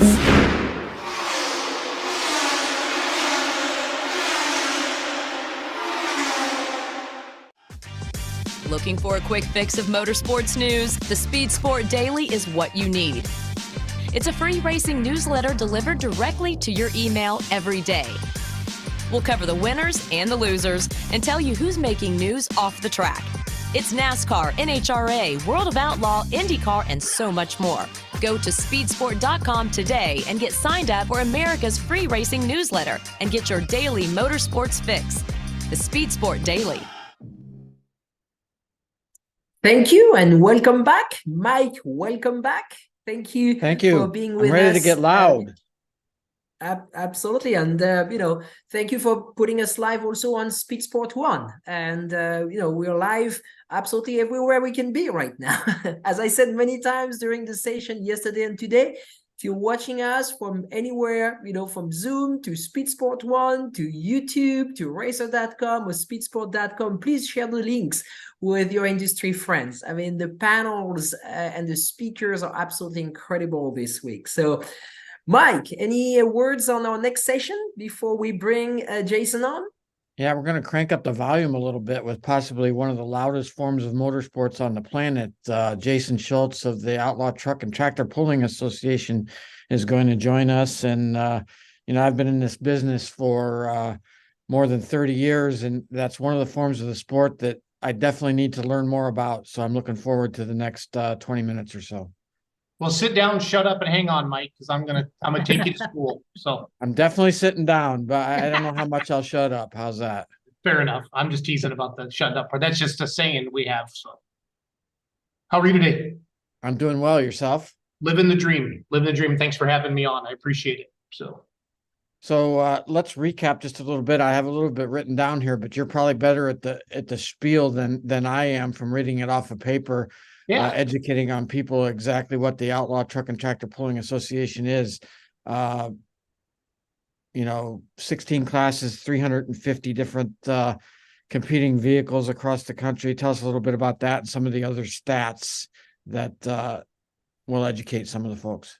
Yeah, so truck and tractor pulling kind of started, when just like any motorsport, when you give a guy or a gal something and you can say who can go faster, who can make more horsepower, who can go to the farthest. Truck and tractor pulling started with basically when guys and gals would take their dad's tractor to the fair years ago, probably in the 50s and 60s, and they took tractors off the farm and they hooked them to like old sledges or back then, or just a dry boat, and whoever could pull it the farthest would win. And as it evolved, we got into mechanical sleds and adding 4 turbos to a diesel tractor or up to 7 engines on a modified tractor. And that's where I feel like it's the greatest motorsport in the world, because where else can you go to a truck and tractor pull, Mike, or an event, a motorsports event, and see 7 motors propped on a vehicle, or 5. Now, 7 was a number that was used probably in the 90s. Now they can get as much horsepower out of 4 or 5 as they could out of 7 or 8 with the new blower technology and things like that. But what I love about the sport, it truly brings the spark plug guys and gals together with the diesel guys and gals together with,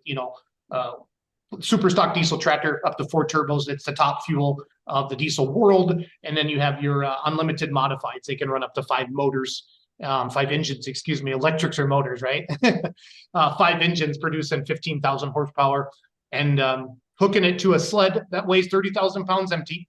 We put 2,000 pound bricks or tons or whatever blocks in the weight box. And as that vehicle goes down the track, that weight box moves up, it triggers, drops a pan into the ground, usually around the 250 foot markish. And then whoever can really drag that sled the farthest is going to win that competition. So it's pretty awesome. It really started in the fairs, the county fairs. There's some standalone events now. You say Bowling Green, Ohio, Whole Town, USA.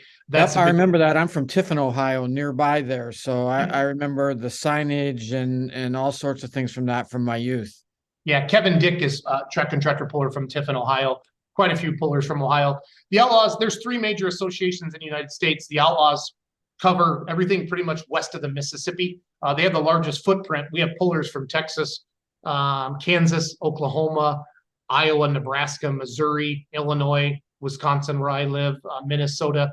And we really focus. We have 30, I think we had 44 total events last year. Pulling season, Mike, is really like Memorial Day to Labor Day, if you were to like picture it, because of the outdoor. There's a lot of indoor pulling now. The National Farm Machinery Show is in February. It's considered the Super Bowl of pulling for indoor truck and tractor pulling. There's a big one in Shipshewana, Indiana in January. But really the main hardcore season where truck and tractor pulling really got its roots was at Memorial Day to Labor Day. So yeah, in conjunction with the county fairs, as you stated, and certain things like that. Been to a lot of fairs over the years where there were truck or tractor pulls. Growing up in Ohio, mostly tractor pulls, which interests me about the trucks. And I wanted you to talk a little bit about the range of vehicles. I saw some really unique videos and pictures of anything from a truck that looks like you might just find it on a local farm to, the most jazzed up things in the world. And so what classifies the different classes and I mean, some's nostalgia, some is purpose built. Talk about that for a little bit. I would say with the Outlaws, it's going to be all purpose built. There's no daily drivers like you might see at a local county fair. Like at a county fair, they might have the brush. We call it the brush pull on Thursday night, where it's kind of run what you brung. But then an Outlaw Truck and Tractor Pulling Association would come in on Friday night or Saturday night and bring in the professional truck and tractor pulling. In the diesel truck world, at the national level or the regional level, you start with like a 2.6 class. That's the size of the turbocharger, and it's still stock appearing to that part. You get into the 3.0 turbos, the 3.6 turbos. You start having drop boxes and reversers, custom built frames, and then you get into like super stock diesel trucks, and they can have up to 300. They have 3 turbos, and they're making they weigh 7,800 pounds, and they're making close to 3,000 horsepower out of these vehicles. So that's what really makes pulling unique, is the horsepower to weight ratio, and then hooking it to the dirt. And we say all the time in truck and tractor pulling, we don't get to practice, and we don't. I mean, we literally go to the pull and we walk up and we're registered on their Outlaw app on the way to the pull. We go to the Outlaw app, we get registered, we get in, check in, get our wristbands, sign the waiver. And then we find out our pulling order. They push the button and mixes it up. Then the app spits out like, okay, if you're first or you're last in that class. And I would say the majority of the time we have 15 to 20 competitors in a class. And the dirt can change as the night. And that's truly what makes, like in drag racing, you get lane choice. On a pulling track, it's typically 35 to 45 feet wide. You can spot the sled, Mike, anywhere you want on that piece of dirt. But then once it gets going, I got a tractor, which I drive, you're going to be, if it's going to the right, you're obviously wanting to slow that right tire down. So you're going to step on that right brake. You point it the way you tap on the brake the way you want it to go. So you're slowing a tire down. They're not traction control and different things like that. So truly in truck and tractor pulling, besides the 4-wheel drive trucks, the steering wheels honestly are just to get on and off the track. Because once you hook it to the sled and give it all the throttle, you're driving it with the brakes. And honestly, you don't want to hit the brakes unless you have to. So. Wow, that sounds like quite a thrill. It is. When you're making, like the big mods making 15,000 horsepower, and the pro stock tractors today are making, close to 5,000 horsepower out of a single turbocharger. The diesel supers like I own now, I'm going to have it at PRI. We're going to be down on the Lucas Oil floor with Gene's Machine, and then the Outlaw Truck and Tractor Pulling Association. So we're going to have 2 diesel. We're going to have an alcohol super stock and a diesel super stock on display on the floor at Lucas Oil Stadium down there for people to really come out. Last year we took my tractor down there, and it was out in the hallway, Mike. And the biggest thing is people walk by and they touch the rear tires because they're not used to seeing tread on the rear tires. Everybody wants that smooth tire. And it was so funny. We just sat across from the tractor in the hall and just watched people come up from all over the world. You could tell that person had never seen a pulling tractor in their life. That's why it's really, really cool that we get to be involved with events like PRI. And, because truck and tractor pulling is a big part of motorsports, but it doesn't get all the TV coverage yet. And that's changing with live streaming. But it doesn't get the Fox on Sunday for NASCAR or wherever they show NHR drag racing on Sundays. I know I flipped through it. I don't know what channel it's on, but I can find it in my guide. But really, really exciting to have that cross promotion. We're starting to see more truck and tractor pulling be part of these big trade shows like a PRI like this, the largest motorsport in the world, or the trade show in the world for motorsports. Yeah, with the mini classes, kind of like drag racing and some of our grassroots oval part of the sport, I guess that probably creates a different class for a different budget, you know. Yes. So, you know, from your very small racing budget to the guys that have an unlimited budget, what are your top classes looking at in terms of running per race? I would say per race, I mean, it could be 5 to 10,000 per race on something like that. And that would be, and again, I don't have a big 5-engine mod, so I don't know. I'm sure to do that. Sorry. I was doing a share in my Facebook page. I wanted to get this out and start echoing. Sorry about that, Mike. But no, I would say, like, to put together a top tier pro stock nowadays, that's a single charger pro stock diesel tractor I talked about. We're looking at $500,000. And it's going to make 20 events a year. Hopefully that, you know, just basic maintenance, hopefully no major catastrophic explosions. A 5-engine modified can cost you that, as you know, as well. You're probably $600,000, $700,000, $100,000 per motor. And then, you know, your chassis and your rear tires. The tires really are what's changing the sport today. Mike, for the longest time, it was just Firestone. Yeah. And in the last 10 years now, we're getting into Mitas has entered the market from Europe on some of the classes. You're seeing like the whole shot pro pullers, Parks tires, a lot. Pullers now have like basically 4 or 5 different choices to choose from tire. And that's really, I think for the longest time, Mike, it was fuel and air. And now, and I feel like everybody can get the same fuel and air now. And now we're really starting to see the tire game kick into the top notch. So that's very interesting. You mentioned streaming video, and how is that changing your series, the Outlaw series? Yeah, I would say it's taken it to a whole new level. We're still probably, I honestly feel, and I hate to say this, probably 10 years behind like circle track racing from attendance. I've seen some of the numbers like we work with Speed Sport TV and Rivet through the Outlaws. They were, I think, when I've been doing this for 1 full year with just running the streaming, my team for the Outlaws, but I've been involved in social media of the sport for 10 years with my beer money pulling team.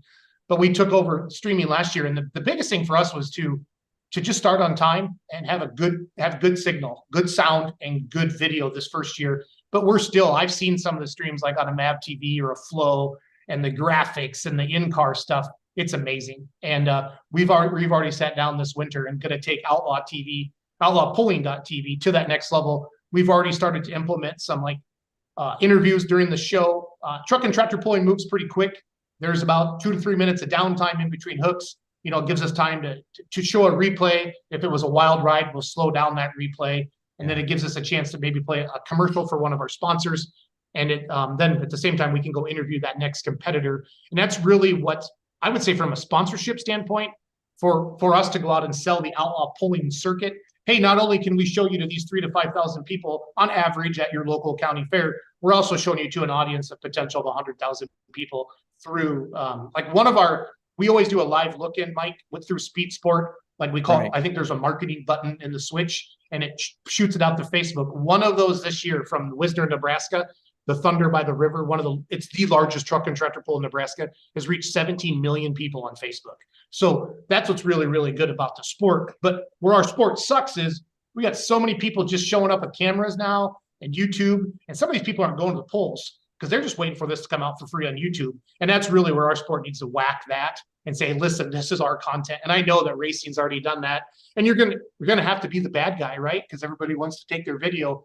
But we need people going to these events, or we need them watching the live stream, because the promoters aren't making anything off of a Facebook or a YouTube. And that's really why I'm excited about the future of sport and truck and tractor pulling with live streaming, because it's still, unfortunately, really, really new to the sport of truck and tractor pulling. And to get it to all the levels, it's going to be awesome. I mean, there's live streams of circle track racing at these small, tiny tracks all over the country, and they're getting thousands of people watching that. And that's where we got to get truck and tractor pulling too. So the biggest thing for me was just awareness that, hey, the Outlaw truck and tractor pulling have a live stream, and then we use social media.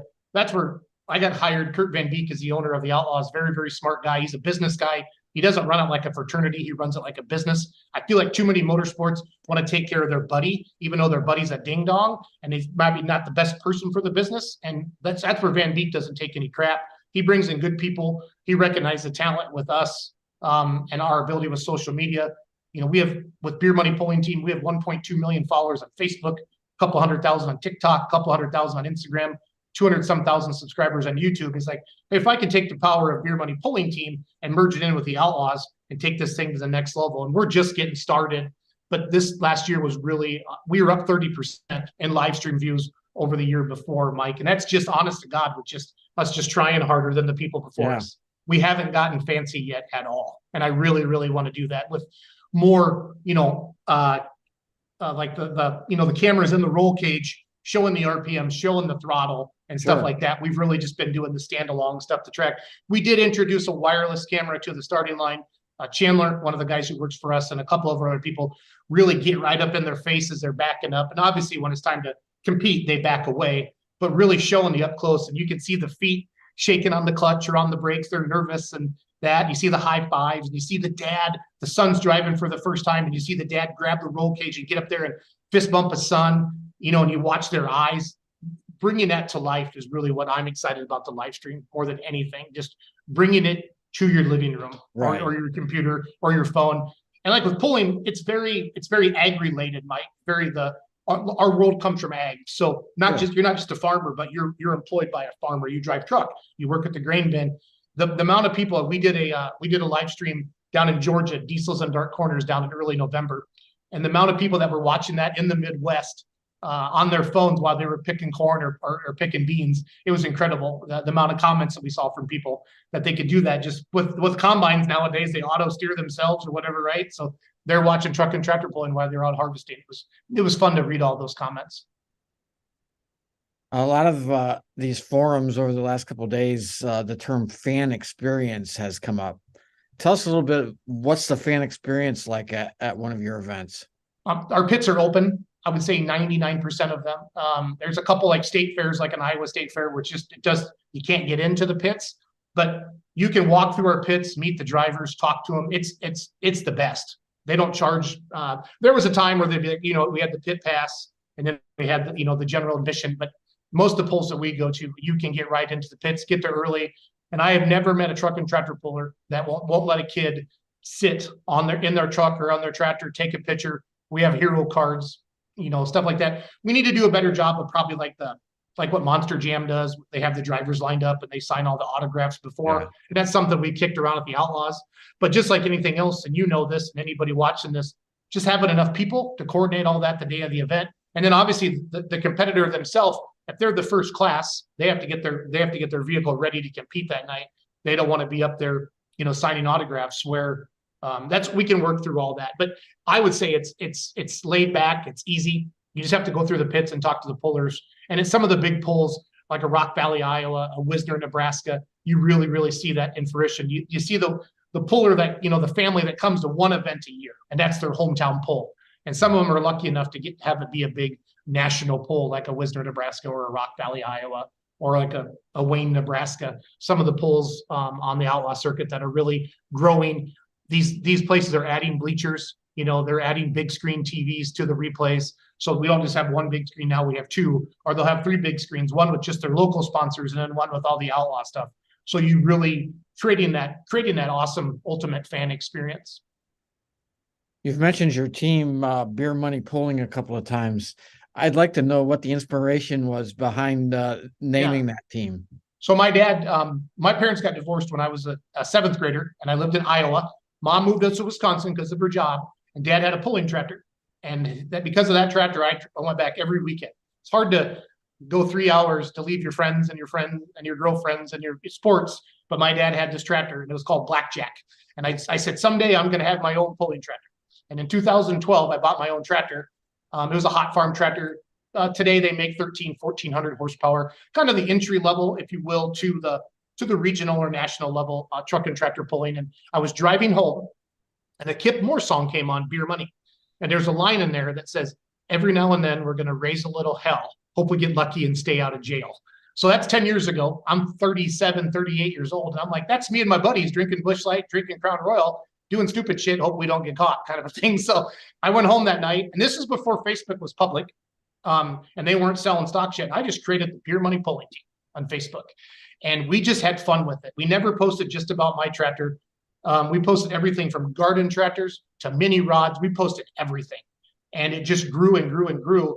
And we just kind of have a cult-like following because of that. When we go down the interstate, people recognize the trailer, they wave at us. My dad was getting fuel once, and a state trooper came up, and my dad got all nervous. He's like, "Oh no, we're not for hire. We're not for hire." And he was like, "No, I follow you guys on Facebook. I just want to sit on the tractor."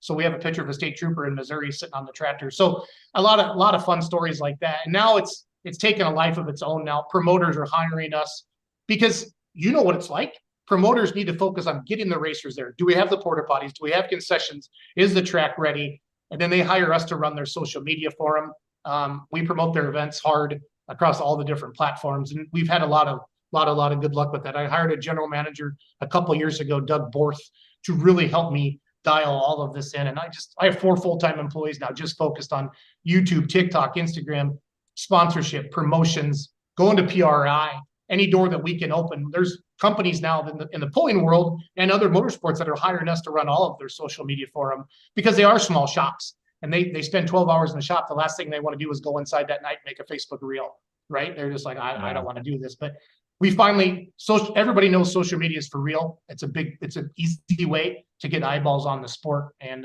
that's where I'm very, very grateful to Kurt Van Dijk and the Outlaws for the rest of my life. They were the first big national pulling organization to recognize that, hey, we need a Jason Schultz, we need a beer money pulling team, not out ahead of the Outlaws, but behind the Outlaws, lifting us up. And you're starting to see that now. Now we work for the NTPA as well. Started working for them a year ago, and they've seen 1,000% growth in their social media insights. And Mike, when you can set that in front of a potential sponsor, hey, the Outlaw Facebook page reached, I think, 98 million people last year. That's a lot. And we have a lot to do with that. Yeah, that really allows them to you're not just selling that product on the track anymore. You're selling that social media presence as well. Oh, and then also we have a live stream. Hey, we have a big screen. It really comes together, and it really gives a sponsor a big bang for their buck. There's a new energy drink that came in, Coltrane energy drink. They signed up with the Outlaws this year. We're starting to see a lot more. Starting to see some of those sponsors that might have went to like a NASCAR, and they're coming. They might still be in like a NASCAR, but they're also coming to the sport of truck and tractor pulling a world as well, because they know that's another audience that they haven't tapped into yet. So, what's new for 2024? Really just taking the live stream to the next level. We're going to add a lot of interviews. I want to catch that immediate reaction after the pass. I want to show the raw emotion of the sport. I love racing. I love it when those drivers get into they get right into the face of the other guy. That's the passion. And then pullers, pulling, it is a passion. You're spending hundreds of thousands of dollars for a chance to go win $1,500 on a weekend, right? And that hopefully you just pay for fuel. And that's why I want to show that raw emotion. I want to show the disappointment of that fan if he misread the track, if he didn't put enough weight on the front, if he picked the wrong gear. I want to show that emotion, or I want to show that, that fist bump. Like, I did this. I'm the last one in the class, and there's that checkered flag, and I walked the sled right by it. We want to capture that and get it immediately. Once the vehicle's off the track and it's safe and it doesn't slow down the show, we're going to do the interview. We went back and watched a lot of old stuff from the 80s, like the American Sports Cavalcades and the TNT, the USHRA Hot Rod days, or whatever that was called. And they did a really good job with that stuff, Mike, like the old Anaheim and the TNT out west. And we're going to emulate that. And then just continue to promote that live streaming is here, taking it level. And then really excited about legal sports wagering is coming to truck and tractor pulling with the Full Pull app. This year was rolled out this year. We're linked to them with the Outlaws. And this year was a lot of like, hey, who do you think's going to win? And you could win, you could win $50 in a gift card. But legal wagering is coming out next year with the Full Pull app. And it's going to take truck and tractor pulling to the next level, because it's going to bring eyeballs to the sport that don't even care about the sport, but they obviously enjoy legal wagering, and it's going to be a lot of fun. So I really think truck and tractor pulling is poised to just absolutely blow up in the next 3 to 5 years and get to that level where I want it on that same platform as NHRA and NASCAR, and then truck and tractor pulling. And I'm just and it's going to happen. I'm not a doubt in my mind. The people that are doing it, there's a resurgence of youth in our sport. Leadership, guys like myself, willing to take some chances, put ourselves out there and say, hey, listen, I'm sick of status quo. I don't want to just protect my job anymore. We got to push this thing and take it to the next level. And it's starting to happen. I'm blessed and honored to be part of it. Very, very interesting. it's loud. That's what the couple times I've been, that's what I think intrigues a lot of people is, very much like sprint car racing or anything. The sounds and the smells are what sucks people in. Yeah, no, the amount of horse, the big tires, the multi-engine really gets people excited. I went to my first sprint car race a couple years ago, and I was amazed at the loudness of it as well. And they weren't even the big ones. It was like a 310 or a 370 something. I don't even know. But it wasn't the big cars. It was the mediums. But they were just screaming loud. And I could see how people can get fanatic about that. I saw more in that racing where I saw a little more passionate for a certain driver, with people really cheering on somebody and really excited if the other guy does bad. And that's where truck and tractor pulling is a little bit different because we go down the track one at a time where racing is all at once. So it's a different kind of action. It's wild for 15 to 20 seconds, and then there's a 2 or 3 minute pause. And the only time you really have I would say a 5-minute break, Mike, is in between classes where the eliminator or the sled might have to add weight or make some adjustments if there's a bigger horsepower class coming up, like a 20,000-pound semi. They have their torque monsters, right? Like a bulldozer. They're hard to stop. And when you put 3 or 4 turbos on a big semi truck, big cubes like that, those big cat motors, they like to talk. And the sleds really have to wait up for them, and then the big unlimited modifieds. So it's a lot of fun. It's a lot of fun. But loudness is one thing. The county fair, you'll hear people say, "Oh, we live 5 miles away, and we could tell when the modifieds are pulling, or the 2-wheel drive trucks." And it's fun because the Outlaws are in town. The Outlaws are in town. So there are so many unique forms of motorsports, and that's one of the things that's making these forums so interesting is that they're all here. Everybody's getting their chance to tell their story, and it's fun to listen and to learn new things. I learned a lot from you today, and I appreciate hearing that. I see Francis and Judy have popped in, so I guess it's time to move on to the next session. I thank you for being here today, Jason. And Jason, I'm one of those people at PRI that always go up to the tractors and touch them. I'm one of them. I want you to come down to the floor at Lucas Oil Stadium. We're booth 8141, and I want you to sit on my tractor. So it's called high tech redneck. So sounds good. Well, Jason, thank you. We love your energy, your passion, your enthusiasm. That's what this industry is all about. So thank you. And the whole purpose of this week is to cover everything from Formula One to tractor pulling with everything in between. Okay. Awesome. And that's pretty much what's happening this week. So thank you, Jason. Stay with us 1 second. Mike, thank you very much for your sessions today. And we are going to transition to our next session. We're going to bring Jeff Hammond back with us and Jessica. So give us 5 minutes and we'll be right back with you. Epartrade is a digital platform that we've created basically to make life easier in the business community of auto racing. Epartrade, there is no e-commerce. It's literally a connection just like at a trade show. So now, any time of the year, a buyer could reach out to a supplier. When you see a product that you're interested in, all you need to do is click on request more information, and then from there it is forwarded directly to the buyer or to the supplier. Epartrade really eliminates having to travel, closing down your shop. Now you have a place to showcase globally your racing product and technology.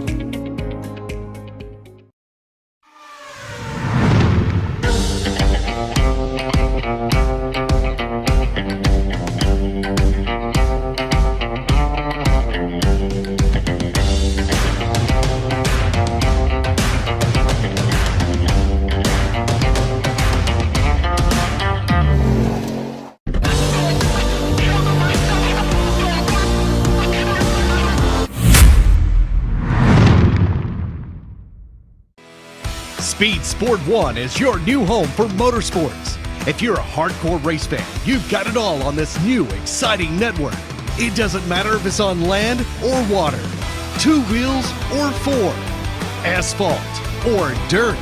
It's all free at speedsport1.com. You can also take it on the go with the Speed Sport 1 app. Download it today. This is Speed Sport 1, the live racing network. Land speed record holder George Poteet's Speed Demon rocketed 481 miles per hour at the Bonneville Salt Flats. You don't go that fast without ARP fasteners. There is no way that we could go the speed that we've gone, the number of times we've gone, with a lesser quality bolt than ARP supplies to us. And we absolutely wouldn't be where we were today if it weren't for ARP. When failure is not an option, it's ARP-bolts.com. We're Performance Plus Global Logistics.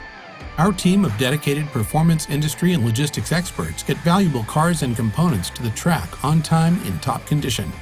We provide expedited logistics solutions for the performance industry using direct routes instead of deferred options, and communicate all necessary information to the appropriate resources to meet regulations and ensure a smooth transit and secure delivery, both domestically and internationally. And we exceed customer expectations by providing best-in-class service with an efficient and cost-effective system in place. Contact us today to book your next shipment. Scott Lewis & Associates, the sales, marketing, and branding specialist for the automotive performance industry since 1988. We get our manufacturers on track by opening an extensive distribution network, providing product training to sales staff, creating fully integrated sales and marketing strategies, building successful industry partnerships, attending trade shows, events, and races, offering first-class support to customers. SLAI delivers solutions that win you sales. To get in touch with an SLAI representative, call 516-378-6100. Go to scottlewisinc.com or email info@scottlewisinc.com. With Shop Monkey, we've been able to grow the shop by 20% in gross sales since implementing it in the shop. Everything that we were doing before has been sped up with Shop Monkey. All of our parts ordering, all of our approvals, all of our mechanics knowing what to do next. And I've had friends that are in the trade that own shops ask about Shop Monkey, and I highly recommend it just because of easy use. There's nothing like it with that kind of platform. Thank you, and welcome back to Race Industry Week 2023, brought to you by Epartrade, Racer, and Speed Sport. And Mr. Jeff Hammond is back with us. We are on for a very special session next. I'm being told that Jessica is being brought to the panel with us. And as soon as she's on, Jeff, we'll let you carry on. And I'm certainly jealous because Jessica's down in Nashville right now. Oh, yeah, that's a good place to be because you got to remember that I guess the NASCAR Championship banquet is going on in Music City, and we are very fortunate to be able to have Jessica with us today. Good afternoon. Good afternoon. So how are things in Nashville right now, Jessica? They're good. There's a buzz in the air. I think there's always a buzz in the air here, though, and it definitely a chill in the air. It's a little bit chillier here than it was in North Carolina when I left this morning. Well, if it makes you feel any better, it hadn't gotten any warmer over here. I promise you that right now. Thing is, Jessica, I really, like I say, really appreciate you, taking time out of your busy schedule, because I want folks to not only understand about something that's very close to my heart, and I'm talking about North Wilkesboro, but I wanted you to be the one who could share something that maybe very few people can. And that is,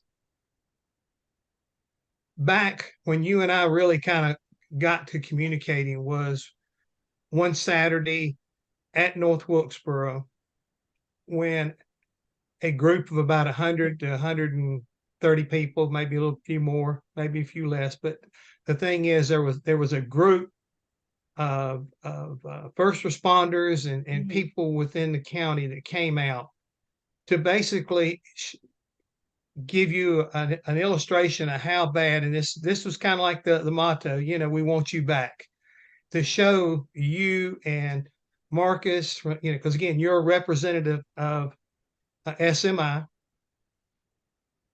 And like I say, the first time that I met you up there and everything, what was your impression of that day, and what did that do for you as far as when you went back to Charlotte? What was the message you took back? I don't even think I made it back to Charlotte. I called him from 421 on the road, and just seeing the way the community cared about the place, it left me with this, this drive to, okay, we got to do something. And to be honest, a NASCAR race, that probably wasn't really in my mind at the time, but there's all sorts of kinds of racing, right? And this event right now just proves that. So, I knew that there was something we had to do, that the love and the care that community had for North Wilkesboro Speedway was just, you can't touch it. Like no other track has that in their communities like North Wilkesboro does, or, North Wilkesboro Speedway. And, just having grown men come up to you and talk about them going to the track with their grandfather and their fathers and how they wish they could take their kids there. It was just something so special. And I that's when I realized how much that place really meant to a lot of people. Well, again, you wound up spending a lot of time there. And even after your first experience up there, you weren't really in charge of it at that time. But whenever Marcus, I guess, approached you and again said, hey, I want you to make this happen. What was your first thoughts? I mean, what were you overwhelmed with the task that you were being given? And at the same time that, I saw it from my viewpoint, and that was, whoa, they're wanting a lot of things to happen in a short period of time. Can we meet the expectations that are being put up? Yeah, so to answer the first part of that question, I was not worried at first because I thought he was talking about 2024, not 2023. And then in the next 10 seconds, he said, no, like in 8 months, then the panic set in. But Speedway Motorsports, I mean, we're a great company, a big company. We have amazing people that work for us. Steve Swift is kind of my partner in crime. We were together when Marcus talked to us, and we knew right then and there we could do it. We could do it. We had to make a couple phone calls, but we said, give us a couple hours. And, he had NASCAR's blessing that, hey, if you guys can get it done and it can be safe, we're all for it. We're behind it. We love this idea. And when we went back to him and said, yeah, we think we can do it, it was just wide open. It was, I think, probably about 8 months from the time we put the shovel in the ground till we opened up the gates that Tuesday night. I want to make sure we don't get going too fast here. Let's talk a little bit about, you mentioned Steve Swift, and again, I think that you guys make a heck of a team. It's kind of like you take care of the media and a lot of the paperwork stuff, and let me have the shovel.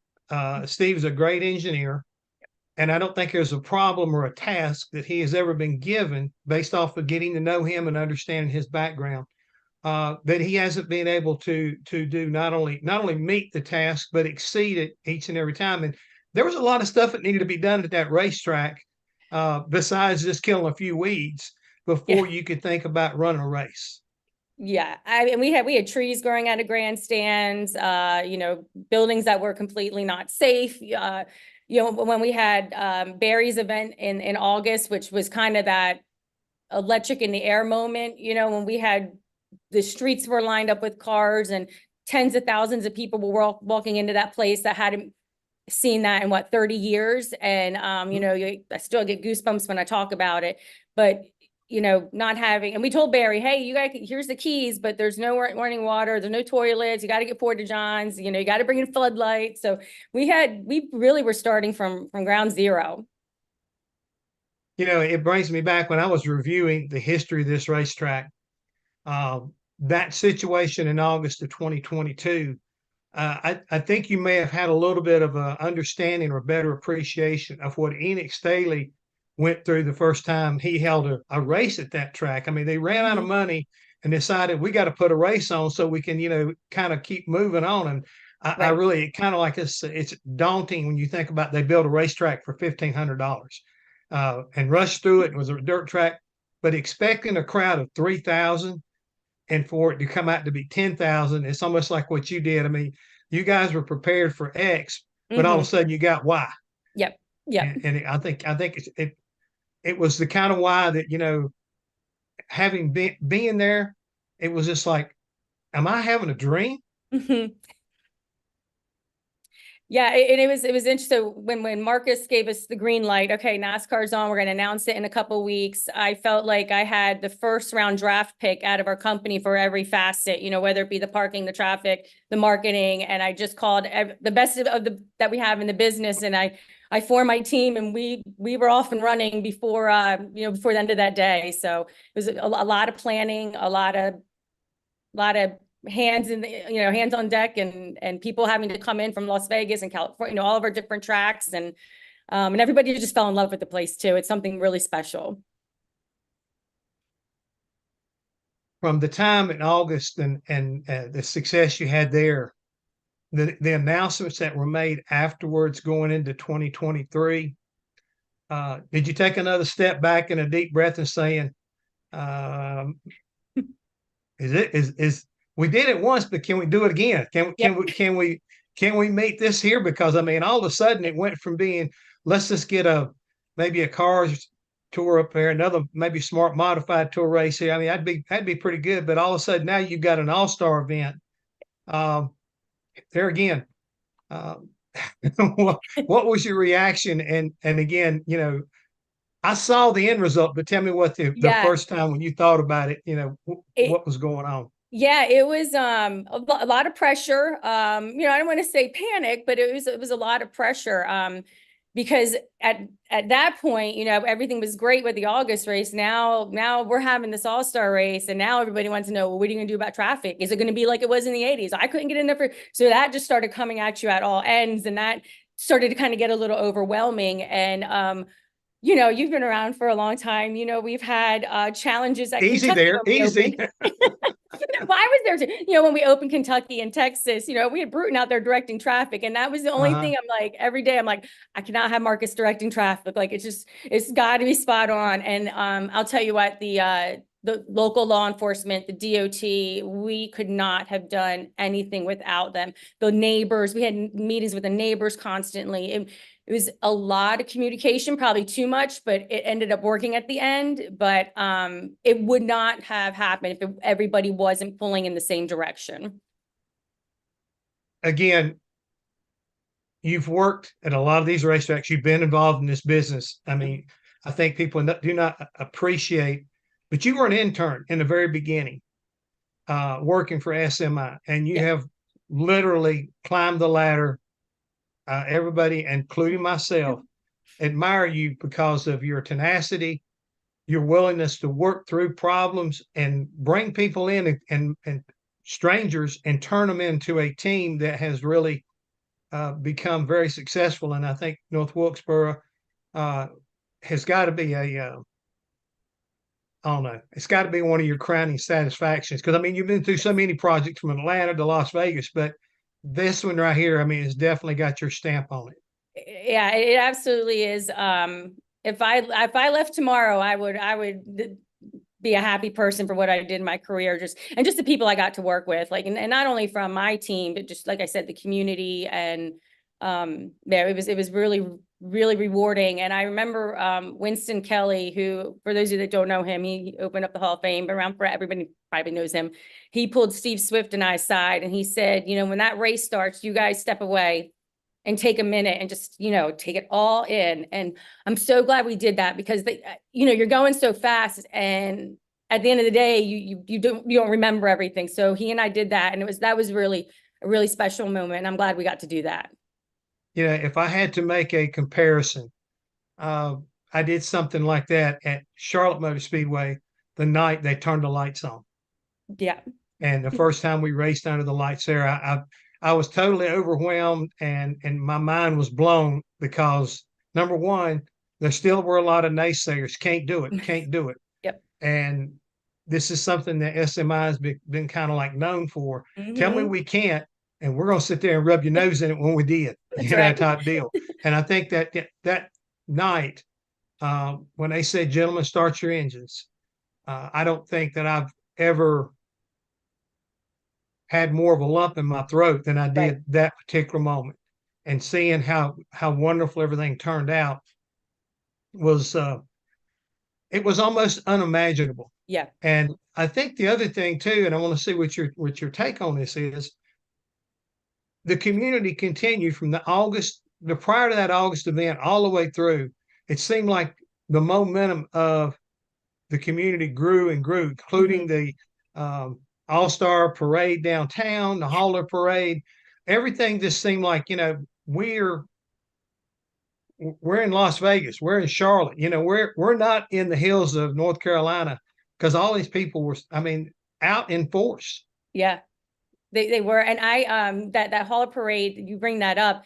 I remember we went to both downtowns and participated in different things. And, I've been to hundreds of hauler parades, and I've never seen a hauler parade where the hauler drivers are videoing everything. They were just as excited to be there. Like, they were just like, I think they were in awe too, it was so not just for the community and the fans, the people in the industry were just, especially people that have been around and maybe had been there, from before when it closed. I think Kevin Harvick, was he the only one that actually raced there and chased? Yeah, he'd been up there and practiced and stuff, Yeah. When he first went to work for Richard Childress, and he had probably the most experience on the track. Yeah, and like the rest of the field probably wasn't even born yet when it closed. So it was pretty neat just to kind of take in all the different aspects from the fans and the industry and the community. It was just you're riding on cloud nine for sure. Well, I'm kind of monitoring our time here, so I've got us started, got it all up here. But guess what? You got a chance to do it again. Oh, you did. And what can we expect this year? Because you did so much, and I'm gonna probably have to bring some of it back up to talk about this. But what kind of plans do you have this year that will differ than what you did last year? And I'm going to start right on the get-go. A lot of concern about the racetrack, but now you've got a total brand new repave. Yep. Steve Swift has worked his magic. How's this going to affect what we're looking at, and what can we expect? Well, we're hoping we have a little bit better racing. All the other series we thought did really well. Right. Just didn't know what to expect with the package with the the Cup cars, but we're gonna have some tire tests and wheel force tests coming up in early spring. So we're really hoping that NASCAR's already been out, looked at it. Goodyear's going to come out and look at the track. So we're really hoping that we kind of tweak some things and make some changes to the, minor changes that can give us a little bit more competition on the track.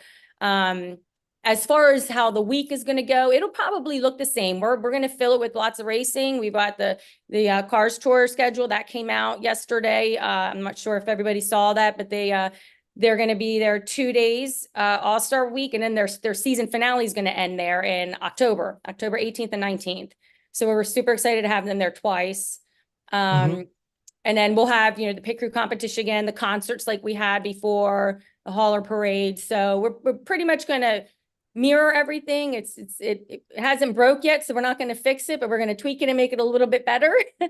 So yeah. With that being said, you talk about the other events and everything, which is just, like I say, the All-Star event. What can you tell us about as far as the rest of the year? I mean, know, and I know, a racetrack is not going to survive having 2 races a year.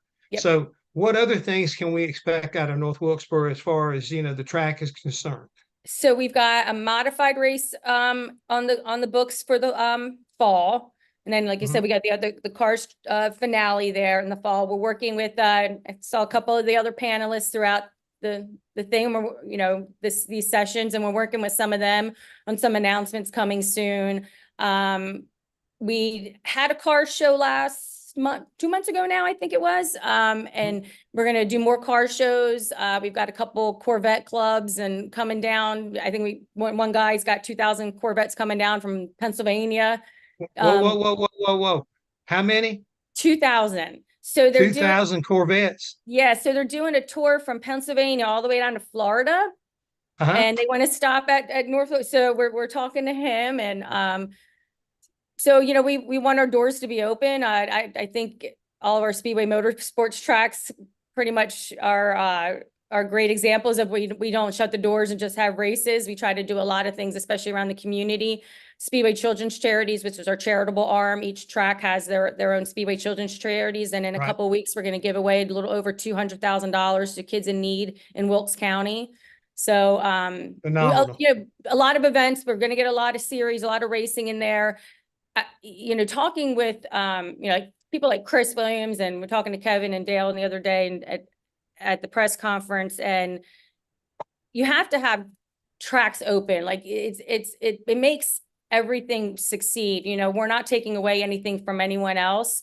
When the tide's high, all ships rise kind of mantra. So we think it's really important to grow that grassroots program and to keep it going. And we think North Wilkesboro is a perfect place to do that. When you mentioned Chris Williams, I just had Chris on us a little while ago and was talking about that he is excited about maybe having an opportunity to get back up there with the Smart Tour. He said to stay tuned, as he likes to say. So I can tell by the way you're laughing and the way he was doing. I don't want to miss this announcement because I think it's going to be a good one. But the thing is, like you say, you need other things, and I hope that if you got 2,000 Corvettes coming through Wilkes County, I hope Mr. H will bring a few of his up there. I know, yes, right along. He has got one of the most unbelievable collections of Corvettes that I have ever seen. So that would be really huge. And I think the other thing that is amazing to me, we have touched on this, but we have a moonshine trail that's supposedly associated with the Speedway. What's the status on that? Because I've had a lot of people ask me. Yeah, so they want to tie like Rockingham and Charlotte Motor Speedway and North Wilkesboro all together on this. So we're kind of working on them. Like, what does that look like? They've got some, those historical markers that they're going to put up. So we're working with them on where that would go. So yeah, we're in talks with them. It's kind of, they started talking about it, in the spring, and obviously with the All-Star race, it got pushed to the back burner. So now we got to get those conversations started again. But we're definitely going to do a moonshine trail along with the other Rockingham and Charlotte Motor Speedway that people can stop in. Well, you know what Benny Parsons said about Wilkes County a long time ago?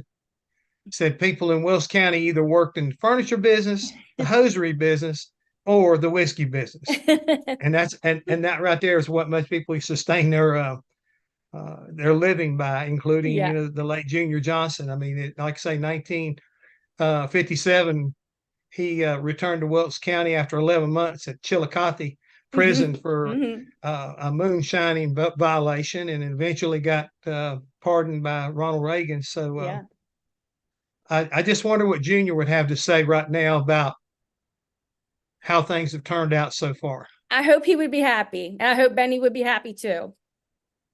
Well, I think, they got the right person there, working on everything. And the other thing is, tip of the hat back at the SMI, because it would have been just as easy to say, you know what, this has not got a future. We could make a moment in time, but we've got to have a future.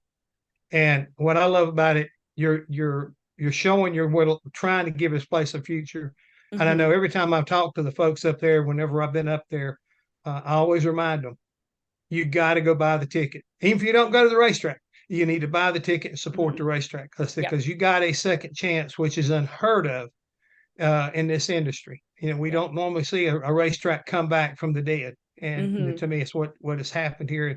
And just real quick, we've had some people that have been listening. John Stewart, he said, Jessica, you are a rock star.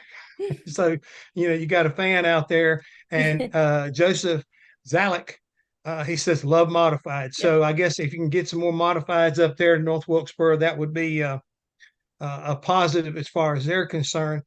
But, it's like always, my heart's there and my support's there. So you just always remember that if you need somebody to sell tickets or work concession stand, give me a call. I'll be glad to do it for you. But y'all done a great job there. And I'm really excited more so about the future and what can go on up there. Because again, everything else was such like I say, a whirlwind. I mean, I just don't think people can understand as many times as I went up there and could see the progress, how much dirt was moved, how much stuff was changed but not changed. Yeah. The idea that you're have a historical value at the racetrack, and trying to maintain that 1996 look when it closed down. Yep. But make it to where it's safe and operational. We call it a resto mod. What do you call it? A resto mod. Resto mod. Yeah. That's what we called it. Yeah. Well, like I say, y'all just did such an outstanding job, and again, I can't wait to see what's the next events. One of your employees called me the other day and was asking me about my next time I was going to be up there, and I guess you know who it is, Ronald Queen, and we were talking about some interest that they have in, believe it or not, in North Wilkesboro from Appalachian State University. Yeah. And I guess we're going to do something up there, next month. Yep. And looking forward to that. But again, just outstanding job. And if there's anything else you can maybe share with us, anything that maybe is on the horizon that people would love to know about, that they could kind of like, from whether it's buying Christmas trees or making a plan to, go see the new whatever. I mean, up at the racetrack, just make sure you keep us notified. I will. Yes, we certainly will. Just follow us on social media. We're selling jars of the old track for charity. So all proceeds will go to Speedway Children's Charities, and it will stay in that community. So you can go on the website and buy yourself some of the old track. I think I'm glad you brought that up, because that was one of the things that Ronald told me back a couple of weeks ago. He had saved me a jar of it. And I mean, that's a piece of history. I mean, people like, think about North Wilkesboro, like people thought about the bricks at Indy, that's a part of it. And, 1996 was the last time that stuff was raced on until 2022. And it just got milled up. They like to say it's going to be ground up in a jar. And like you say, great for Speedway Children's Charities and whatever charities y'all deem the money's for. Once again, fans, you can support this racetrack from afar. Have something to put on your mantle. So, Francis, I wanted to jump in there. It was good to see you at the Women in Motorsports out in You Phoenix. too. Yes. And I just have to say, Cindy and Lynn, they both put on a wonderful event. They're awesome. They just rocked. They had about 450 people in attendance, worldwide streaming. It was a perfect event. It was great. Well, Judy, you got to remember this, like John Stewart said, Jessica is a rock star. I know. I could see that. She is, and she's one of those key people in the industry. And talking about women in motorsport, we're going to have a lot more women in the next few days. And so Jessica, there's a lot more women holding very important executive position in this industry. Jessica is the perfect example of it. As a matter of fact, we got the confirmation earlier this week that Sylvia Bello from the Las Vegas Grand Prix, Formula One Grand Prix in Las Vegas, going to be joining us also on Friday. So we're going to see a lot more women on the stations in the next few days. So Jessica, thank you so much for being with us today. Thank you. Happy holidays. Thank you. Thank you. Thank you very much. Okay. We are going to just stay with us 1 second, Jessica, and we are going to bring Brad Gill on, and we're going to transition into our next session with the World Supercross. So stay with us, and we'll run a little video from our partners that will be. Epartrade is a digital platform that we've created basically to make life easier in the business community of auto racing. Epartrade, there is no e-commerce. It's literally a connection just like at a trade show. So now, any time of the year, a buyer could reach out to a supplier. When you see a product that you're interested in, all you need to do is click on request more information, and then from there, it is forwarded directly to the buyer or to the supplier. Epartrade really eliminates having to travel, closing down your shop. Now you have a place to showcase globally your racing product and technology.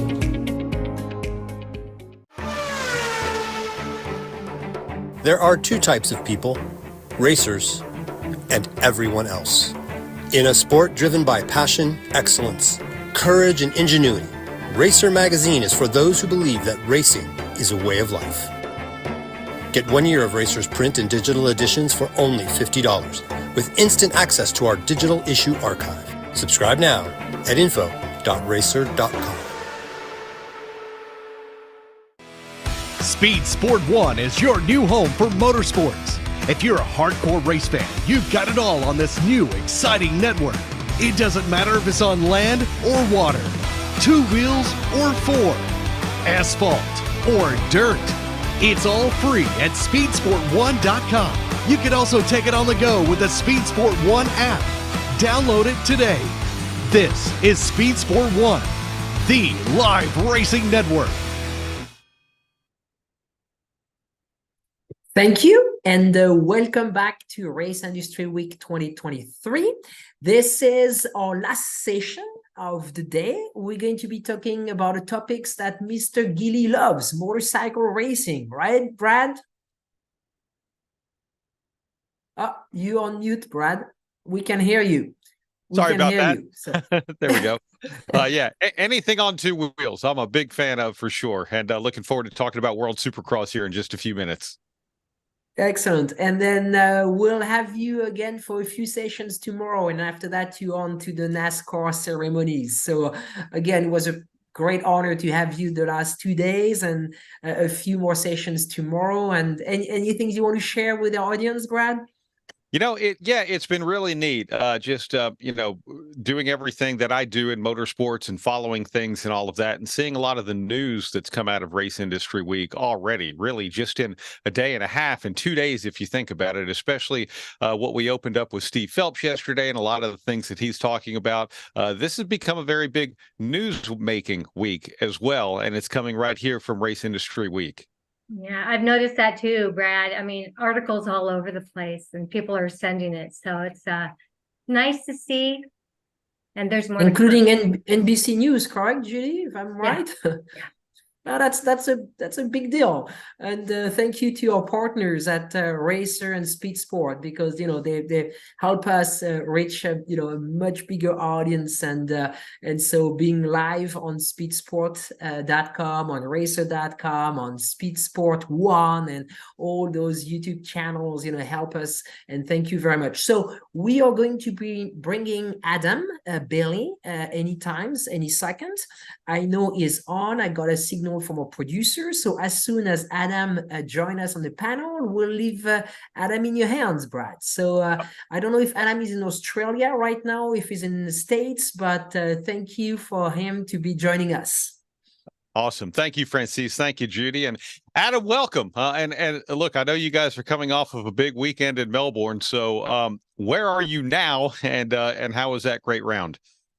Yeah, thank you. It's great to be here. I'm in the Gold Coast, Australia, which is where I live, just a couple hours flight north of Melbourne. But it's great. We had a fantastic event on the weekend. We had a bit over 40,000 people there at Marvel Stadium, which is Australia's largest indoor stadium. I mean, you guys in the States have many of those, but Australia only has the one big one there down in Melbourne, and it was fantastic. It was our best event yet, and definitely a big step forward for the championship. So we're really proud.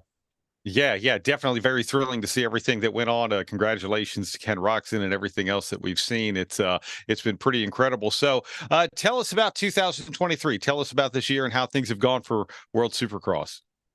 Look, I think, it's a brand new series and a brand new championship, and the FIM World Championship rights were held by Feld Entertainment in the US for 20 years, and they did an amazing job with it, to build the sport and build the brand.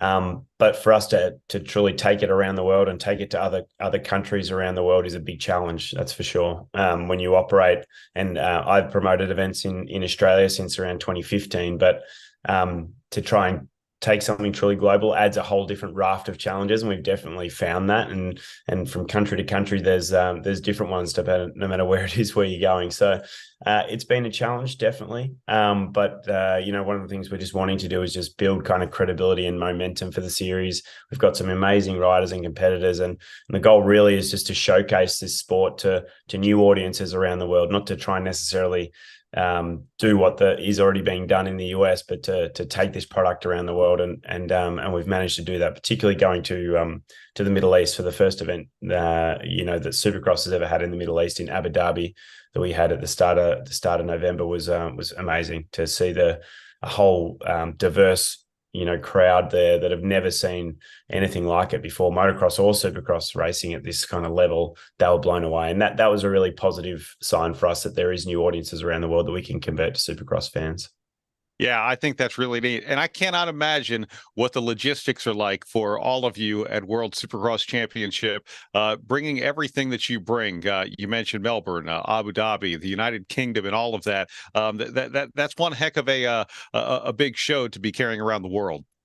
Yeah, it sure is. And I think you kind of underestimate certain things, or challenges that you might have in a new region like Abu Dhabi, for example. I mean, in the UK, Australia, and US, I think the business operates relatively, similarly. But when we sort of go there and you have expectations in terms of the earth moving equipment, you need to build a track, and things that are the kind of simple things, I guess, here in Australia, are just not, what arrived from the equipment standpoint, what we expected was not at all, what had been asked for. And so our guys had to be flexible and build a track with equipment that they wouldn't usually do it with. And, it just adds different challenges. There's language barriers, so when in the heat of the moment of producing live television, or, the big screen broadcast for the live production and the show at the time, people are and maybe not necessarily able to communicate at the speed that they're used to, and that it makes it a little bit clunky at times. So just lessons, you learn along about the sort of key people you need to fly around to be at these events versus who, being able to use local suppliers. And there's a whole bunch of things, examples like that, that we've had to learn on the fly this year for sure. Yeah. And look, Adam, I know you've been at this for a long time, but you talk about starting something new right now. And as the CEO of the organization, just some of the things that today that, maybe you didn't realize when it comes to doing it the way you guys are doing it right now. What are some of the things that you learned along the way? I mean, I think that there's a core group of people, that you need to travel to these events, that you can't just source locally, or the need to know the sport. Like there's people that you can bring in on the ground to assist with things that may never have seen Supercross, and that's okay. But then there's probably around 60 odd people that absolutely must go around, no matter what country we go to, just because they've been there before, they understand what needs to happen, and to be able to deliver on something like this, particularly. Supercross happens in a very short window when you're coming to build, taking over a venue, building an entire track, bringing in all the production equipment, etc., and running the event and then getting out again within kind of, 24 hours. You need people that understand exactly what it is we're trying to do. So I think one of the main things is just kind of refining what that core group looks like. And as we go forward, we'll make sure that we bring those people with us. And it's great that you say that. It doesn't matter who we talk to and who we'll talk to this entire week. Everyone is always going to talk about the people, and that being the biggest difference maker and in their success along the way as well. We were talking with Rick Ware earlier, one of course, the team owners in the World Supercross Championship, but 10 teams, 40 riders, and what you guys are taking around the world right now. Let's talk about that. The race teams and the athletes that you guys have put together. There's a lot of competition for some of the top athletes, and you guys have a lot of them over in World Supercross. Yeah, for sure. And Rick's done an amazing job as have all our sort of 10 teams. But I think one of the main challenges for them is to try and again get something new and contract riders that may already be with a different team in the US, or how that kind of dynamic works. We have some teams that race in the US as well as coming to World Supercross, which works well, like the PMG Suzuki team that Ken Roxon rides for example. They're able to kind of add Ken onto to our championship as well. So it's a challenge for them as well as for us in the infancy of this championship, when you're trying to create something that's global for the first time versus operating purely in country regions which is normally how it's run in Supercross, with US clearly being the biggest. So got some amazing talent. You know, Ken is a fantastic showman and one of the most popular riders in the world, that's for sure. But also, you know, Colt Nichols, Joey Savacci, Shane McElrath, you know, Max Anstey. So really, Dean Wilson, Justin Brayton, really popular, diverse group of riders, you know, that are commonly known in the US. But there's also a bunch of riders that you know, from Australia and in Venezuela, and we've had Brazilians and many French riders, and we're trying to welcome. We want it to be truly global. So it's also brought some new talent to the surface that might not have been known otherwise. Yeah, for sure. By the way, I do want to remind anyone viewing right now live, if you do want to ask a question in the chat, you're more than welcome to. And Adam, we just had one come through. As someone who works in U.S. Supercross, I love what you're doing overseas. Is there any chance for another Middle East race next year? What can you tell us about 2024?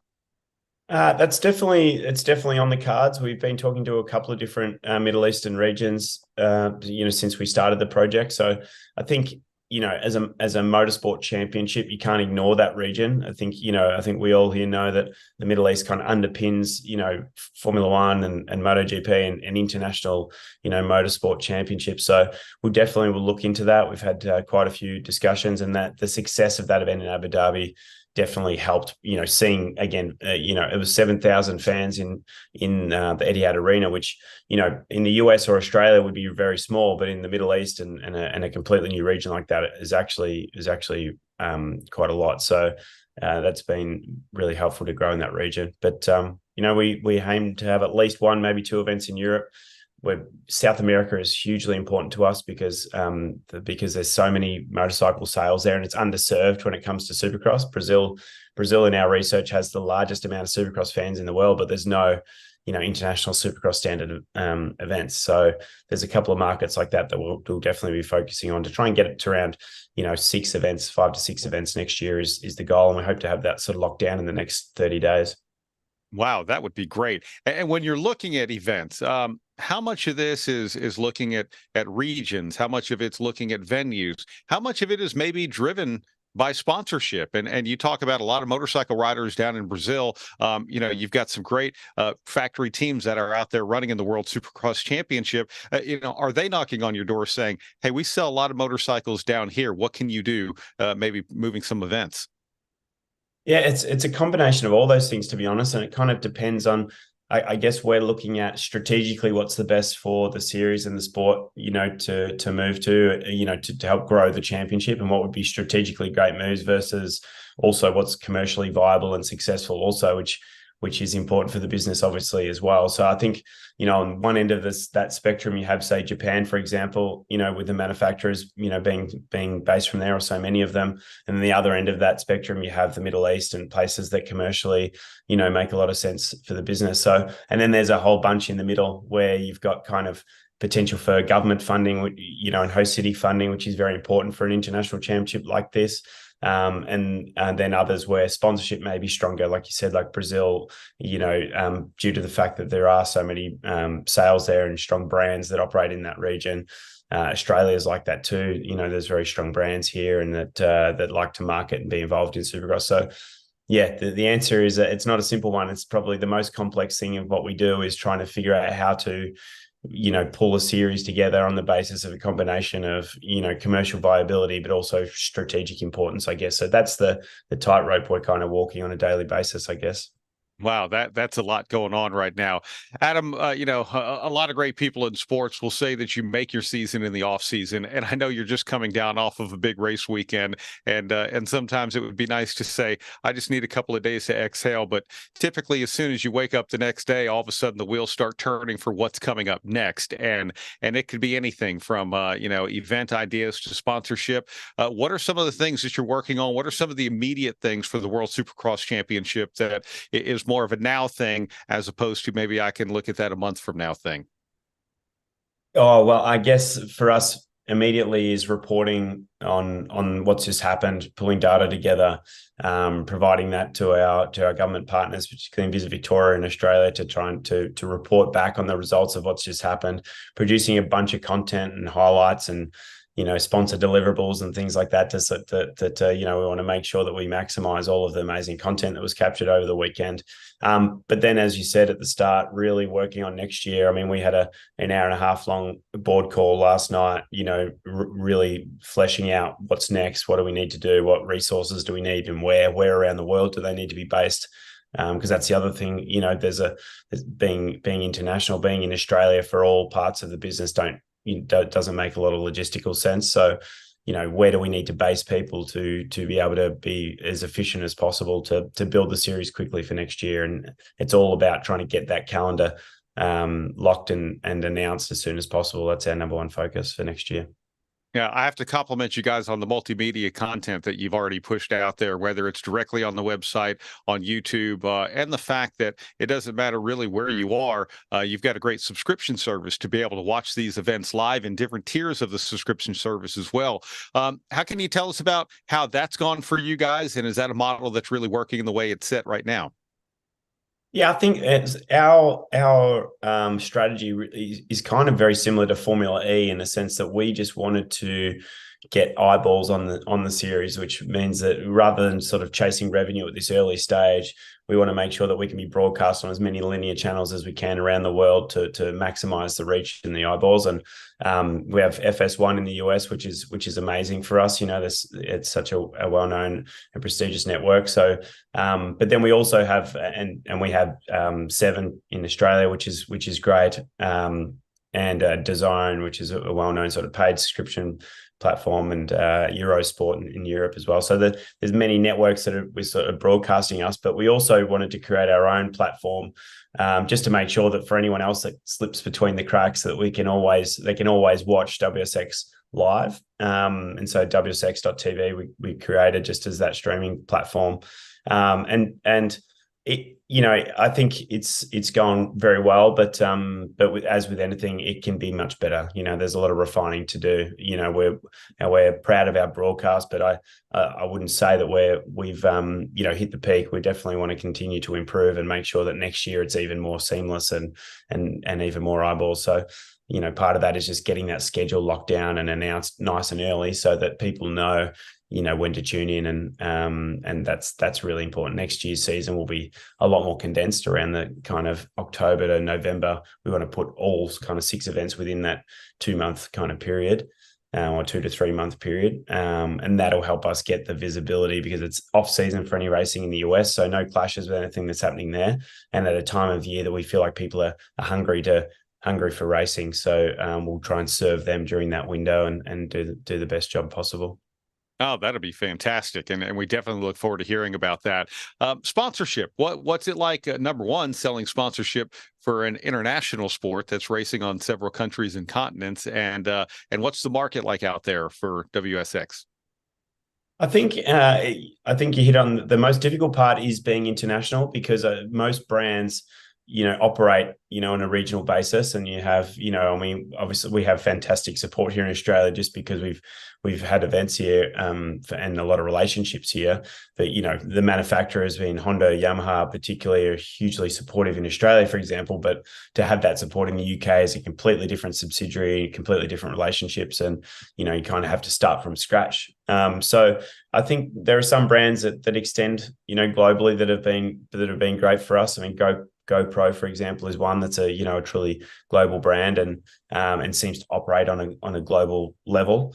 But I think how we do well out of sponsorship next year will depend really on what regions we lock down, and then trying to attack that on a region by region basis at this stage. I think, like I said, that most of the brands operate regionally. So for us, we have to build new relationships and new regions and somehow tie them all together, which is one of the biggest challenges, like I said at the start, commercially, to make this work. It's quite fragmented. So you're trying to pull something together and give it a global umbrella, which wasn't there before for this particular sport. So it's a challenge, but we're definitely up for it. Yeah, for sure. As we look ahead, you've already talked about expanding the schedule. You want 6 events next year. What are some of the other growth opportunities for WSX? I think I think across all pillars, there's opportunity. I mean, being global means that we can introduce new fans and new eyeballs, and with that, global merchandise sales and obviously the sponsorship and new brands. I genuinely believe we'll be able to attract new brands into the sport over time. Whereas it's an American sport, and Supercross has had so much success there that but that doesn't mean that there aren't other countries that are going to love it. And I think the event in Abu Dhabi really proved that. So, I think there's no simple answer. We're just going to continue to push and learn and do everything humanly possible to make this what we believe it can be, which is, kind of like a MotoGP for dirt bikes in the stadium. I guess that's the plan. Yeah, one great thing about Supercross and, just the sport in general, but also how you guys are doing it with WSX from an event perspective, whether it be starting out the day with the pit party to practice and nice elaborate opening ceremonies, live entertainment and all of that. How does that translate around the world? The fan in the UK, the fan in Abu Dhabi, the fans in Australia, does the same event structure work everywhere? Or do you look at things and say, hey, maybe this is going to work in Abu Dhabi, but it might not work in Australia, and that might not work in the UK? How does that work for you? That's a fantastic question. And I think the answer is some things, but not all. And that's part of the learning process. I mean, in Abu Dhabi, for example, we completely changed the event structure so that the night program, or the actual main part of the show, was only 2 hours rather than 3, just because the local promoter partner there, Athara, which is the same promoter of the Formula One event, they felt that maybe the local fans at a 3-hour event would be too long. So we therefore changed the qualifying procedure, put the heat races earlier in the day, so there was actually no crowd during the heat races or the Super Pole qualifying. And the things that we would normally do as part of the main event, we changed to keep it really short, just for families and things, so they could, and we made it earlier in the day because they felt that, for families and kids, if it went into kind of 9:30 p.m., which is our normal finish time, would be too late for them. So, I would say we made those changes, but we probably didn't need to. At the time, they were actually captivated, and I think we're probably wrong. Well, Thara probably made the mistake to think that they would be bored after 2 hours, because they certainly weren't. So I think, but we are going to have to adapt like that in new regions and be ready to try new things. And UK is very much the same as Australia. They seem to be really loud and into it in the whole pit party experience. They get there early, although they kind of probably head to the bar first and then show up. Whereas in Australia, they probably go to the bar after the event. I think the Brits are kind of used to, that's their culture, is they'll go have a couple of beers before the event, and then they make a whole night of it, which is cool. So I think it will change from country to country, and we're going to have to be ready to adapt and bring in sort of local cultures into the show and make sure that that's respected as well. Like I said, it's not going to be just an American championship delivered in the Middle East or an Australian championship delivered in the Middle East. We have to bring in some of those local cultures and things that entertain the local crowds as well. Yeah, that's what amazes me. What I love about what you guys are doing, just because it is so international, and no matter where you're watching it, to be able to also get that international feel. It's not just watching a bunch of wonderful Supercross riders running around a course. You sort of get the sense of where you are and where you're doing things. A question from the chat: what are elements of Supercross that make it so engaging for the younger demographic? And, we want to keep bringing all the little ones in and make lifetime fans out of them. Yeah, I think Supercross lends itself perfectly to bringing in families and kids and younger audiences. It is I think it's a fantastic combination of motorsport, which has its fan following, but also show and entertainment, family entertainment. So, if I was to try and explain it to a newcomer, it would be like, a motorsport event combined with a Monster Jam, for example, which kind of means that like a Nitro Circus show, which means that the the kids can be engaged again, regardless if they know who the racers are. So, I think that's a huge opportunity. And being in a stadium means that you can wrap all other kind of entertainment aspects around it, being live music or the pyrotechnics and lighting and all the things that give it a kind of concert feel, with an amazing motorsport property that you can see the entire race from your seats. I think that the challenge, obviously, that circuit racing has, and I've been to many Formula One and MotoGP events, is that you can only see the short section of track, and you end up watching a lot of it on the screen. Whereas in this, you can see the entire track and the entire race from your seat, which I think is good. So I think why it's attractive to young people is all those elements. It's a bit of a sensory overload, but then also it's very short and sharp. The races are kind of 6 minutes to 7 minutes each, so it's very quick. You don't have time to get bored or confused with what's happening. And I think that's an important way to keep the young people engaged at this stage. We don't want them sitting on their iPads when they could be there watching live Supercross in front of us. And I think we do a good job of that. Oh my gosh, and you're right about that, and just the way the formats work, the way the races work, and I agree with you. The stadium environment is just phenomenal. Getting back to the team structure, Adam, 10 teams, the 40 riders. Is that what works with World Supercross? Is there room for expansion? Where do you guys settle with that?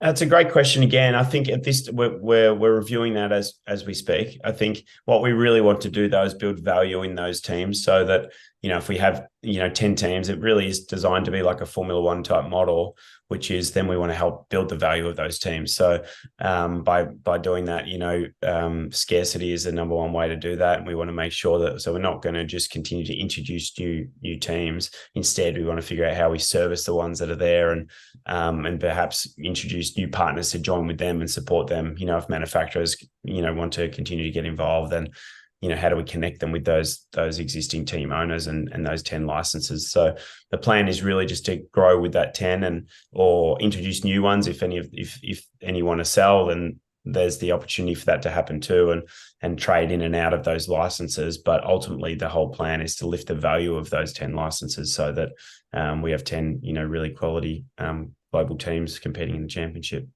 Yeah, and look, I think it's a great structure for everything that you just mentioned. I also look at it and think from an event management perspective as well. Such a known, saying this is what we're going to have and this is what we're going to be bringing to every country, every continent, and the way that you can manage the show. Because ultimately, like you said, if you needed to shorten a show for this region or if you wanted to do this or whatever, all of that becomes manageable. To me, it seems like you're able to put on a much better event with that as well.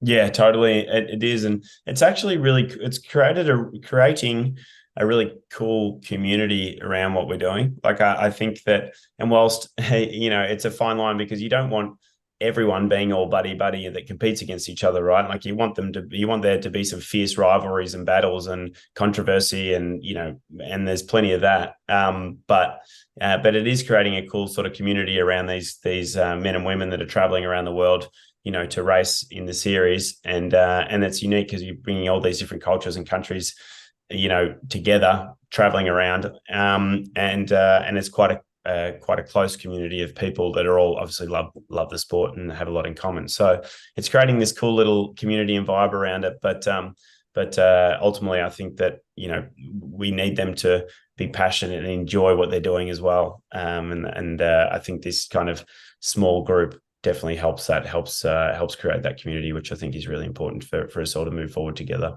Yeah, I agree. And the competitiveness as well. And if you question that, just go back and look at some of the highlights from your events from just this past season.